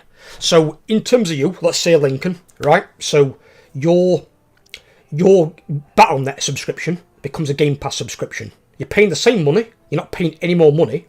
Big advantage to you is that you get to play World of Warcraft for the same sub, and you get access to all the games on Game Pass. You get all that benefit. There's no downside. You get all the benefits. So you win. There's millions of people on PC right now that have Game Pass just for Call of Duty. Yeah. They would literally get probably millions of people just from PC on Game Pass. Well, let's for argument's sake say there's 5 million out of the 7 million on WoW that don't have Game Pass. Right? Phil Spencer then takes the report to his boss and says, right, we've now got 37 million Game Pass users because we've merged with World of Warcraft. His investors are going to be fucking anger-wanking the fucking shit out. It's going to be like best year of their fucking lives. You know, it's good for literally all parties. There's no downside. There's no way it can go bad unless they do something trying to like do a double charge. If they try and charge PC gamers... People who are playing now anyway, because they'll literally be paying the same price anyway. You just get extra shit for it. Yeah, that's it. People who are it's not bad for us at all. The only way it would be bad for us is if they try and double charge us. If they try and charge us for WoW and for Game Pass, even if it's at a smaller charge. I can see that happening. That's a possibility. It could happen. We don't know. If they do that though, that'd be bad. Because then you could scare off a lot of the current players from playing WoW. I mean, if it's £30 a month, I can't afford that to play World of Warcraft. I probably could, but I wouldn't just do fuck you. I don't think they would either, Lincoln. But the only reason I say it might be a possibility is look at Elder Scrolls Online. Elder Scrolls Online you pay twice for. You pay the Elder Scrolls subscription, which is £10, and then you pay the Game Pass subscription of £6. Because it's a reduced subscription for the Game Pass, but you're paying £16 to play one game. Where initially it would have been £6 cheaper. And that's also an MMO. but Elder Scrolls Online is also dead. So it depends on They might add how WoW greedy they are. to the like store where you buy the game expansions and then you still have to buy the subscriptions. They could do it that way. I mean, apparently with Elder Scrolls, you get all the expansions free. So maybe they might up the price a little bit, and then basically say, right, now all your expansions are free. So you no longer have to buy an expansion in World of Warcraft, you just get it as part of your subscription. So that could be a trade-off. Which, that wouldn't be bad. Okay, like a £60 expansion, you're getting it free. Alright, I can live with that. That's not too bad. Yeah, I can see people still being mad because the subscription, like... It's going to go up. Same forever. I feel like if the WoW goes to like Game Pass, I feel like it's going to be the only subscription. I feel like you still have to buy the expansions. I would have thought. You might have to. You might again. There's no one knows for certain apart from the Blizzard internal team and how they're going to do I it. assume because ultimately they just want money. That's the. They'd be then losing out on quite a lot of money. Because think of all the people now that are paying that are buying the subscription and buying the expansion. Like that'd be a lot of money to lose, I think. Well, no, but this what you've got to think of is on the positive side, right? So let's say you get all these extra players from WoW on Game Pass, and you get all these people from Game Pass trying out World of Warcraft. What are two features we can both pay for extra that gives them money? Top of your head, you know it straight away. Should do anyway. What, sorry? So two features. One for us as World of Warcraft players going onto Game Pass, something that we can pay for on Game Pass, and something Game Pass players coming to World of Warcraft can pay for in World of Warcraft. What are the two things we can both pay for? That'll make them a shitload of cash. I've no idea. Well, one, your Battle.net store. All those mounts, cosmetics. You know people are going to want them. Kids going to be like, oh, Mum, can I have that dragon? It's only €90. Personally, I think they should take off all the store mounts. So that's going to be one thing. The other one is, all the players that are going to go into Game Pass, what are we going to pay for? Computer games. If you want to keep a computer game on your Game Pass account, you can play it for free with your subscription. If you want to keep it, you've got to buy it. But you buy it at a discounted rate by being a Game Pass subscriber. And I guarantee you, I would want to buy some of those games. Because some of the games on fucking Game Pass are amazing. Like if I can get them 20% off, oh yeah, I'm in. Like the month thing, if I had a kid that wanted to buy like a month from the store, I'd smack them ass. Right, example is, let's use an example of the current, the mount. You know the auctioneer mount you guys have bought, the Brontosaurus thing? Yeah, it's fucking €78 or something. Right, how much money do you want to estimate that it made Blizzard? Millions. Almost 700 million. Well, yeah, obviously. Fuck off. 700 million. They released it on Earned Report. Look at what Belial did in one of his videos. I mean, literally, when that mount was released, like, everyone was mad. Almost 700... Think about it, Trans, at the cost it was, what, 90? How much... I think it's 90 in USD.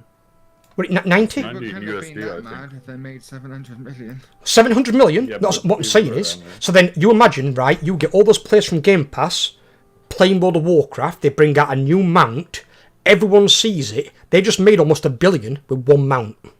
What are they going to do with another 5 to 10 million people playing the game? They're going to be seeing fucking dollar signs like a casino slot machine, mate. They're not going to lose money, they're going to make a fucking mountain of it. An absolute mountain. People that are playing WoW right now are going to hate it because that store's going to be riddled with weird shit. I mean, it might very well be, but people are still buying them. I mean, Matrix fucking bought it, for Christ's sake. Yeah, I mean, it's just the same shit that Bobby Kotick did. It's just money. But that's what I'm saying. It's not going to cost you more on your subscription, but you'll get more stuff on the store, and people will buy it. It's like really shit to see that happen. I would honestly rather pay £20 a month and just be on Battle.net than go to there and have the store filled with weird shit. But I don't buy from the store, I'll be honest with you. This don't affect me at all. I buy nothing from it. Yeah, me neither, but like, No, but I already hate microtransactions. But if that's that though, in the trade-off though, Lincoln, is we don't get the increased subscription cost because other people will buy those stupid things. They'll buy those mounts, they'll buy those cosmetics. And then people who go to Game Pass, like us, we might buy the odd game. I'm going to buy some games from Game Pass if we go into Game Pass. Absolutely. Because there's some games that I want. I mean, I can get 20% off by being a Game Pass subscriber. Fuck yeah, I'm having 20% off on some of those games. Hell yeah. That's a bargain for me. I can't get them anywhere else. I am completely the wrong person to really talk to anyway, because I've got the Game Pass anyway, so... Oh no, obviously with you it won't affect. All I think it's going to do with you, it's going to save you 15 quid a month. Because you're going to be paying one subscription rather than 2. Yeah. So you're going to be 15 quid better off a month. So for you, that's going to be your incentive. So you'll. They do some, I don't know. Well, you'd say that. You don't know. They might do some weird extra premium subscription. They might do. Maybe they might do. But I don't see it being as much as £15. It might be, as you said, it might be 5, maybe 8. But either way, you're going to get some money back from what you're currently paying. At the moment, you're paying 30 quid. When you're going to be paying only half that potentially, that's an incentive for you there alone. And then if you see any games you want to play on Game Pass, you can play them for free. But you've already got your Game Pass, obviously, as well. So you've already got that regardless. Yeah, there's a whole brave new world coming for it. But as I said, it's not anytime soon. They're not going to do it. If they do it before the last Titan, I'd be surprised. Because I would actually call that a bad idea. I think they're going to play out the... Right, an end of expansion, where they then say, right, you get the expansions free, and then you can... I think they'd do that. It's going to be after the World Soul Saga, I think. So you're going to have other half of this. You've got Midnight, and you've got the Last Titan. After Last Titan's when he'll announce it. There'll be a big announcement coming forward. You might even see Chris Metzen and Phil Spencer on stage. And everyone will be like, we know what's happening. And that's what'll happen. And it'll be, right, World of Warcraft's coming to console. Guarantee you. And literally the fucking internet will explode. The internet will explode. Yeah, I don't know. Console, but I do see it going to Game Pass, but just for PC. I don't see it going console. Well, look at that add-on that Annie Fuse uses. Look at that. She's got an add-on where she can play it with controller. I 100%... Let me try and find it for you. Because this will show you how realistic it is. And this is only an add-on. You can imagine what Blizzard have got. Where's that thing that Lassa sent me? Lassa sent it to me. Where is it, you fucker? Where's Annie? You know, there was a mage playing with a controller and he was dancing around in Shadowlands. Not that hard. Well, a guy played it with a fucking guitar. There it is. Right, okay. So, have a look at this. Take a look at it now. Do you want it as well, Blue? Or have you already seen it? Sure, I don't really care. You don't really care? Okay, if you don't care, it's fine. I'll send it Lincoln. Right, so Lincoln, there's Annie. If you have a look, you can see it overlay just on the thumbnail up front. You see how it's got all the abilities bound to a key button on the controller? And that's an add-on for World of Warcraft now. 100% Blizzard have got something like that or better in the game. 100% it goes to console. And I do mean 100%. Not 99%, 100%. It's not... If it's going to go to console, it's when is it going to go to console. That's what we don't know. It is going to console, that I guarantee you. Because Phil Spencer wants it on console, and he's the boss. I still wouldn't get like my pants wet over the fact that it's going to console, to be honest. No, it's just that people have got to accept the fact that it will be. As you say that, consoles nowadays, you can fucking plug keyboard and mouse in anyway. Yeah, they can, yeah. You don't have to play it on a controller. The USB. You can plug in a USB and mouse, absolutely. I mean, it's just literally the device you're using. But that's just showing that you can play World of Warcraft on controller. So if somebody wants to play with a controller, like Jamie said he would, my missus said she would if it goes to Xbox, Kyle said he probably would, if they can play it, and at the end of the day, just because they play on a controller, does it mean they're going to be a bad player? I'd like to see half the people in this guild outplay Shroud with a controller on WoW. Because I bet he'd dick the absolute fuck out of you. That guy with his movement fluid controls on a controller, I saw him play at an expo, is an absolute fucking fiend. His fucking hand-to-eye coordination is ridiculous. He plays keyboard and mouse anyway, doesn't he? No, but at some expos he plays with the controllers. So when he goes there, watch him use a fucking controller, his things are like lightning. If he's playing with that on WoW and he's got that kind of hand-to-eye coordination, he'll smoke keyboard and mouse players. He'll absolutely smoke you. Won't be comparable. So not everyone that comes from controller is going to be a bad player. Some people will be good players, or they'll at least grow into it. I think it come to the point where, like, the people that the point where people will switch to keyboard and mouse. I thought. Oh yeah, probably some will. I completely think. I don't think everyone's going to come. I'd switch from keyboard and mouse to controller because I have the choice. Fuck freaking keyboard and mouse. End of the day, if you can switch, Jamie, and you can do the same damage you're doing now, why would I care? Why would I care? If you switch to controller and your damage gets halved, then I'd say, what the fuck are you doing? Because then obviously something's not working for you. But if you can maintain the same damage you're doing right now on controller, I don't give a piss what you play on. Makes no difference to me. It does come out on the console. I will install it on the console and just lie in bed in the morning and play it. There you go. There you go. Everyone assumes it's going to be a bad thing. Why would it be a bad thing to have more people playing an MMO? It's an MMO. The first word is massive. You've got to have a lot of people to play an MMO, otherwise you get Elder Scrolls Online. That's got 30,000 players and is dead as fuck. I feel like the main reason why some WoW players think it's a bad thing, because they are WoW players. WoW players don't like change. Yeah, but I'm not being funny. If they don't get more players into the game will eventually start to die off. You've got an aging player base. I mean, that's for any game. The game hasn't grown since WoD. All it's done is stayed about the same amount. I mean, it has grown, but it like fluctuates. It hasn't really. Been about 7 million. Been about 7 million players. So the biggest hit we took was because of Cataclysm. We lost 5 million players that never came back. Went from 12 million to 7 million. They need to find some way to make it relevant to a new generation. Because as you said, you like the Call of Duty players. Call of Duty players are fucking... Some can be weird and toxic as hell. They can. But there's a fucking lot of them. And in MMO, you need a lot of players.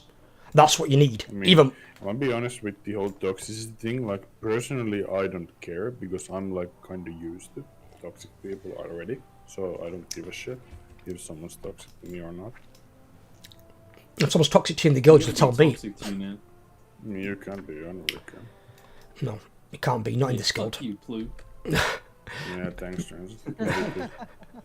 but not in this guild being serious though. If people are toxic in this guild, I kick them from the guild. We don't stand for that shit. Yeah, obviously, but like if someone's like talking shit or something, I don't really care.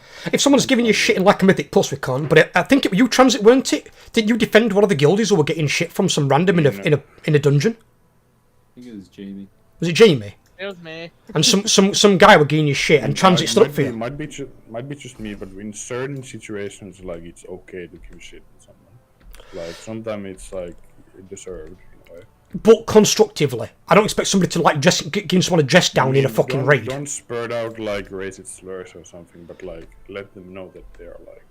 No, but like even if someone makes on the list of things to do. Even if someone makes a mistake, you don't then be like, oh, you're fucking knobhead, why do you do this? It's like everyone makes a mistake. You can't just blurt out at somebody like that. Yeah, but let's say like a chain of mistakes, something like really. If it's the same person making repeat mistakes, then yeah, but then in that case, you don't have a go at them. We're like, right, what is the issue? Why do you keep making these mistakes? Because now you've made about 4 in a row. So then it's like, then we can talk them through it and try and make them understand. Because like in the games I've played before, like I'm just really used to being like people being toxic. I don't really care. Yeah, but obviously, I mean, 1, I don't want that in the guild. I mean, and people are different. And 2, as a content creator, I don't want that either. I mean, yeah, it's not about the guild. It's just like the gaming space in general. It's just I don't want people bringing that in. I'm not in a raid environment as well. We're having a raid a good time together. If you get someone like going off the rails being an asshole, it'll be like, you know. I mean, I'm not gonna like roast the fuck out of you in a raid. Like, I'm No not. one gonna do should. that because I know you. No, but obviously, like I wouldn't expect that. I mean, in content we can't control, in pug content, different story. But in content we can control, where guild content, then I don't expect that at all from anyone. Because we're all here just having fun together. Yeah. People make mistakes, it happens. Even Transit said to me, you can do a boss 100 times and still make a mistake on 101. It can happen. You can just be tired that day, a bit complacent. We are human, that's why. The thing is, we learn from mistakes. It's when, as you said, if you get this person making the same mistake over and over and they're not learning from it, it's like, what are you doing? Then it's like you might have to talk them through it. Because some mechanics, for some people, might be a bit challenging. Like, Jamie don't want to do pops. He's not very good at doing pops. Sometimes it's a confidence thing. Sometimes it's just these... No, fluent with his movement. So if he didn't want to, I ask somebody else to do it, like Shivas. Shivas does it. Yeah. Shivas is fine with it. You know, she raises to the occasion. Some people are a bit more confident than others. With that, I understand why some is a people very strong word. You're fine with it, darling. I've not seen you fuck up. Most encounters you're alive, Shivas. So it tells me you know what you're doing with mechanics. With like those mechanics, I understand if someone doesn't want to do it, because it's like if someone fucks up, we all die. depending on what the mechanic is. Otherwise, it can be like... But like the pub, I understand if someone doesn't want to do it. Yeah, it's a lot of responsibility, it is. But that's why I would never let somebody lecture those types of players, because they've got a lot on their shoulders to begin with. It's a massive responsibility because literally the raid depends upon you. You make that mistake, everyone. It's like the seed carriers on Farak. You fuck up with the seed on Farak, you wipe your entire raid. I feel sorry for those players. They've got a lot of shit riding on them. I mean, the seed can burn, but if it explodes, everyone dies. Yeah, if he gets caught in a mechanic. You can't get caught in a mechanic with it.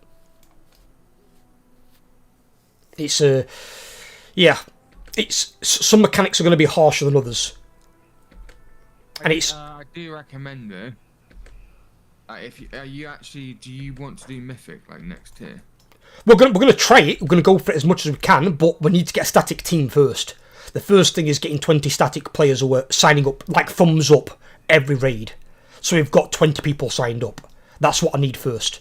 It's something me and Matrix and others are working towards. I recommend one thing that you might want to like start encouraging some of the like people that are a bit shy of mechanics to slowly start doing them, if that is the case. What's that? To start doing like the weird mechanics, like because that might be a case where everyone's needed to do that in Mythic. So I do recommend define weird mechanics, like popping bombs and things like that. You might want to slowly try putting it, rotating it around a bit more. Where I can, I try to. So it helps you because it will make so much difference when you go into Mythic if everyone's somehow aware of what they're doing, if you know what I mean. Yeah, where I can, I do. That's why I asked Jamie today. I try and ask people where they can. We don't need everyone to do it, because we've got enough people in a raid where we can cover it. You're never going to have that many mechanics where you need 14 people doing them. That's ridiculous. But that's only if you're getting some... I don't know what your plans are, but it sounds like you want to go into it pretty quick. No, we're going to go into it with whatever we can, basically. Like, I didn't expect to kill a mythic boss this tier, Lincoln. I'll be completely honest with you. I expected to get Curve, and that was it. So we killed one more boss than I expected to kill. And we've almost killed the second one.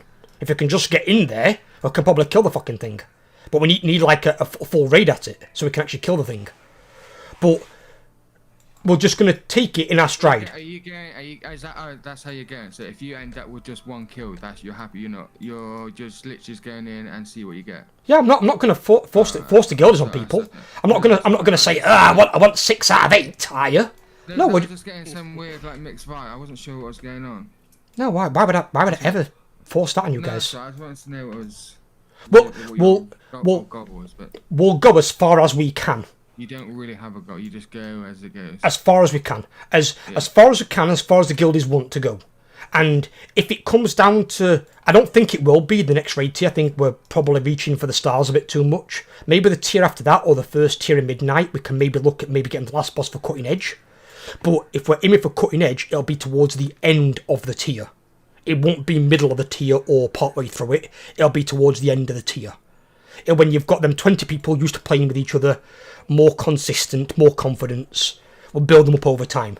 We're just going to try and get what we can get. If we get, say, 4 out of 8, we get 4 out of 8. If we can get 5 out of 8, we get 5 out of 8. We get whatever we get. I'm not going to overpush people and make them feel like, oh, we failed because we didn't get this. That's not my goal at all. But there are a lot of people in the guild who want to do Mythic. And because I've given a lot of people this tier a chance to do Mythic, that have never even done a Mythic boss before, they've enjoyed it. They've enjoyed the environment. They've enjoyed not being shouted at. They've enjoyed actually being able to do some Mythic kills. And I'd like that to continue where we can. So, for the people who want to, we're going to make that static team. People who don't want to, some people just want to do Heroic. That's fine as well. We can bring it along for it, we can get you Curve, we can get you some Heroic gear. But for the people who want to go Mythic, I need them like 20... So at that point, will you make a whole new team then for that? I'm making a 20 static team. So you know the rank that's in the guild, the Raider rank? Mm-hmm. That's going to be primarily on the Mythic raiding team. Everyone that's not in the Mythic raiding team... This is nothing for like the next raid or the raid, like this isn't something that's in the plans for now then? Well, we're going to go Mythic, yeah. We're going to try and build a team for it, but we're just going to go as far as we can go. If we don't kill it, we don't kill it. We don't kill the entire raid. We're not going to kill the entire raid. It's fine. I don't care.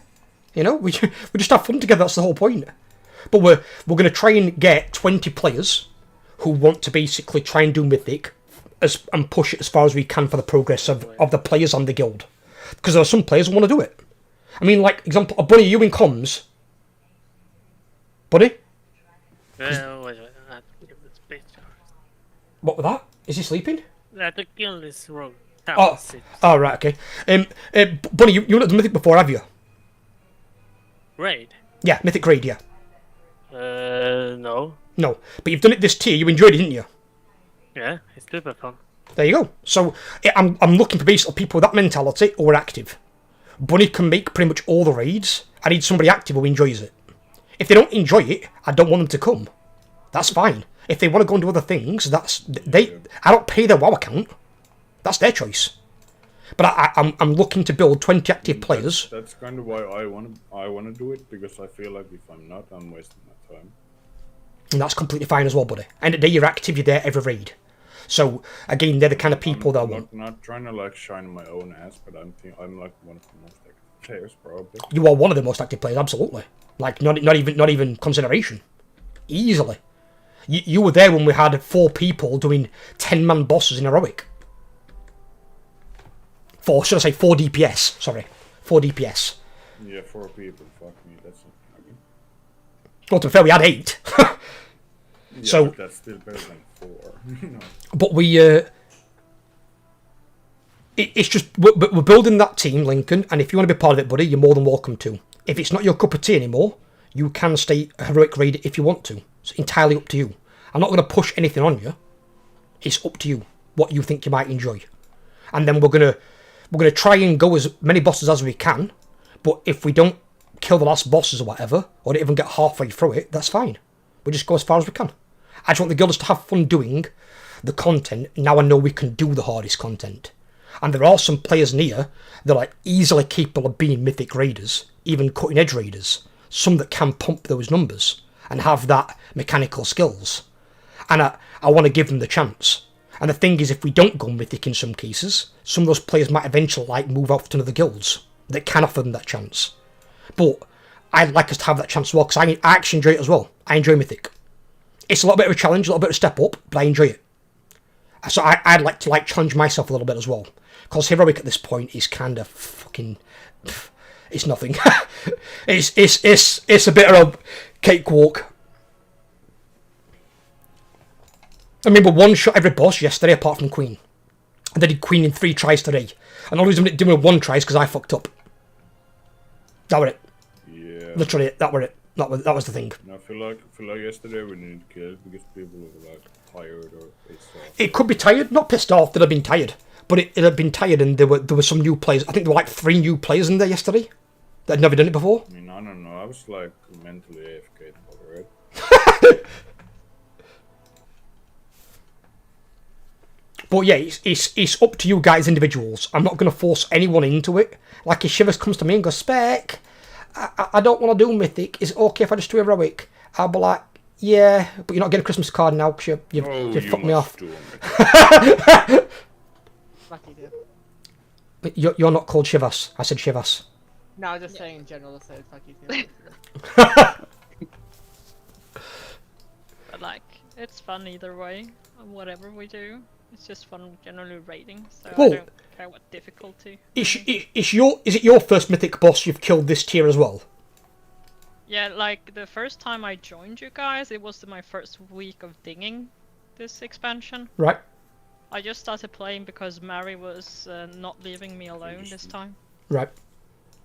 Well, now you've got an entire guild that won't leave you alone. Well, annoy the absolute fuck out you. But did you enjoy your first mythic experience? Was it something you would want to try in the future? Well, it was nice. It was fun. Then there we go. And that's what we go for. Go for that. I want people to be able to enjoy themselves, hopefully get some of the best loot that we can get, and push it as far as we can.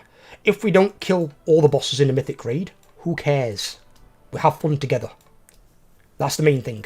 I mean, Spec calls me basically used to call me his personal freaking leech.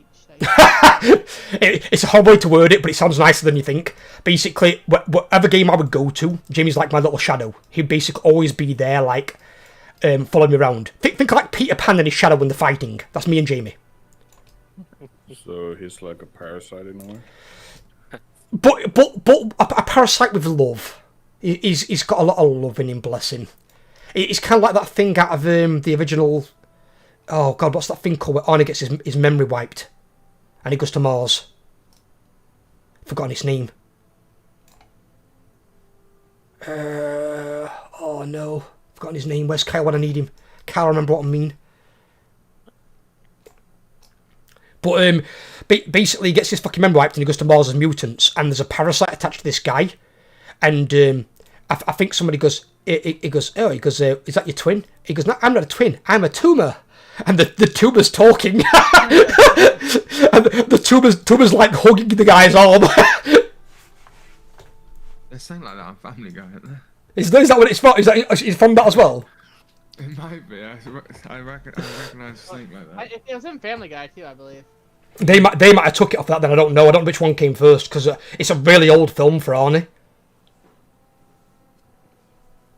Because they made a remake of it with Colin Farrell. He does a remake of it with Jessica Biel. For some strange reason, when you said that, all I could see was Peter Griffin with Sank on him. But it's just about basically it's managing expectations, but giving you guys the ability to do all the content in raiding.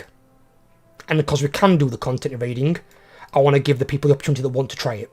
Some might not want to do it, and that's completely fine. You don't have to do it. I'm just looking to build a team that does want to do it.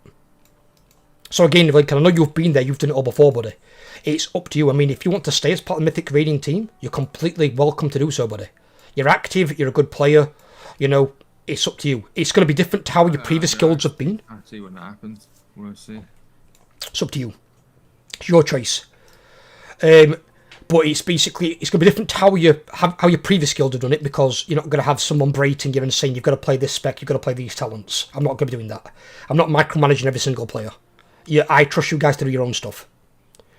And then Wasser and Mog are going to be managing the healers. I don't know fuck all about healing, so I'm not going to manage that. And then Mini/Matrix might oversee DPS a bit with people helping out, like Corvold helped out one of the other warriors. If people are struggling and they're on certain spec, if it's like we're getting a new balance druid, I might say to Shivas, can you help out the new balance druid? They're struggling, they might have been fucking up the rotation or something. So we get the most out of the player. So we'll get people to help out where they can. In your case, it might be you on your hunter. It might be Jamie on his warlock.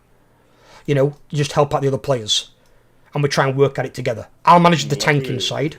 Luckily, I haven't needed any help so far, at least. You're okay, buddy. You're fine.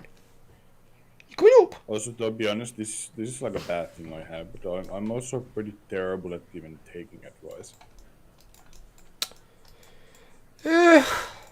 I mean, if you know what you're doing, technically you don't have to, but it's always good to be open to it, because you've got to think there's always some better players out there. I just recognize it's like a bad thing, because I'm kind of a blockhead. I just do, like, I want to do it on my own. It's like I say to my guildies, use Transit as a resource. Transit's a good friend of the guild. Some of the guildies have already spoken very highly of Transit and said it's helped them out. And it's like if Transit doesn't know something, he'll probably have somebody in his guild that does, that can at least pass you some advice. It's better to get the advice from a player that actually knows what they're doing than reading something like fucking Wowhead. I haven't had that many problems. No, you haven't had any problems. You're fine with it. Don't be an overlord and use Wowhead. No, but even icy veins, it's fucking worse. What, even worse, yeah. But even then though, Overlord now has learnt to play his Org. His damage has been far better than what it was. He's not blow tanks anymore. What's wrong with Wowhead? Wowhead's atrocious, dude. It's just is it really bad? Oh yeah. Wowhead isn't really bad, but a lot of the stuff on there isn't necessarily correct. We'll put it this way: when me and Transit were looking at it for one of my talents, they recommended a talent that had nothing to do with the spec I was choosing. And Transit were like, "Why have they recommended that?" The Wowhead guides are thrown together. They're not got much thought process. Yeah, I mean, Icy Veins is like dog shit. Yes, it is. And so the people that design them. And the people that design... I'm not being funny, Lincoln. The people that design some of those guides on Wowhead and Icy Veins aren't even cutting-edge raiders, dude. You've got more experience and knowledge than they have. You could write a better guide yourself. So some of them are. Like, whenever you look at the guide, when you look at the guides written, it's sometimes good to see who's actually written the guide. Because at least I can say for a lot of the DK stuff, like the Frost and Unholy, not so much for Blood, the guys who actually write them, you can trust majority of what they say. Like, they are really good players, genuinely. Yeah, but when you look at some other guys who aren't really kept up to date, it's kind of just like, oh, this sounds cool, this sounds cool. Make it together. They're very good players, you're saying, but are they a top 12 DK in Europe? Probably not. I've always used Wowhead to go see what like gems and food and shit like that they're You, using. you can use it as a guide. It can be a guide. Just don't take every single thing as this is the best you can take, because it isn't. That's where you've got to use it as a like a reference material. Don't just completely copy the spec over and be like, right, this is Wowhead, I'm using this. This is the best.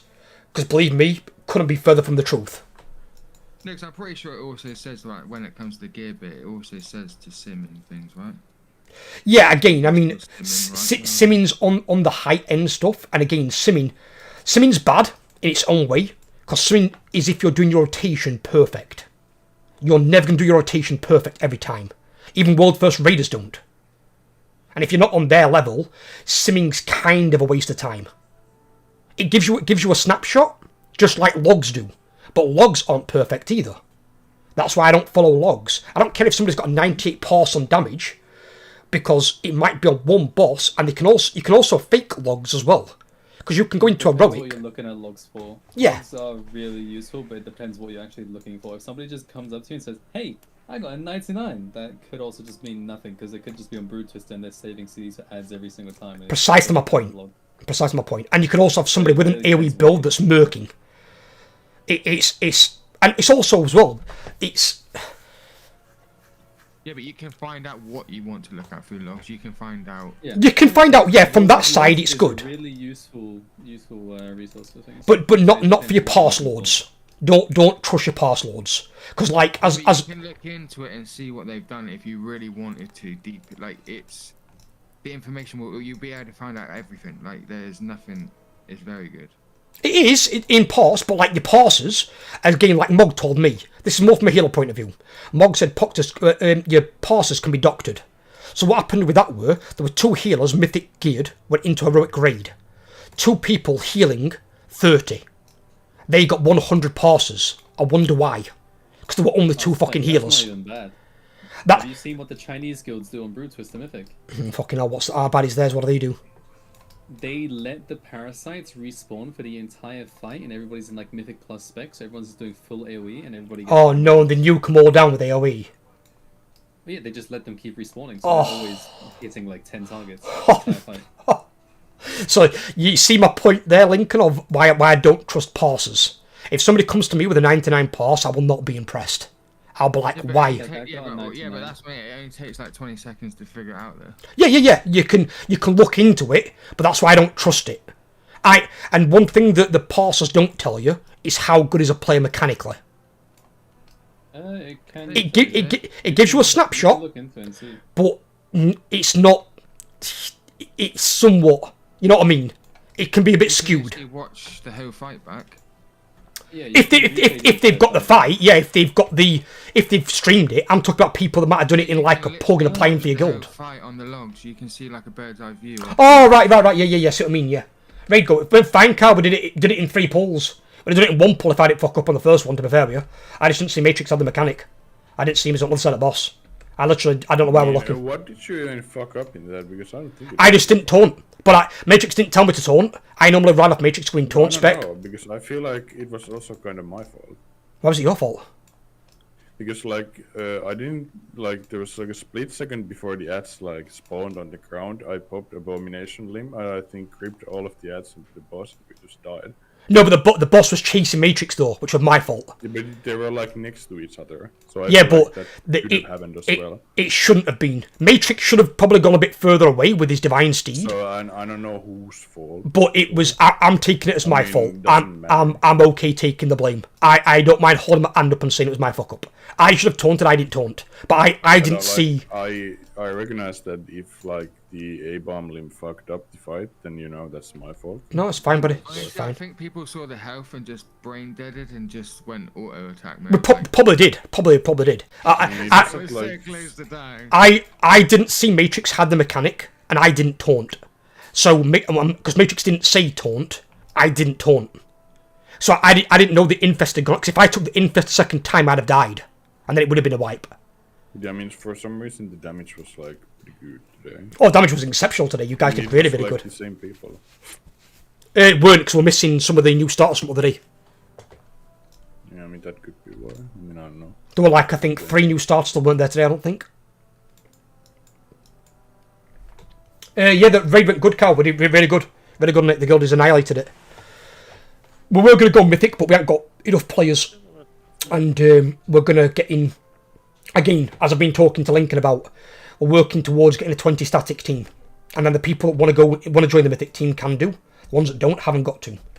And then some people can fill in where they want to if they can make certain days, like example like Jamie. Do you have any opinion on it? Because like my DK is almost exactly the same level as my rogue, so does it really even matter at this point, like which one I go? No, none of them have any mythic gear. I don't care. I don't care, buddy. As long as you enjoy playing your character and you can pump. I feel like on the DK I'd be like more useful to the raid in general. You're more useful in your damage, absolutely. Plus, also, do you have AMZ as a DK? As it unholy, or is it just a blood thing? It's an It's like it's default. So that to me gives us one more raid utility against spell damage that rogue doesn't have. So that is something I also like personally. And remind me, Transit, doesn't Unholy give a buff to the raid in some way? Or does it apply debuff to the boss or something? No. I'm sure there's something I've read somewhere. If it does, then it's used. No, I feel like that's the old DK. No, DK has a lot of debuffs on the boss, but it's only for the DK. No, there's a. Let me log on. I remember reading something somewhere. Just Unless let me you're see. thinking about the PvP talent. No. Let me just log on. Oh, do you mean the attack speed slow? I've got no idea, brother. Let me log on. I don't know. Let me have a look. Let me log on. I don't know. Spellbook and abilities. It should be towards the bottom left of the left tree, if that's what I remember. It's not that one. It's not that one. Not that one. Not that one. No, that's a personal one. What is that fucking thing? That goddamn... It's not like a buff though. It doesn't apply as a buff, does it? Isn't it applied when you're in combat or some bullshit? Where do I even see this thing? I think you're on about the PvP talent, honestly. I can't because I don't use PvP. I'm a PvE. I didn't see anything like that. No, I'm saying I think you're thinking of a PvP talent. No. Let me just go and check something. Because I'm sure I saw one. There's one for Frost, one for Unholy, and one for Blood. Yeah, you're on about the old one when you could pick in between each one, right? It's not picking. You just get it. It's Green passive. to make people run faster, if I'm right.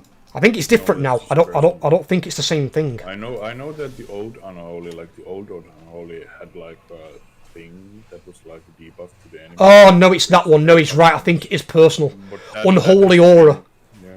Damage taken from Spectre Yuki's minions increased by 20%. Yeah, it's just for it's for you as well. I think it's just for the DK in question. No, it's right. It's just for the individual. I thought there was one that applied to the raid. It's not. It's just for the individual. I mean, something like that used to exist, but that was like in Wrath or something, like the old Unholy. I know I'd seen something somewhere and I was like, what the fuck is that? And it's like, they've all got one, but I'm guessing it must all be personal. It just applies to the DK themselves. Well, no, but I mean, I think you've all got a different one. Because I think Blood's got one, and I think Frost's got one as well, but they do different things. I think Frost increases Frost damage on the target, which might help maybe Frost mages. I've got no idea what Blood does. Blood's got one as well. If the aura is personal, it shouldn't even affect anyone. I don't know, because obviously it's a debuff on the boss. I mean, I don't know. The Unholy Aura is only for you. If that's the one you're on about, that's only increasing your pet damage. I think that one's just for you personally. Yeah. In the raid, it doesn't affect them. What does the Frost one do? Frost one, I'm sure, increases Frost damage or something, right? Just for yourself, though. Is it just for yourself again, though? None of these are raid buffs. It's not like a buff. It's a debuff. I had to go and attack a training dummy to see it. But it only shows for you. It won't show for anybody else. Right. Okay. Right. I weren't certain. I don't know DK. I don't know DK. I remember seeing something. I thought, I wonder what it were. I didn't know, my boys. I just had to have a check. A little check. I feel like in general the DK would be more like valuable. Yeah, absolutely. Well, looking at what bosses I've seen so far, I've seen 3 bosses that linked to you guys the other day in the retail chat, or raid chat, whatever it were, and all those bosses seem to have magical damage. So AMZ I can see coming in quite handy.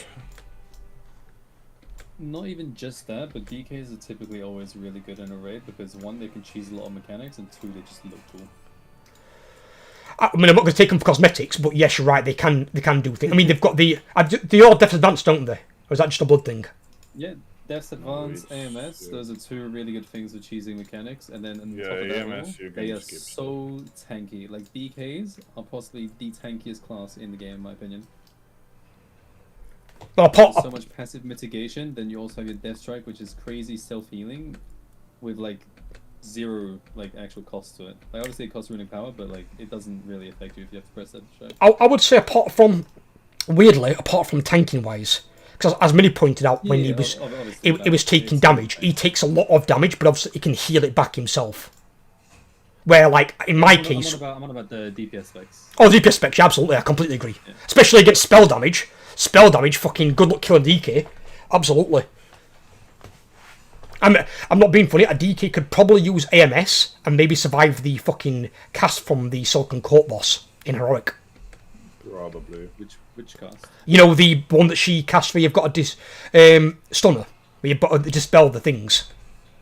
Oh, I survived that on Mythic without pressing anything. There you go. That's what I mean. So, like, example my point. If you're a tank, you don't get one shot by it. If I I would just be I'd be full HP by the time it happens. I don't mean as a tank. I mean as a DPS.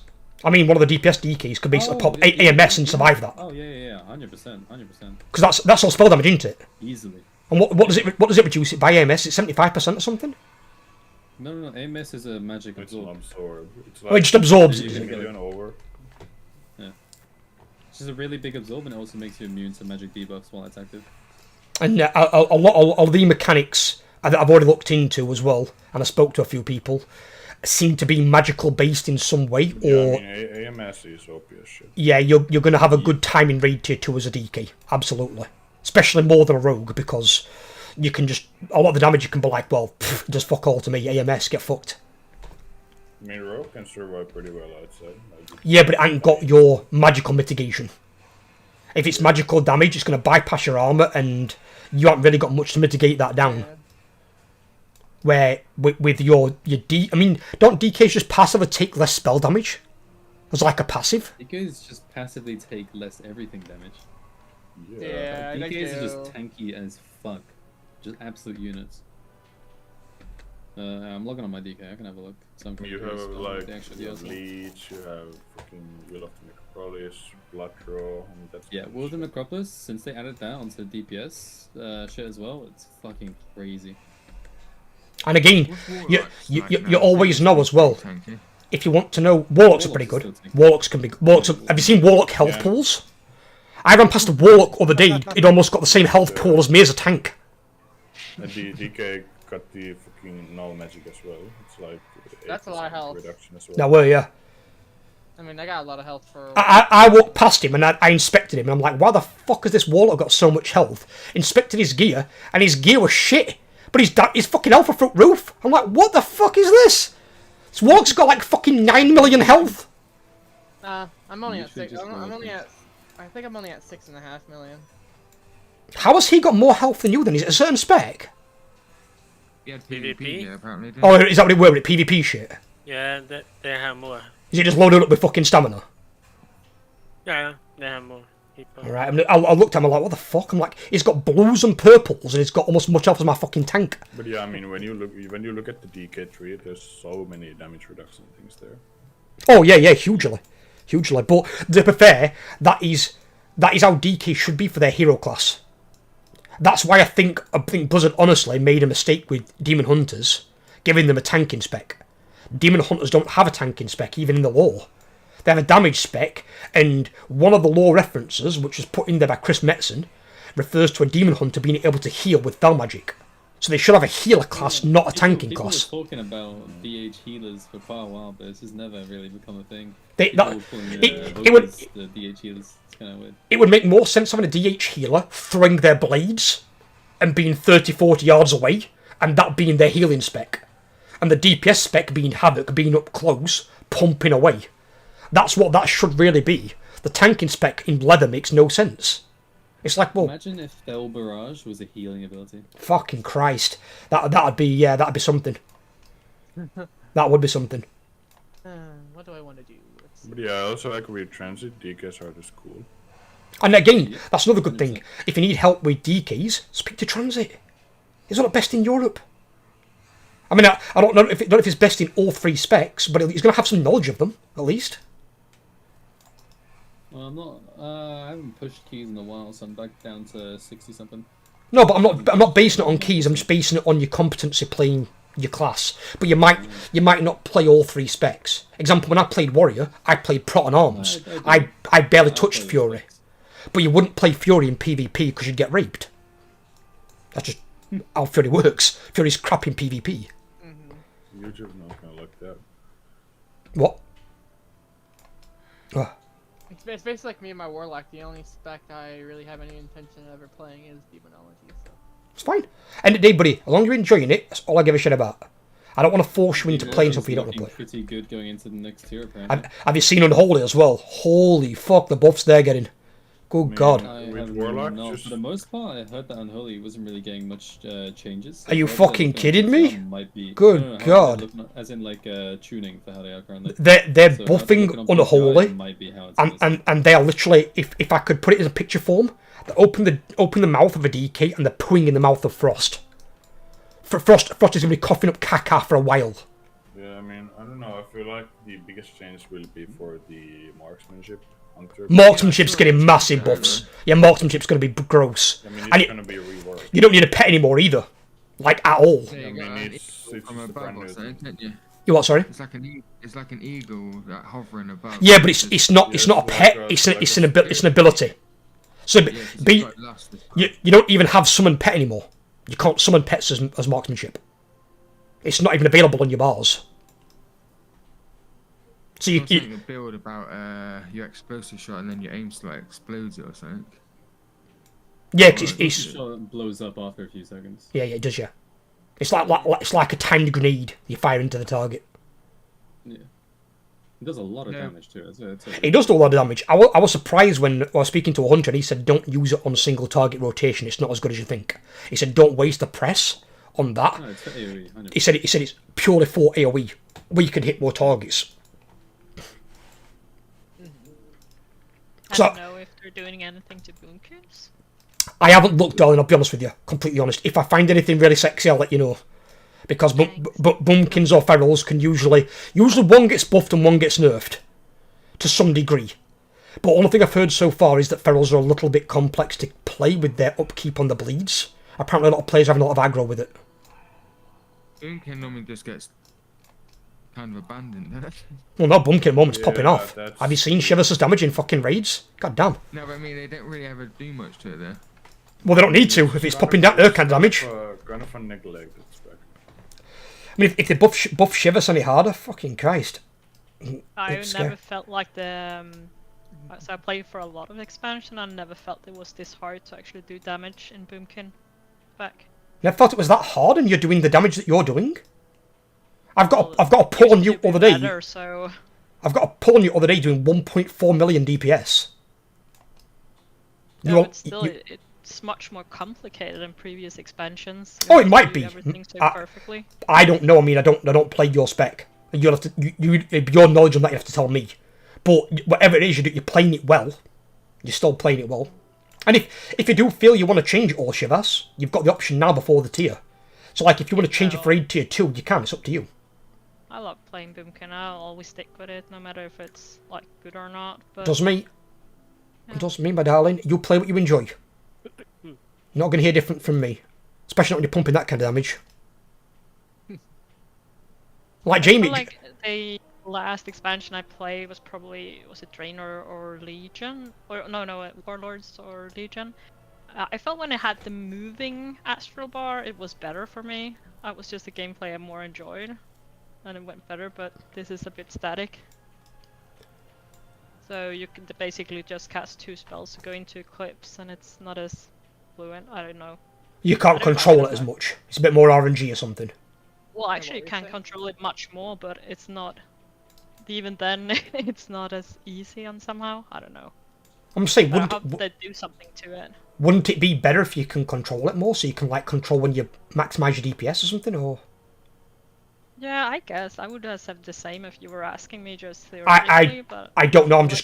I'm going off of what I understand about DPS classes, more for PvE than PvP. Cause PvP don't work the same way at all. But PvE, obviously, if you can control when you deal your damage, you know if you've got a damage phase coming up. Example, let's use Silken Court. Silken Court, big fucker gets webbed. You know he's taking 100% more damage. So just before he gets webbed, you can pop all your CDs and absolutely just fucking murder him for more damage. You know, if you've got a damage amp phase coming up, you've got that option. Where if it's RNG, you can't control when to pop your CDs. You just got to hope that they do pop. What transit? Sorry. What are you guys talking about? Shivers is talking about how Boomkin's harder to play than previous expansions, but she's like talking about when you go into like your Eclipse state, and you can control it apparently more now than before. I'd have thought that'd normally be better. I mean, I don't know DPS. I don't know Druid. I ain't got Druid. I never played Druid. But normally classes prefer it when they can control the CDs. So like example, we use Silken Court as an example. The big guy's going to get webbed. You know, you can save your CDs. When it hits that web, it's taking 100% more damage for like 12 seconds. So you can pop it just before it hits the web and then just absolutely just blow the boss up with as much damage you possibly can. Druid right now is like you're always in the same Eclipse, depending on the content you're doing. Like if you're in Keys, you're always in your Lunar Eclipse and you're just spamming one button. If you're in Raids, then you're always spamming the other button. It's the way you get there, right? Because of previous expansions ago, the lunar bar wasn't moving. So as soon as you start casting the opposite solar or lunar, it would stop moving itself and it would go itself. But I felt that was more intuitive than it is now. Then you just cast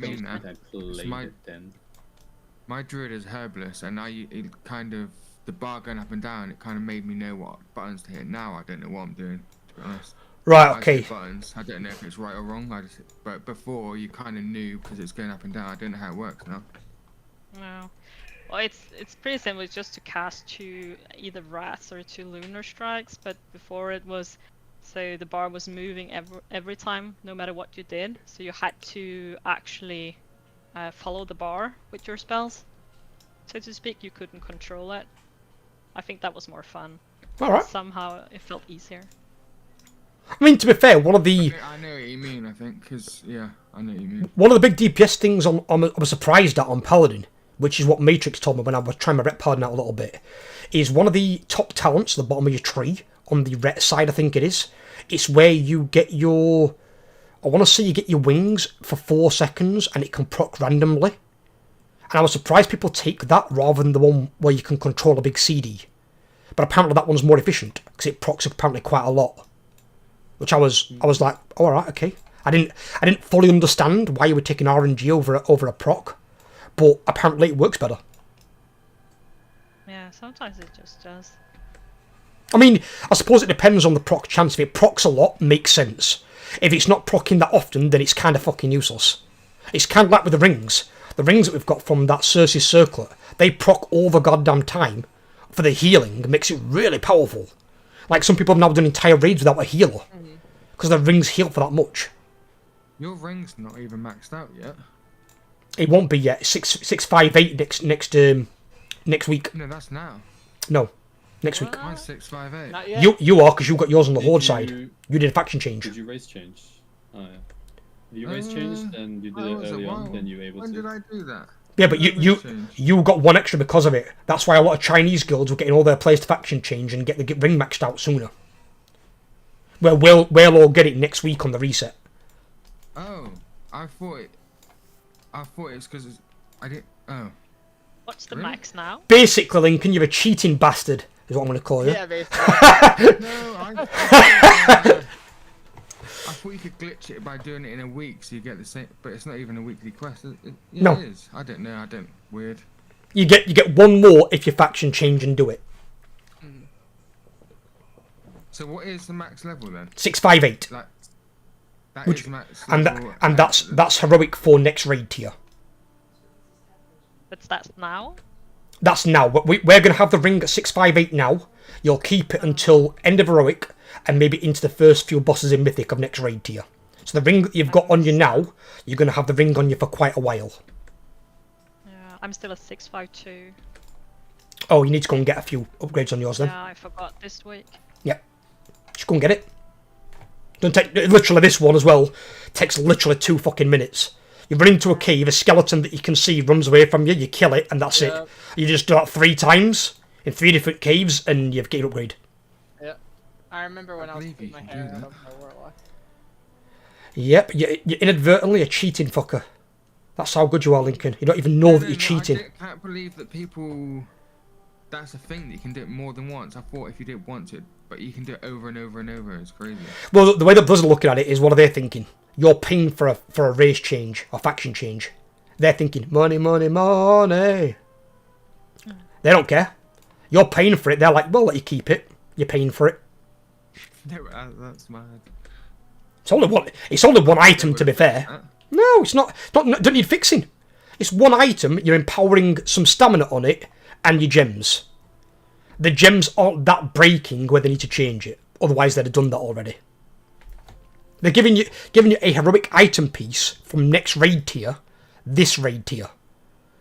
It's already overpowered to begin with. And that means, at least for us, for the players, we aren't going to replace that ring until maybe it might get into Mythic. If you're all doing heroic content, you're never going to have to replace that ring even next raid tier. You don't replace it until raid tier 3.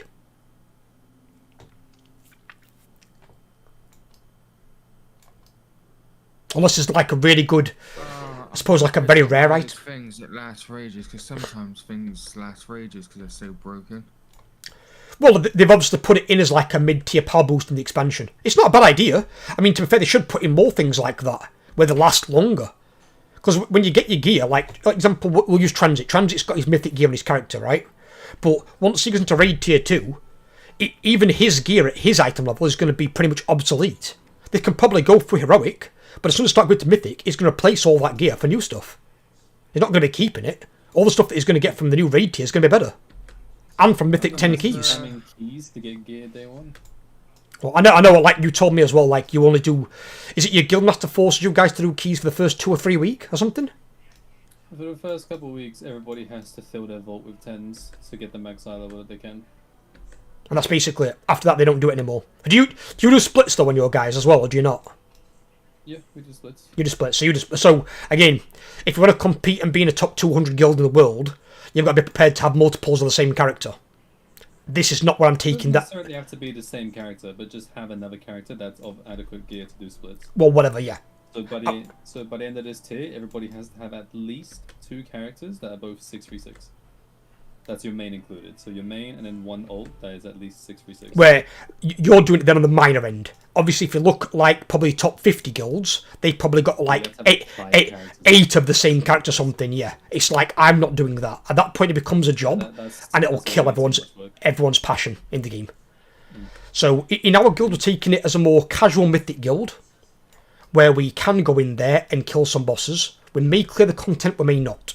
I don't think we'll clear it next year, personally, but we'll kill whatever we can. And that's it. And as long as you guys have some fun, get some gear, Shivers out damages Jamie every pull is all I want, really. That'll bring warmth to my heart. And then I can say literally, Jamie, you know when you were being called a girl, well now you're also getting outplayed by one massively every single pull. I love you, motherfucker. But to be fair though, Jamie, you have come a long way on your character. You've gone from doing like 450k DPS to now doing 900k DPS. You doubled your damage. So whatever you figured out, buddy, you figured it out. You figured it out and it works for you. I mean, to be fair... I'm not constantly getting 900k, but... You're doing well. You're up there. Bunny's doing the same thing. Bunny was doing low damage on his other character. Look at Bunny now. Bunny's pulling like 850, 950. And the other day he was almost at 1 million. He did like 987k DPS on his Destro Warlock. He was pumping. So it's like, you know, you guys are improving, and I think with a lot of players, all they need is a bit of encouragement and a bit of time. The problem is a lot of other Mythic guilds out there won't give you that time. They want you to come in day 1 and be an absolute beast and know what you're doing. Where they won't run the guild the same way that I'll run it. Because these are also friends of mine. I'm not going to say, oh, you're shit, you wank, you know, because you're crap, you're going to kick you from guild. It's like, well, all right, yeah, that's a nice community you run there. That's fantastic. Like, you know, I want to treat a person like people. That's fair. It's why as well, I kind of feel sorry for, like, Porter Transit's guild. I mean, it's probably been done in a nice manner, but, like, one of Transit's warriors, Transit told me one of the warriors were a beast, but he got poached by, like a top 60 guild or something, Transit? It's top 50 guild. A top 50 guild. He got poached by, now don't get me wrong, he's obviously a very gifted player.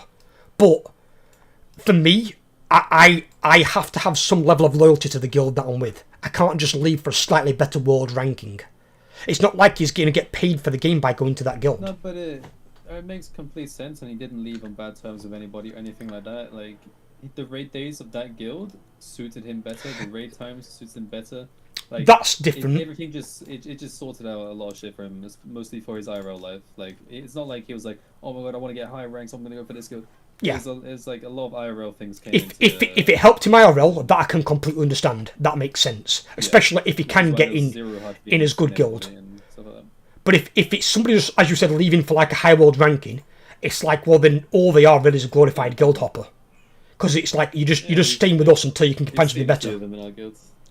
Yeah, you get them in a lot of Mythic guilds, to be fair with you. I mean, Naila's had it on the bad end. It's not been her fault, it's been the Guildmaster's fault. She's now been in 2 different Mythic guilds this tier. Both 4 out of 8. She's got Mythic Kivessa to 11% in the first guild, and then this new guild they've gone to has got it to 30%. And the first one disbanded, second one's basically just kicked 10 players. So she left the guild. And it's like, that's how a lot of Mythic guilds are. A lot of Mythic guilds are really elitist, really toxic, and don't really give a fuck about you as a person. You're a number, you're not a name. And that's not all Mythic guilds, but that is a lot. A lot are like that. I don't want to be that way. Everyone here is going to be a name, you're not going to be a number. Your value is not just to me, it's to the guild. And as I said, even me, if I'm not there, if I've got to work or something, you go without me. Matrix tanks, you get another alt tank in there, you go without me. Don't halt progress on my account. Fucking go and do it. Go and be spooks. Go and kill some bosses. I come back and you guys have killed bosses, I'll be fucking elated. I'll be like, fuck yes, you can carry me next week. That's what I'm thinking. I'll be like, right, Matrix, what am I gonna do? Give me the down low. That's funny. That's the way good guilds should work, though. That's how it should work. It shouldn't be put on hold for like 1 or 2 people or a handful of people. And some players can't understand that. But it's got to be what's good for the guild, not good for the individual. Otherwise, your guild straight away doesn't work. It's got the wrong mentality. If it is catered to a handful of players, no guild's going to work that way. They're set up to fail from the start. It's got to be what's good for the majority of people overall. Which is why I've said as well, with Mythic, not everyone's going to want to do Mythic. I understand that. You don't want to do Mythic, it's completely fine. We have a spook rank for a reason. I think even Transit, and you've got a social rank or something in your guild, a casual rank or something? Say that again, sorry? You've got like a social rank or something in your guild, don't you? Casual rank or something? Yeah, you can join our guild and be a social. That's what I mean. So like even a guild at his level, like a Hall of Fame raider level, even they've got a casual rank. So the bulk of people in the guild who are spook rank, they're our casuals. They can still join the raids if there's space to do so, but raiders will get priority. Because raiders obviously, on every week, putting in time to their character, they get priority raid spots, as it says in the guild rules on Discord, as done from day 1. But spook ranks aren't alienated, they can come, but if you can only play, say, 1 raid out of 3, I can't give you a priority placement over somebody who can make 3 out of 3, it makes no sense. But in terms of like Heroic, we can take 30 people in Heroic. We can take ample people. Everyone can join in Heroic. That's right, brother. And then you can ninja all our mounts, Jim, you feeding bastard. Fuck off, I don't ninja shit. You fucking did. You got gifted it by a fucking game. I don't ninja shit. It's ninjaing. You've been sucking that dangling bastard's cock, haven't you? You dirty fucker. I know you. Cheeky bastard. I've been lucky with mounts, though. You have. Especially when you got... I can't believe it. He got the mount from Sharavanga. Not from Tenaris with an increased drop rate. He got it from Mop with a decreased drop rate of like less than 1%. I'm like, what? I've been farming that for like since Mop came out and never seen it drop from that fucking boss. He gets it on his new account fucking week 1. Like, fucking asshole. Unbelievable. You made sure as well, right? As you know, your other account, Jamie, that you had on EU. You're not still paying the upkeep for that, are you? No. I'm gonna say you're making sure they're not charging you fucking twice. But yeah, I just like how I canceled my US account. I'm not paying upkeep on that. Right, okay.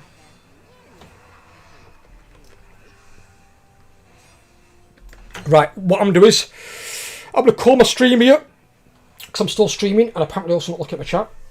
It's okay. I had Discord up by mistake. But right, I will speak to you guys in a bit, and girl Shivers. And I will speak to you guys a bit later. Take care of yourselves, and I'll be on a bit later on if any of you guys need me at all. But if you need anything urgently, just DM me and I'll pop online. But I'm just gonna go and spend some time with Missus. I'm gonna go and see how much I can annoy you over the next 5 minutes. That sounds like something I'd like to do. Well, I'm gonna try, but she'll probably throw something at me. Use just something quite heavy. Last time I annoyed Ash, she threw a freaking plastic cup in my head. Mine probably won't be a plastic one, it'll probably be like a metal one or something. Reinforced with like spikes and, you know, sharp bits. But I will speak to you people soon. Take care, everyone. And I will catch you in the next one.